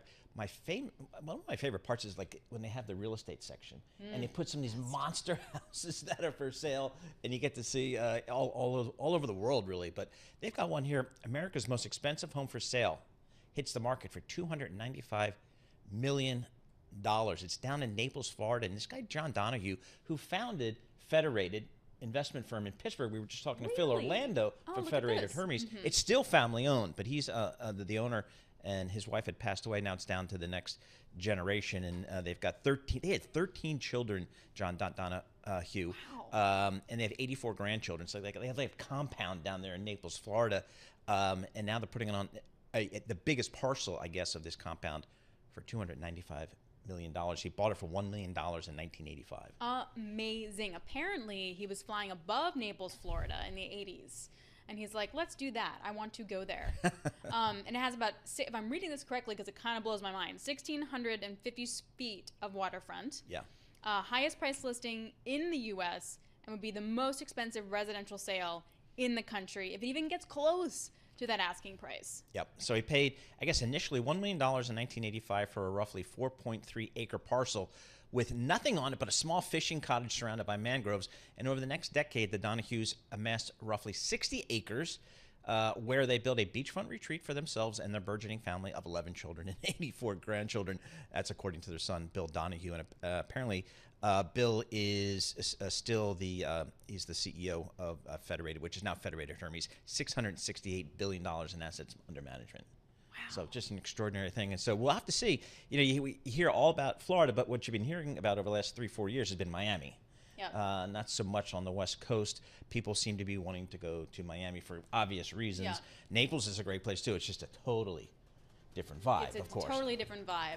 And normally I would say, like, who needs all this space? But I don't know, with 84 grandchildren, you actually probably need all that space. My whole family is 5 people, so this would be, what would you do with all of that? Wow, okay, well, Paul will make his bid. We'll see how that goes. Exactly. Check that out in the Wall Street Journal. S&P 500 is up 0.7%. We got coming up, Mr. Joe Matthew starts right now.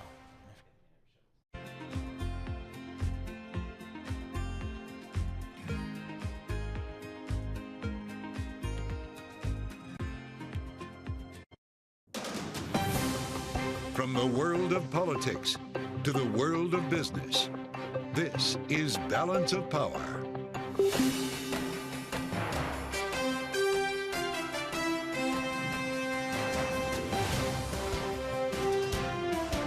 Live from Washington, D.C. Was that the night the wheels came off? Welcome to the fastest show in politics as the speaker swings twice and misses with failed votes on funding for Israel and on impeaching the Secretary of Homeland Security. We're going to have the latest on a chaotic 24 hours in Washington for you straight ahead, and a conversation with Congressman Al Green. The Democrat joins from his hospital bed today, which he left temporarily last night to cast what turned out to be the deciding vote on impeachment. He's going to be with us in just a moment. We'll have analysis as well. From our signature panel, Bloomberg Politics contributors Jeannie Shanzano and Rick Davis are with us for the hour, and we start, as always, with a look at Wall Street. Let's get to it. In New York, here's Charlie Pellet. Hi, thank you very much, Joe Matthew, and here's what's going on. We got ourselves a Wednesday rally underway with the Dow, the S&P, NASDAQ. We'll throw in the NASDAQ 100 index. Interestingly, though, Russell 2000 index of small cap shares is lower, down 0.3%, but the S&P right now up 35, up 0.7%, getting closer to S&P 5000. We've got the Dow up 159, up 0.4%. NASDAQ, the composite index, up 121, up by about 0.8%, while the NASDAQ 100 index also advancing now by 1%, up 179 points. A rally in tech mega caps leading stocks higher, with the S&P 500 approaching its 5,000 milestone. Bonds drifted before a record $42 billion sale of 10-year treasuries. So right now we've got the 10-year 4.10% with a 2-year 4.39%. Gold up $2 the ounce, now at $2,038, up 0.1%, and crude oil up 0.3%, $73.49 a barrel. Earnings news: a beat and a raise at Uber. Uber reported gross bookings that beat analyst estimates, showing strong global demand for rides and food delivery during the holiday period. Here's Uber CEO Dara Khosrowshahi, who spoke this morning with Bloomberg Radio. Well, our trip growth was super strong, right? We grew trips 24% on a year-on-year basis on a base of 2.6 billion trips. So, as you get larger, it gets tougher to have that kind of growth. And Uber shares, they are up now by 0.8%. Crosstown rival Lyft, also based in San Francisco, dropping by 4.3%. Big news coming up after the close of trading today when we hear from the Walt Disney Company. Disney now lower by 1.1%. Recapping, stocks higher for S&P up 36, up 7 cents, 10-year, 4.10%. I'm Charlie Pellet. That, Joe Matthew, is a Bloomberg Business Flash. All right, Charlie, we thank you. Welcome to the Wednesday edition of Balance of Power here on Bloomberg Radio, on the satellite, and on YouTube. If you want to find us on YouTube, search Bloomberg Global News. The live stream is underway right now. The cameras are lit, and we'd love to meet you in the studio. As we have a little story time today, story time from Washington, another late night on Capitol Hill. And in this storybook, this is like a scene at a House of Cards. The headline on the terminal from our own Billy House: Congressman left hospital bed to head off Mayorkas impeachment. Imagine the optics here. This is the impeachment, of course, of Alejandro Mayorkas, the Secretary of Homeland Defense, said to be a done deal. Speaker Johnson speaking confidently throughout the day, even though apparently they didn't do a lot of whipping on this because it did not pass. And great drama in the process. As I read here on the terminal from Billy Green, a Texas Democrat who'd been recovering from emergency surgery, entered the House chamber in a wheelchair. Imagine the doors bursting open. Wearing scrubs.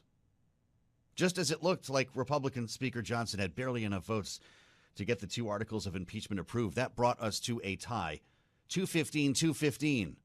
Republicans then were forced to flip one vote so it would fail, allowing them to come back another day with a motion to reconsider, I should say. And the Speaker this morning said they will do this, and it will pass on the next round. We'll see if Al Green will be at that vote. He's with us right now by telephone from his hospital bed, the congressman from Texas, 9th District. Congressman Green, I hope you're feeling well, and I appreciate your joining us today. I guess you were well enough to leave your bed last night. Did you know at the time that you were going to be the deciding vote? Well, hello, Mr. Matthew. Thank you for being so kind with your intro. I did not know. I quite candidly thought that the vote would pass, but I knew that I had to do my job. I knew that I wanted my vote to be counted because I know Secretary Mayorkas. I know the good things that he's done. I had an experience with him that I'll recount for you quickly. Had a young man, very young, who was a patient at Texas Children's Hospital. The hospital called my office and said, this young man has been picked up along the border with his mother. They were both undocumented. He came out of his own volition. And they placed him in a place where he had no support system. And this child was a dialysis patient, and he needed to get back. So we contacted the secretary's office, and he made it possible through what's called parole for this child's life to be spared. I sincerely believe this. When we arrived there, there was a team of doctors waiting. It was around 2 a.m. in the morning to take this child in. This parole has worked to save lives. It's not just an open gate for people to walk through. Secretary Mayorkas is a responsible person. He's not a ruthless, reckless, lawless demagogue. He's a responsible person who tries to treat people fairly. So thank you.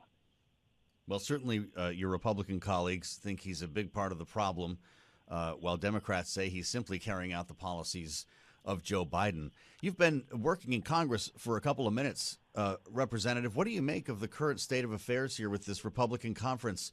You got pretty used to Nancy Pelosi never bringing a bill to the floor, as they say, without knowing it would pass.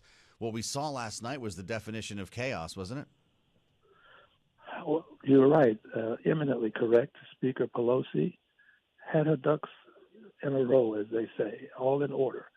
I am amazed that it did not pass, to be quite candid. I thought that it would.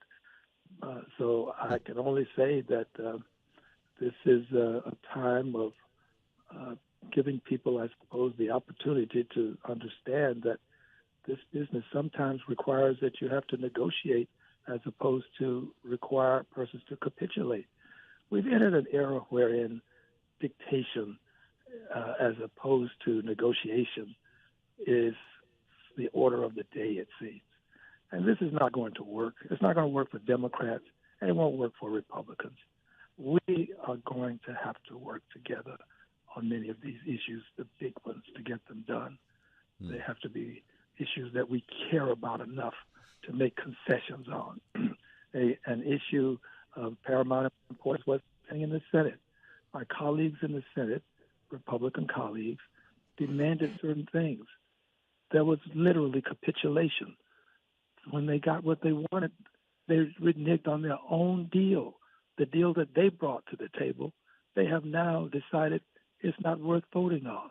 At some point, we have to realize that for some, not all, but for some people, the crisis at the border is a great political tool for the upcoming election. Unfortunate, but true. I have to ask you, Congressman, what you see going forward here, because it does appear, according to the Speaker, there will be another round to impeach Alejandro Mayorkas. He says it will pass. We also know that the Senate's working up a standalone bill on Ukraine, Israel, Taiwan. It doesn't have the border, and I wonder if you see either, if not both of those, passing in the House. My belief is that Mr. Mayorkas will be impeached. That's not my desire, and I will do all that I can to prevent it. But the numbers are there if they're all aligned properly. With reference to the bill that might come our way that deals with Taiwan, hopefully, and some other aid for the Palestinians, I would hope. Israel would be in there, of course, and of course Ukraine. Those are important issues. I'm very much concerned about all of them, but I will be very candid with you, dear sir. I have great concern for what's happening in Gaza. People are living almost in conditions unfit for animals. And we're not doing enough to circumvent the killing of innocent babies. You can, in the name of justice, create an injustice. It won't make it justice because you did it in the name of justice. So I'm concerned, and I'll make sure that we have meaningful help for those babies, those people who've had their schools demolished, infrastructure destroyed, homes obliterated. I want to see justice for them. Did you vote for that Israel funding bill last evening, Congressman, or did you not stay for that? No, I got there so that I could cast one vote at the end and another vote at the beginning, and I left. But I voted against the bill because there's nothing in there for the Palestinians, the people who are suffering too. What Hamas did is deplorable, horrible, and I would never associate myself with them. I've signed on the resolutions denouncing Hamas, demanding the return of people who have been taken as captives. And I'm going to stand by that to the ends of the earth until my last breath. But I also know this. I can't condemn the killing of Israeli babies and then condone the killing of Palestinian babies. I can't do that. Now, there's some who do it. I'm not casting aspersions on them. I'm saying to you that as a matter of conscience, as a moral imperative, I've got to see something for those people because I voted for over $50 billion in aid to Israel since I've been in Congress. And I don't regret my votes, but here's what I do regret. I regret that the bombs that have been used, some of that artillery, those munitions, they were used because we provided funding to the Israelis, and they have taken that, and I don't think it was used judiciously. So I'm concerned about those babies. Well, it does appear we're going to be providing quite a bit more. Congressman Al Green is joining us live from his hospital bed right now after making that surprise appearance last evening during the impeachment vote in the House. Congressman, I'm wondering, before you leave us, if your doctors okayed that, if they thought it was a good idea for you to leave. Because, Republicans like Marjorie Taylor Greene are claiming that they were hiding you and that the Democrats somehow pulled a fast one at the last minute. Thank you for addressing the issue. There was no trickery involved. I spoke to my physicians here. when I saw on television, I'm lying here in the hospital bed, and I see that they're going to bring up this vote. So I talked to the staff here at the hospital. I talked to the physicians, my surgical team. I talked to the administration, and I had to negotiate with them. I had to sign a document explaining to me the possible harm that could befall me. I did it, and I called Speaker Jeffries. Yes, they were reluctant to do it, I will be candid, because they were concerned about me, and I love them for being concerned. But I had to cast this vote. This is my job. So I talked to Speaker Jeffries. I called him, and I explained to him that I was about to take an Uber. My staff was trying to get an Uber so that I could get to the Capitol. And he first of all said, Al, your health is the first thing that you have to consider. And after I convinced him that I was going to come, he said, well, look, we'll provide transportation. And that's the extent of his involvement. He did not demand that I come. He did not request that I come. He did not beseech. He didn't implore. He said, if you're coming, we'll give you transportation. I guess as a leader, he felt embarrassed that one of his members is coming from a hospital in an Uber to vote. So when I get there, I go into the attending physician's area, and they had a bed for me. So I went to bed. I was reclined. I was in bed, and they were checking my heart. They were checking my my pulse rate, if you will, checking to make sure my blood pressure was in order. I had two nurses attending me while I was there, and I was waiting on the Mayorkas vote. And I'm sorry if they were thrown off because I didn't come up for another vote, but I didn't come for that vote. I didn't want to make a spectacle by going out there and sitting in a wheelchair in the midst of all of those people who were gathered and having it become more about my sitting there in a wheelchair than the purpose for my being there. So when I got there, they pushed me in. I took my card and I put my card in that terminal myself. There are people who are saying that I didn't really vote. I did. I put the card in the terminal and I voted. And after I voted, David Scott, who was seated right near me, said, Al, you just tied the vote. They can't impeach him. I had no idea when I put the card in that would happen. And after that was said to me, I was waiting on the next vote. I voted, which happened right afterward, not right because they were looking for me or something, I'm told. So I put the card in, I voted the second time, and I left. But I was not pulled to the hill. I didn't have a leadership demanding that I come. In fact, I saw Speaker Pelosi. She will always be Speaker Pelosi to me. I saw Speaker Pelosi as I was going into the attending physician's office, Dr. Monahan. He arranged for me to have that.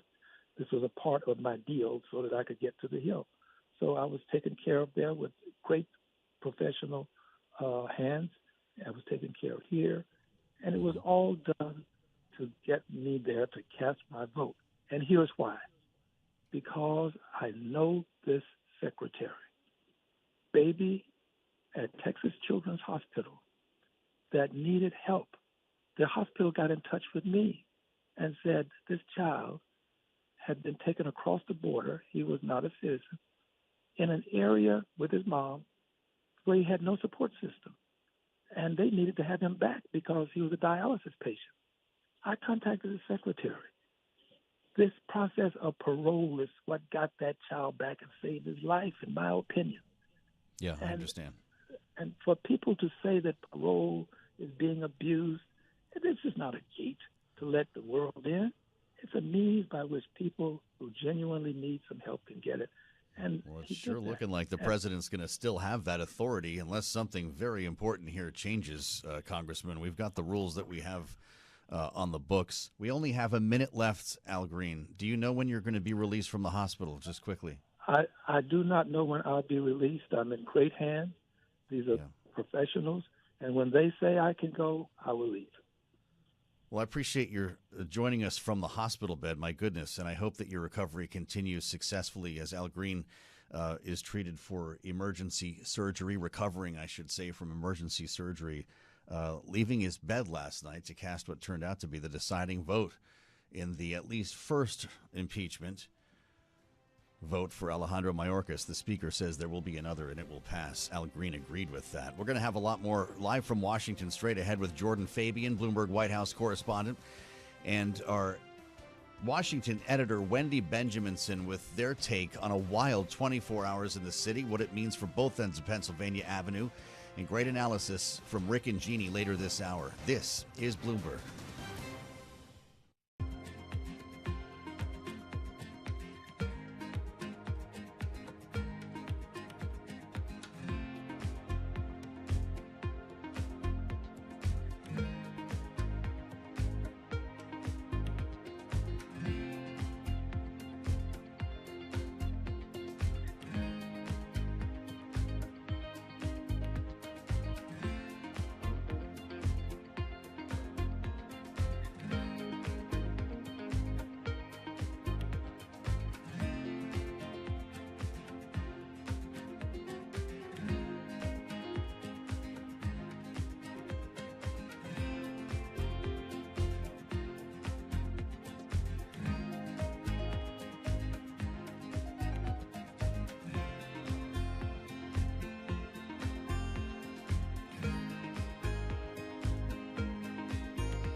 Bloomberg World Headquarters. I'm Charlie Pellet. We are 11 points away from S&P 5000. The Dow, the S&P, NASDAQ, all advancing today. A rally in tech mega caps driving stocks higher.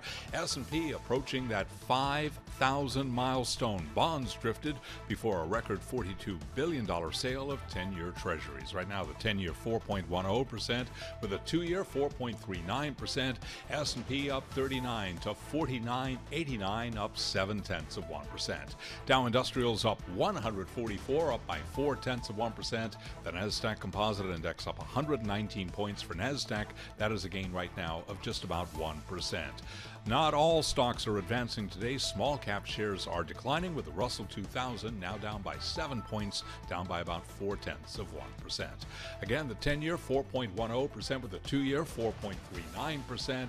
Gold, little change now, up just about 80 cents. The the ounce to 2,036, up by less than 0.1%. Crude oil, West Texas Intermediate, up 0.4%, 73.61 a barrel. Snap Inc. shares plunging now by 35%. The Snapchat owner reported lower than projected revenue over the peak holiday season, disappointing investors just a week after much larger rival Meta Platforms posted its best sales growth in 2 years. Again, Snap shares down now by 35%. Disney, after the close of trading today, again recapping. S&P up 35, up 0.7%. Balance of power continues. Once again, here's your host, Joe Matthew. All right, Charlie, we thank you and welcome, of course, to the Wednesday edition of Balance of Power. I'm Joe Matthew in Washington. Fascinating conversation, if you were just with us, with Congressman Al Green, who shocked the world last night when he was rolled literally into the House chamber in a wheelchair wearing scrubs, having left his hospital bed to set the tying vote for what ended up being a failed vote to impeach Alejandro Mayorkas. That was just the beginning. This was 2 swings, 2 misses, as Speaker Johnson then reached for the standalone Israel funding bill, and that failed too. And so a lot of new questions today, maybe not sounding so new, about his tenure and ability to lead this conference. And that's where we start with our reporter panel here in Washington. Jordan Fabian is with us, along with Wendy Benjaminson, covering both ends of Pennsylvania Avenue. Wendy, the definition of chaos here, I guess. I'm guessing the speaker didn't plan it this way. I'm just trying to figure out the strategy. If they didn't know that they had the votes, why would they go through this exercise? Well, that is the question that we just don't know. I mean, it could be that Speaker Johnson is inexperienced at House leadership. He wasn't part of House leadership when he got this gig. He was very low down in it. And but he's got people around him who know. He knew Steve Scalise was out. Mm-hmm. He knew that who would have been a yes vote. We all knew that at least 2 members of Congress who were Republicans were going to vote against it. So it didn't seem like it was all that difficult calculus there. Yeah, right. So yeah, that's a big question. He's now getting hammered by both sides, and really is not helping any Republican cause to look like the gang who can shoot straight. Jordan, what's the Republican, or the White House reaction, I should say, to the Republican votes yesterday? Both of these were aimed at the White House in a way. The president threatened to veto the Israel bill, which failed. And of course, this was the first attempt by Congress to impeach a cabinet secretary in about 150 years. Is Joe Biden smirking over there today? What's the feel? Absolutely. There's definitely, they're looking at this and seeing a Republican Party in disarray. And they've said for a long time that this impeachment exercise was pointless and were haranguing the Republicans to work on the actual issues. And then Republicans challenged them on the Ukraine side to say, hey, we're not going to do this until we have an immigration package, probably thinking that Democrats would never meet those demands. They did, and then Republicans became the dog that caught the car, and they didn't know what to do. And so there's probably, and I'm picking up a sense of, just what the hell is going on over there from the White House. And frankly, Republicans had the upper hand on immigration for a long time. Yeah. This provides an opening for Joe Biden to take advantage of that politically. Wait, and we haven't even talked about the border package yet. That's coming up for a cloture vote while we're on the air, probably in our second hour. That's not expected to succeed either, Wendy. So it's kind of hard to tell who's winning. No, that died yesterday, and why they're standing over the coffin voting to try to pass it seems kind of odd. Mm-hmm. And as Jordan said, the really weird thing about this is the whole plan of Trump telling House Republicans to be against this bill that they wanted, that they negotiated, that was going to be a big success for them, was that he needed the issue to campaign on. Well, now every Democrat in every state is going to campaign on the fact that, hey, we wanted to fix the border, and the Republicans killed it. So now they've just turned themselves fully inside out. You wonder how the president is going to deliver that message. We saw his, what I guess turned into a brief news conference yesterday, but his talk in the state dining room, Jordan, was pretty tough stuff. You wonder if he can break through. I mean, the White House has had trouble landing messaging for the last 3 years, hasn't it? He's certainly going to try. If you listen closely to what he said every day between now and November, I'm going to be reminding the American people that Republicans are the ones who killed the deal when we tried to fix immigration, just as Wendy mentioned, and he said he's going to be out there reminding people of that. Sure. So you can be certain this is going to factor into their campaign messaging. So let's move it forward then. It looks like Chuck Schumer, as soon as that cloture vote fails, comes back around, Wendy, with a Ukraine, Israel, Taiwan funding package that doesn't have the border deal. Right. Does this stand a chance, or is this a strange maneuver? It's an odd one. It has a pretty good chance in the Senate, but then it goes right back So across this is about the putting people on compound. the record. Is that the Yes, point? yes. This is about putting people on the record. And it could be that Republicans are sick of losing and want to, pass this bill. Some of them want Israel aid. Some of them want Ukraine aid. Everybody wants Taiwan aid. That seems to be the least controversial of this, which is odd in and of itself. So maybe they'll decide to pass it. Maybe they'll get the votes. But right now, no, Schumer is getting people on the record as saying no. Wow. This to is Ukraine incredible. and Israel. Are we going to see the president lean into this, Jordan, in your remaining moment with us here? Does he make a visit to Capitol Hill, try to push this thing over the line the way we saw with things like infrastructure or the IRA? If it has a real chance of passage, I think he would, but I think you're going to more likely see him on the campaign trail talking about this than on Capitol Hill. He wants to use it too. Yeah, of course. and why wouldn't he? I mean, they have, I will say for the White House, they have made good faith efforts to try and get this across the finish line. Yeah. They compromised on immigration in a way that really angered the immigration rights activists, Hispanic groups, and lawmakers. That poses risk for them heading into the election, and Republicans wouldn't even meet them an inch. So he does have a story to tell there. The question is, can he make it break through? Jordan Fabian, Bloomberg White House correspondent, thanks for being so patient and for weighing in here, Jordan, as we spend a little more time with Wendy Benjaminson following an interesting night, but what could be a more interesting day. Wendy, I'm not sure how you see this all playing out in terms of the votes in the Senate, but it sounds to me like cloture is going to fail. Right. And a standalone bill funding Ukraine and Israel might well pass. We heard today from Speaker Might well pass Johnson. the Senate. Pass the Senate. Yes. Mike Johnson said in that briefing this morning that he was going to entertain what was sent to him. He said, let's wait to see what the Senate sends over. Is that just what he has to say? Or he might entertain bringing this to the floor? He might entertain bringing it to the floor. What he also might do is do some whipping, as they call it on Capitol Hill, which means counting the votes to make sure that you go to a vote knowing what you're supposed to do. There is a long tradition of speakers, House speakers, never bringing a bill to the floor unless they know it's going to go their way, whether that's up or down. And then they would just not bring it to a vote. And there's funny commentary on social media today about maybe counting votes as girl math, which is a hearkening back to Nancy Pelosi, who really had a very, very firm grasp, whether you agreed with her or not. She would never have put a bill on the floor without knowing the outcome. This is a tough time for the leadership all the way around, isn't it? Yes. And if they decide to do the motion to vacate again, then we're going to get somebody with even less experience. Well, that's likely true, because God, who in the world with experience would ever try this, right? Right. George Santos, maybe. Well, hey, listen, actually, we have an election to cover there coming up next week. What happens to the rest of the leadership team? Mike Johnson's taken a lot of flack. But what about the whip? What about the majority leader? Right. Who's controlling the caucus, or who's supposed to be other than the speaker? Right. I mean, if I were Mike Johnson, those are the people I would be speaking to today. The whip is the guy who's supposed to count the votes and lean on the members that aren't going your way and make sure everything's in place. And the majority leader is supposed to lead the majority. That something went wrong yesterday, and that didn't happen.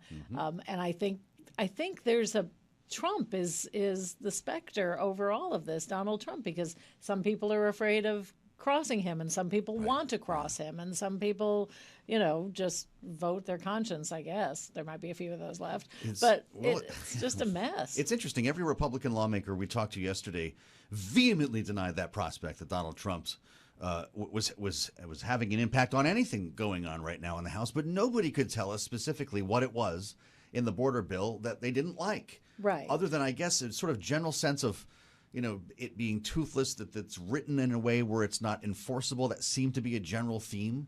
Right. But boy, we're having a hard time getting answers on this. Right. Well, no one wants to say Donald Trump made me do it. Yeah. No one is going to say that out loud. Although if we look at the chain of events, This was their bill. This was their idea. James Lankford, a very well-respected senator, put a lot on the line to get this passed with Democrats.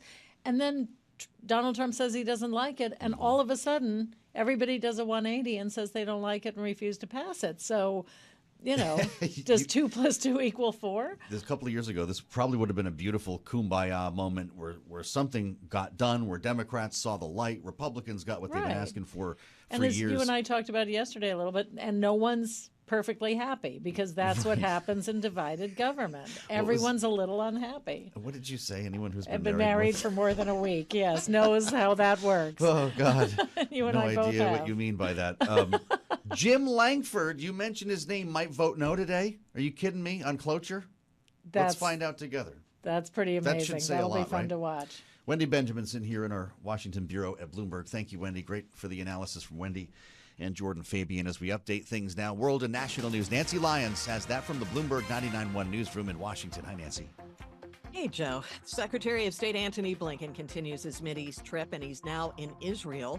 He's working to advance a framework for a possible Gaza ceasefire and hostage deal following Hamas's official response that included demands that Israel doesn't like. We're looking at it intensely, as is, I know, the government of Israel. And there's a lot of work to be done, but we are very much focused on doing that work and hopefully being able to resume the release of hostages that was interrupted so many months ago. Blinken has already held a lengthy meeting with Israeli Prime Minister Benjamin Netanyahu today. Well, last night, as you've been hearing here on Bloomberg, the House failed to have the votes to impeach Homeland Security Secretary Alejandro Mayorkas. House Speaker Mike Johnson spoke with reporters earlier today. Yeah, on impeachment, last night was a setback, but democracy is messy. We live in a time of divided government. We have a razor-thin margin here, and every vote counts. Sometimes when you're counting votes and people show up when they're not expected to be in the building, it changes the equation. But listen, we have a duty and a responsibility to take care of this issue. We have to hold the Secretary of the Department of Homeland Security accountable. Speaker Johnson says they will impeach Secretary Mayorkas on the next go-around. Global news 24 hours a day and whenever you want it on Bloomberg News Now. I'm Nancy Lyons.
From Bloomberg World Headquarters, I'm Charlie Pellet. Stocks continue to push higher with the S&P 500 index now at 4984, 16 points away from S&P 5000. Right now we're looking at a gain of 0.6%. The Dow up 131, higher by 0.3%.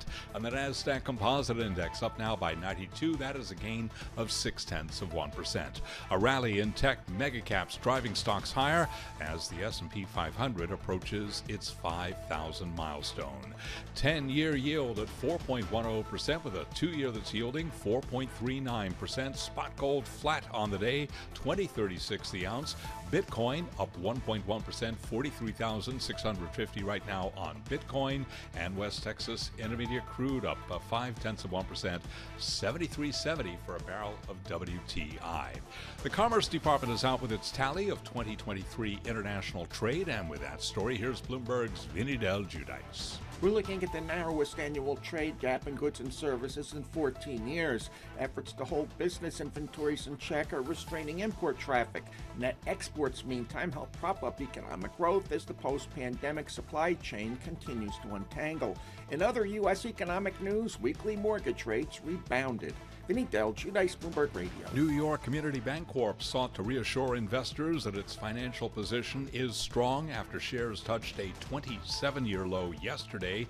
The bank said deposits have increased since the end of last year and liquidity remains, quote, ample. Shares of New York Community Bank down now by another 6%. After the close of trading today, we will be hearing from the Walt Disney Company. Disney ahead of earnings, down now by 0.9%. Recapping, S&P up 28, up 0.6%. S&P right now at 49.83. I'm Charlie Pellet. That Joe Matthew is a Bloomberg Business Flash.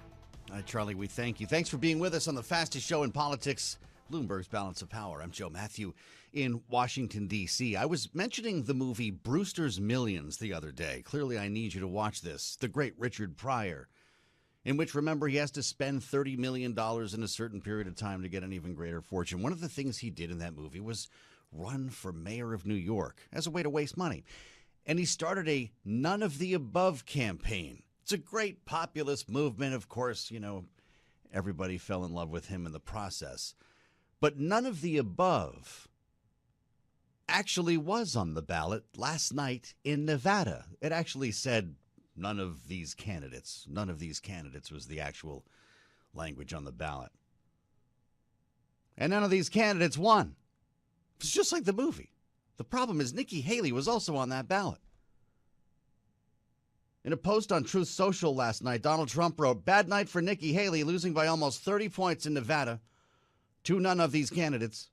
Watch, she'll soon claim victory." Actually, he will, because he's in the caucus tomorrow in Nevada. That's the one that brings the delegates, and he's on that ballot. It was a confusing mess, and how we got here is kind of a long story. But this is not a good look for Nikki Haley as she heads to South Carolina.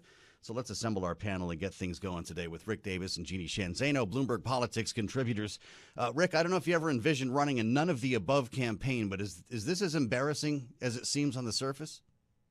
Yeah, I don't quite understand what the thinking was behind it.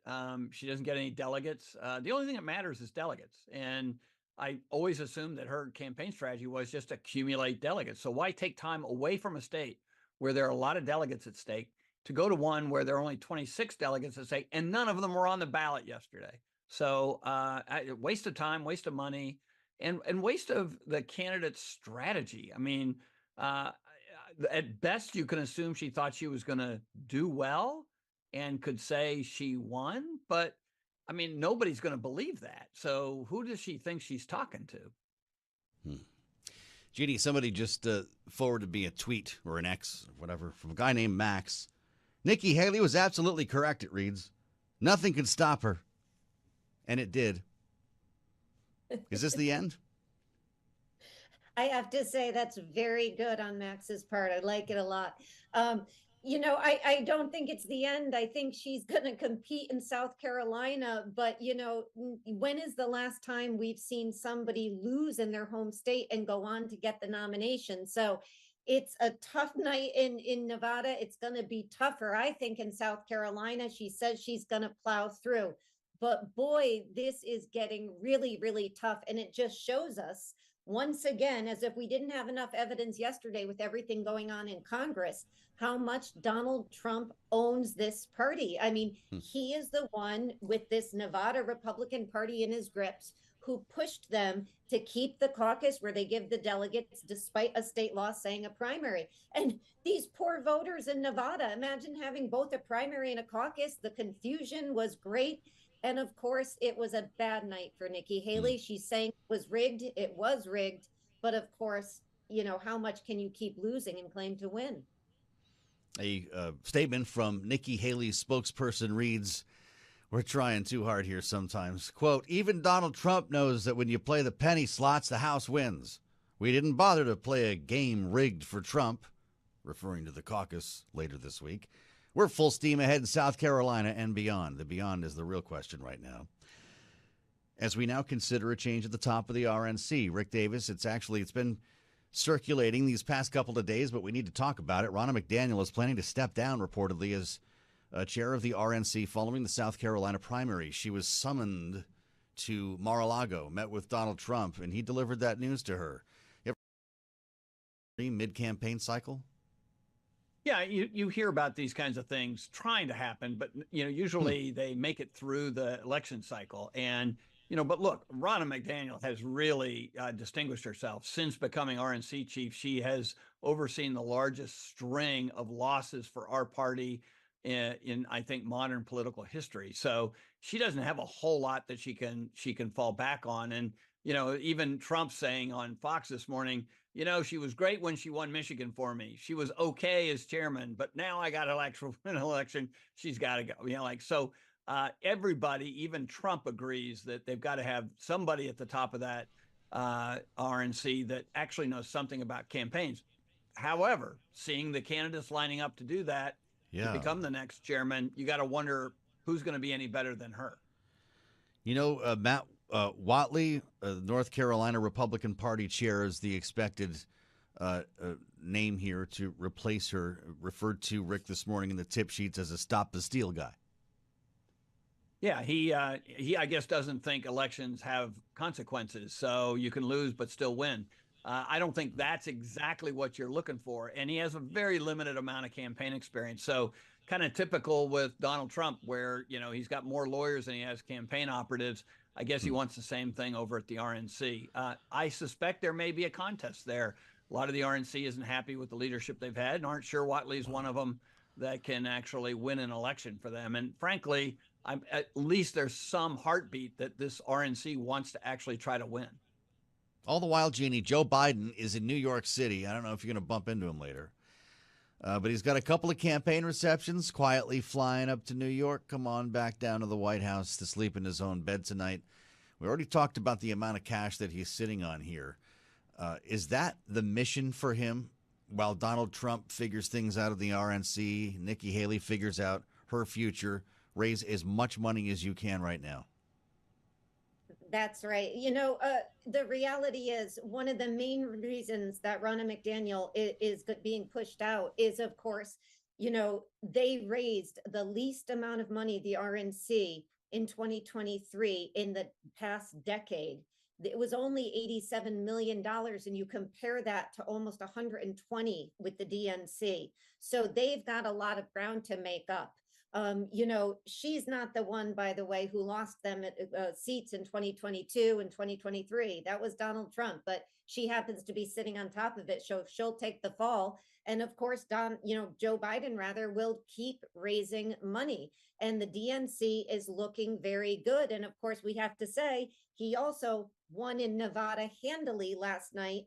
And so he is on a very good stretch. And it's been a very good moment for him in this way as he tries to get enough money to combat Donald Trump's free media. That's sure to come fast in the next few months. I keep hearing that too, that Joe Biden won by an overwhelming amount in Nevada. That was supposed to happen, right? My goodness, that would be a story if he had not. We'll have more with our panel, Rick Davis and Jeannie Shanzano, straight ahead. Kaylee Lyons will join coming up in just about 10 minutes for Hour 2, a conversation with former Republican Congressman Denver Riggleman, who's watching all of this transpire from his perch in Virginia. It's coming up on Bloomberg.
Now, your company news headlines on Bloomberg Radio.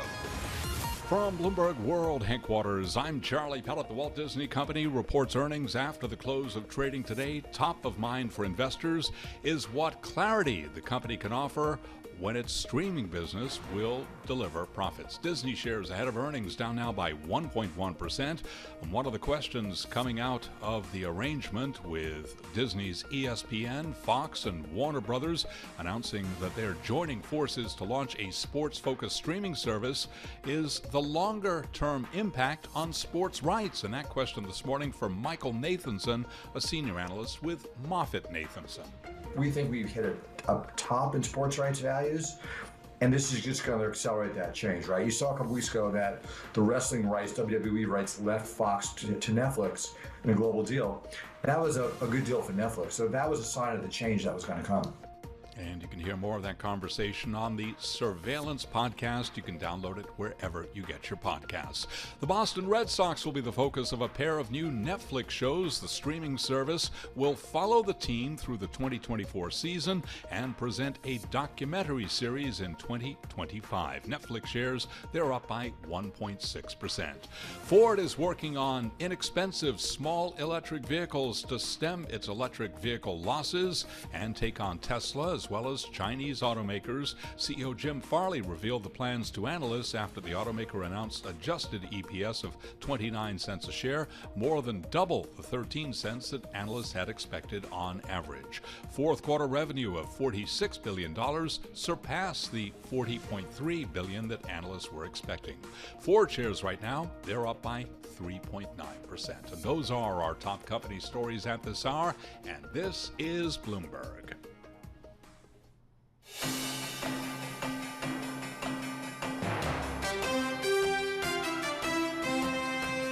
This is Balance of Power with Joe Matthew on Bloomberg Radio. Thanks for joining us live from Washington as we try to rationalize what we've learned here over the past 24 hours and what might transpire in the next couple of hours here. Some important votes in the Senate. If you're playing along in your home game following the failed Israeli funding bill last night in the House, the failed impeachment of Alejandro Mayorkas, it's the Senate's turn.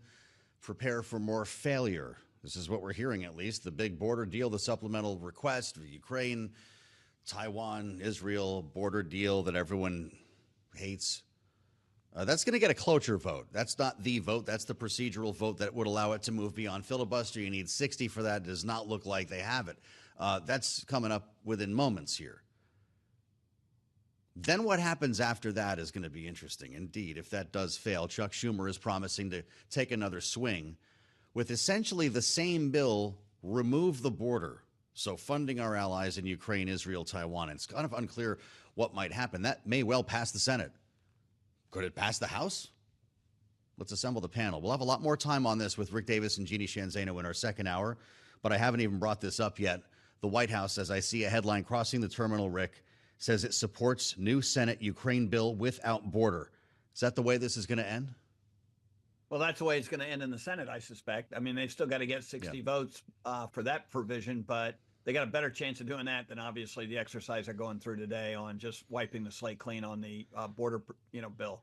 So the question then is going to be like, how do you find a pathway to getting anything done in the House after last night? They proved that they can't seem to get anything done, even in their own self-interest.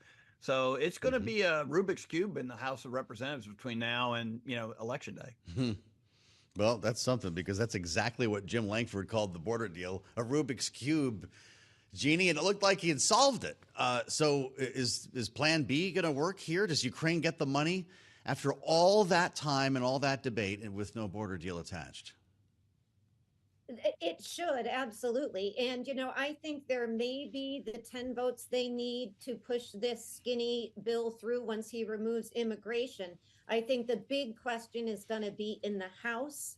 I think there are the votes in the House. You'll get all the Democrats and maybe like a quarter or a third of Republicans. But I think the question's going to be the question for the Speaker after those two big failures yesterday.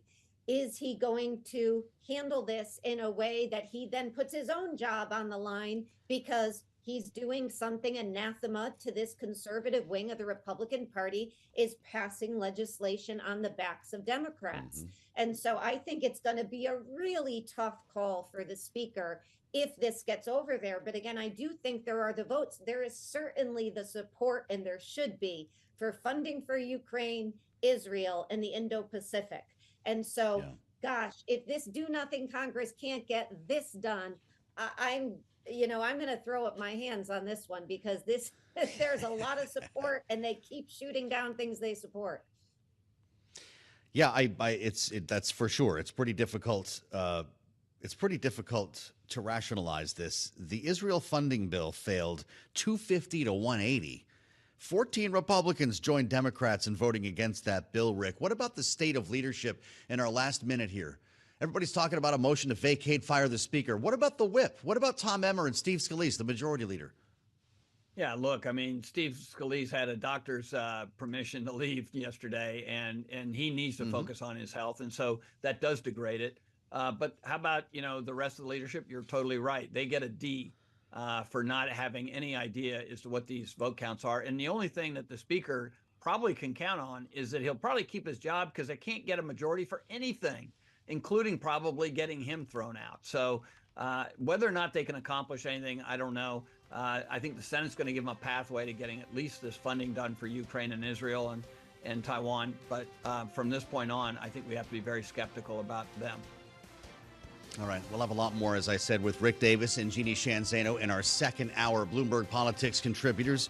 Our signature panel on the Wednesday edition of Balance of Power. Kaylee's on the way in next. Hour 2 of Balance of Power starts right now.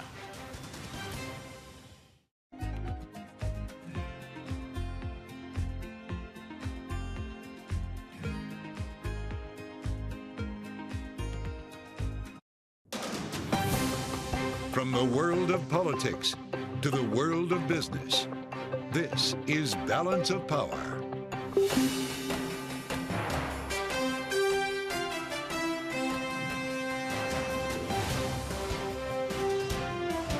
Live from Washington, D.C. It's the moment of truth for the border deal. Welcome to the fastest show in politics as the Senate prepares to vote now on a deal said to be dead on arrival in both chambers. With funding for Ukraine and Israel attached, we're going to have a live report from Capitol Hill in just a moment as Kaylee Lyons joins us live from Washington here on Bloomberg TV and radio. Kaylee, this is going to be an interesting exercise because we seem to know that this vote is going to fail, but there will be a second vote that could pass. Potentially. The second vote, of course, would not include anything related to border security, despite what we had heard for months was a demand from Republicans in the Senate that border security be included to pass anything for Israel and Ukraine. It might turn out that Israel and Ukraine aid does indeed pass, along with some other supplemental funding requests that have been made, and border security goes nowhere. So it's pretty amazing to think, after all that, the teeth gnashing, the hand wringing, the endless debating, the behind closed doors conversations, the name calling, they could have just passed Ukraine funding from the start? Yeah, but even if it passes in the Senate, has anything actually changed in the House where it was pretty clear very early on that if Speaker Mike Johnson put something with Ukraine aid on the floor, then he might not be Speaker Mike Johnson for much longer. That's right. He did say today, though, speaking with reporters, that he was going to wait to see what the Senate sent over. Yeah. So you're saying there's a chance. Let's bring in Jonathan Tamari, Bloomberg Government, reporting live from Capitol Hill right now. He's in the Russell Rotunda, where things are buzzing with a lot of uncertainty today. Jonathan, thanks for joining us here. When do we get this vote? How do you think it plays out in the Senate? So it could be within the next few hours here. They're supposed to start right about now, in fact, this first vote on the compromise that you just described, the compromise that's going nowhere, the combination of border security and foreign aid, that is, we know, is going to fail. And pretty soon after that, Chuck Schumer wants to move to a foreign aid only package. And that's kind of where the big question is. Can that pass? It seems like there's enough Republican support for it. I think a big question will be how much support and how big, if it does advance. Obviously, this is just the first procedural step. But if it advances, how big a vote is there for that? And does that send a signal of the level of support over to the House? Well, yeah, it becomes a question now of what House leadership is potentially going to do, but it feels like we're having leadership questions not just in the House but in the Senate as well. What is the buzz on Capitol Hill this morning about Senate Minority Leader Mitch McConnell, Jonathan? Yeah, I mean, there's a lot of questions about his grip on power in the Republican conference, and that's not something that's been said very often about Mitch McConnell. But he has been a staunch advocate for supporting Ukraine, first on its own, then as part of a border package. And both of those ideas have been blocked by his conference. And so there is a question of how much he can steer it, and it's just one sign of how much the Republican Party has shifted away from kind of the old guard, from Mitch McConnell, from the Wall Street Journal editorial board, from the Chamber of Commerce, all of whom supported this compromise, towards Donald Trump, who opposed it and who managed to sway a significant number of Republican senators to side with him. Pretty amazing stuff here. If indeed this standalone bill passes the Senate, will it truly be entertained in the House, Jonathan, or is it just too early to tell? I know this idea emerged a short time ago. The White House says that it's behind this, but it's going to be up to the Speaker, right? It is, and to be clear, they can't pass the bill today. They can start the procedure to pass it. Republicans are going to want to have a chance to vote on some amendments. If it does eventually pass, I think the big question is what Speaker Johnson does. He has, been steered significantly by the right wing of his party, which is very skeptical of Ukraine aid. He has said that he thinks it's important to support Ukraine, but he has voted against aid in the past. So I think it's a big mystery as to what he will do. And I think even if this bill does pass the Senate, we'll all be waiting to see what Donald Trump says, because that seems to have significant sway with Republicans here on Capitol Hill. Mm-hmm. Yeah, and certainly President Biden made many attempts to call attention to his belief that Trump is the one calling the shots here when he spoke from the White House yesterday. In regard to what happens in the House going forward from here, we have a lot of questions about Speaker Johnson, but as Joe was just talking to our political panel, Rick Davis and Jeannie Shanzano, about this, where is Tom Emmer in this, Jonathan? He is the whip. Isn't it his job to be counting the votes and make sure things like yesterday, the failure of an impeachment vote for Alejandro Mayorkas, the Homeland Security Secretary, the failure of the standalone Israel package doesn't happen? Yeah, it is his job, and there's certainly some criticism that's going from behind the scenes to some people actually putting their names on it and being critical of the job he has done. And obviously he's got a very difficult job with such a closely divided conference, but these are the kind of things that the House puts up as a political message, as a message of what they're trying to do as a counterweight to the Senate. And when they can't get those things through the House, they basically undercut all of their own leverage. And it is a hugely embarrassing moment to fail on something that's supposed to unite your party. All right, Jonathan Tamari of Bloomberg Government, thank you so much for joining us live from the Rotunda on Capitol Hill today. We appreciate it. Now let's go to someone who used to be in that Rotunda quite often, now is objectively observing Congress from the outside. Former Congressman Denver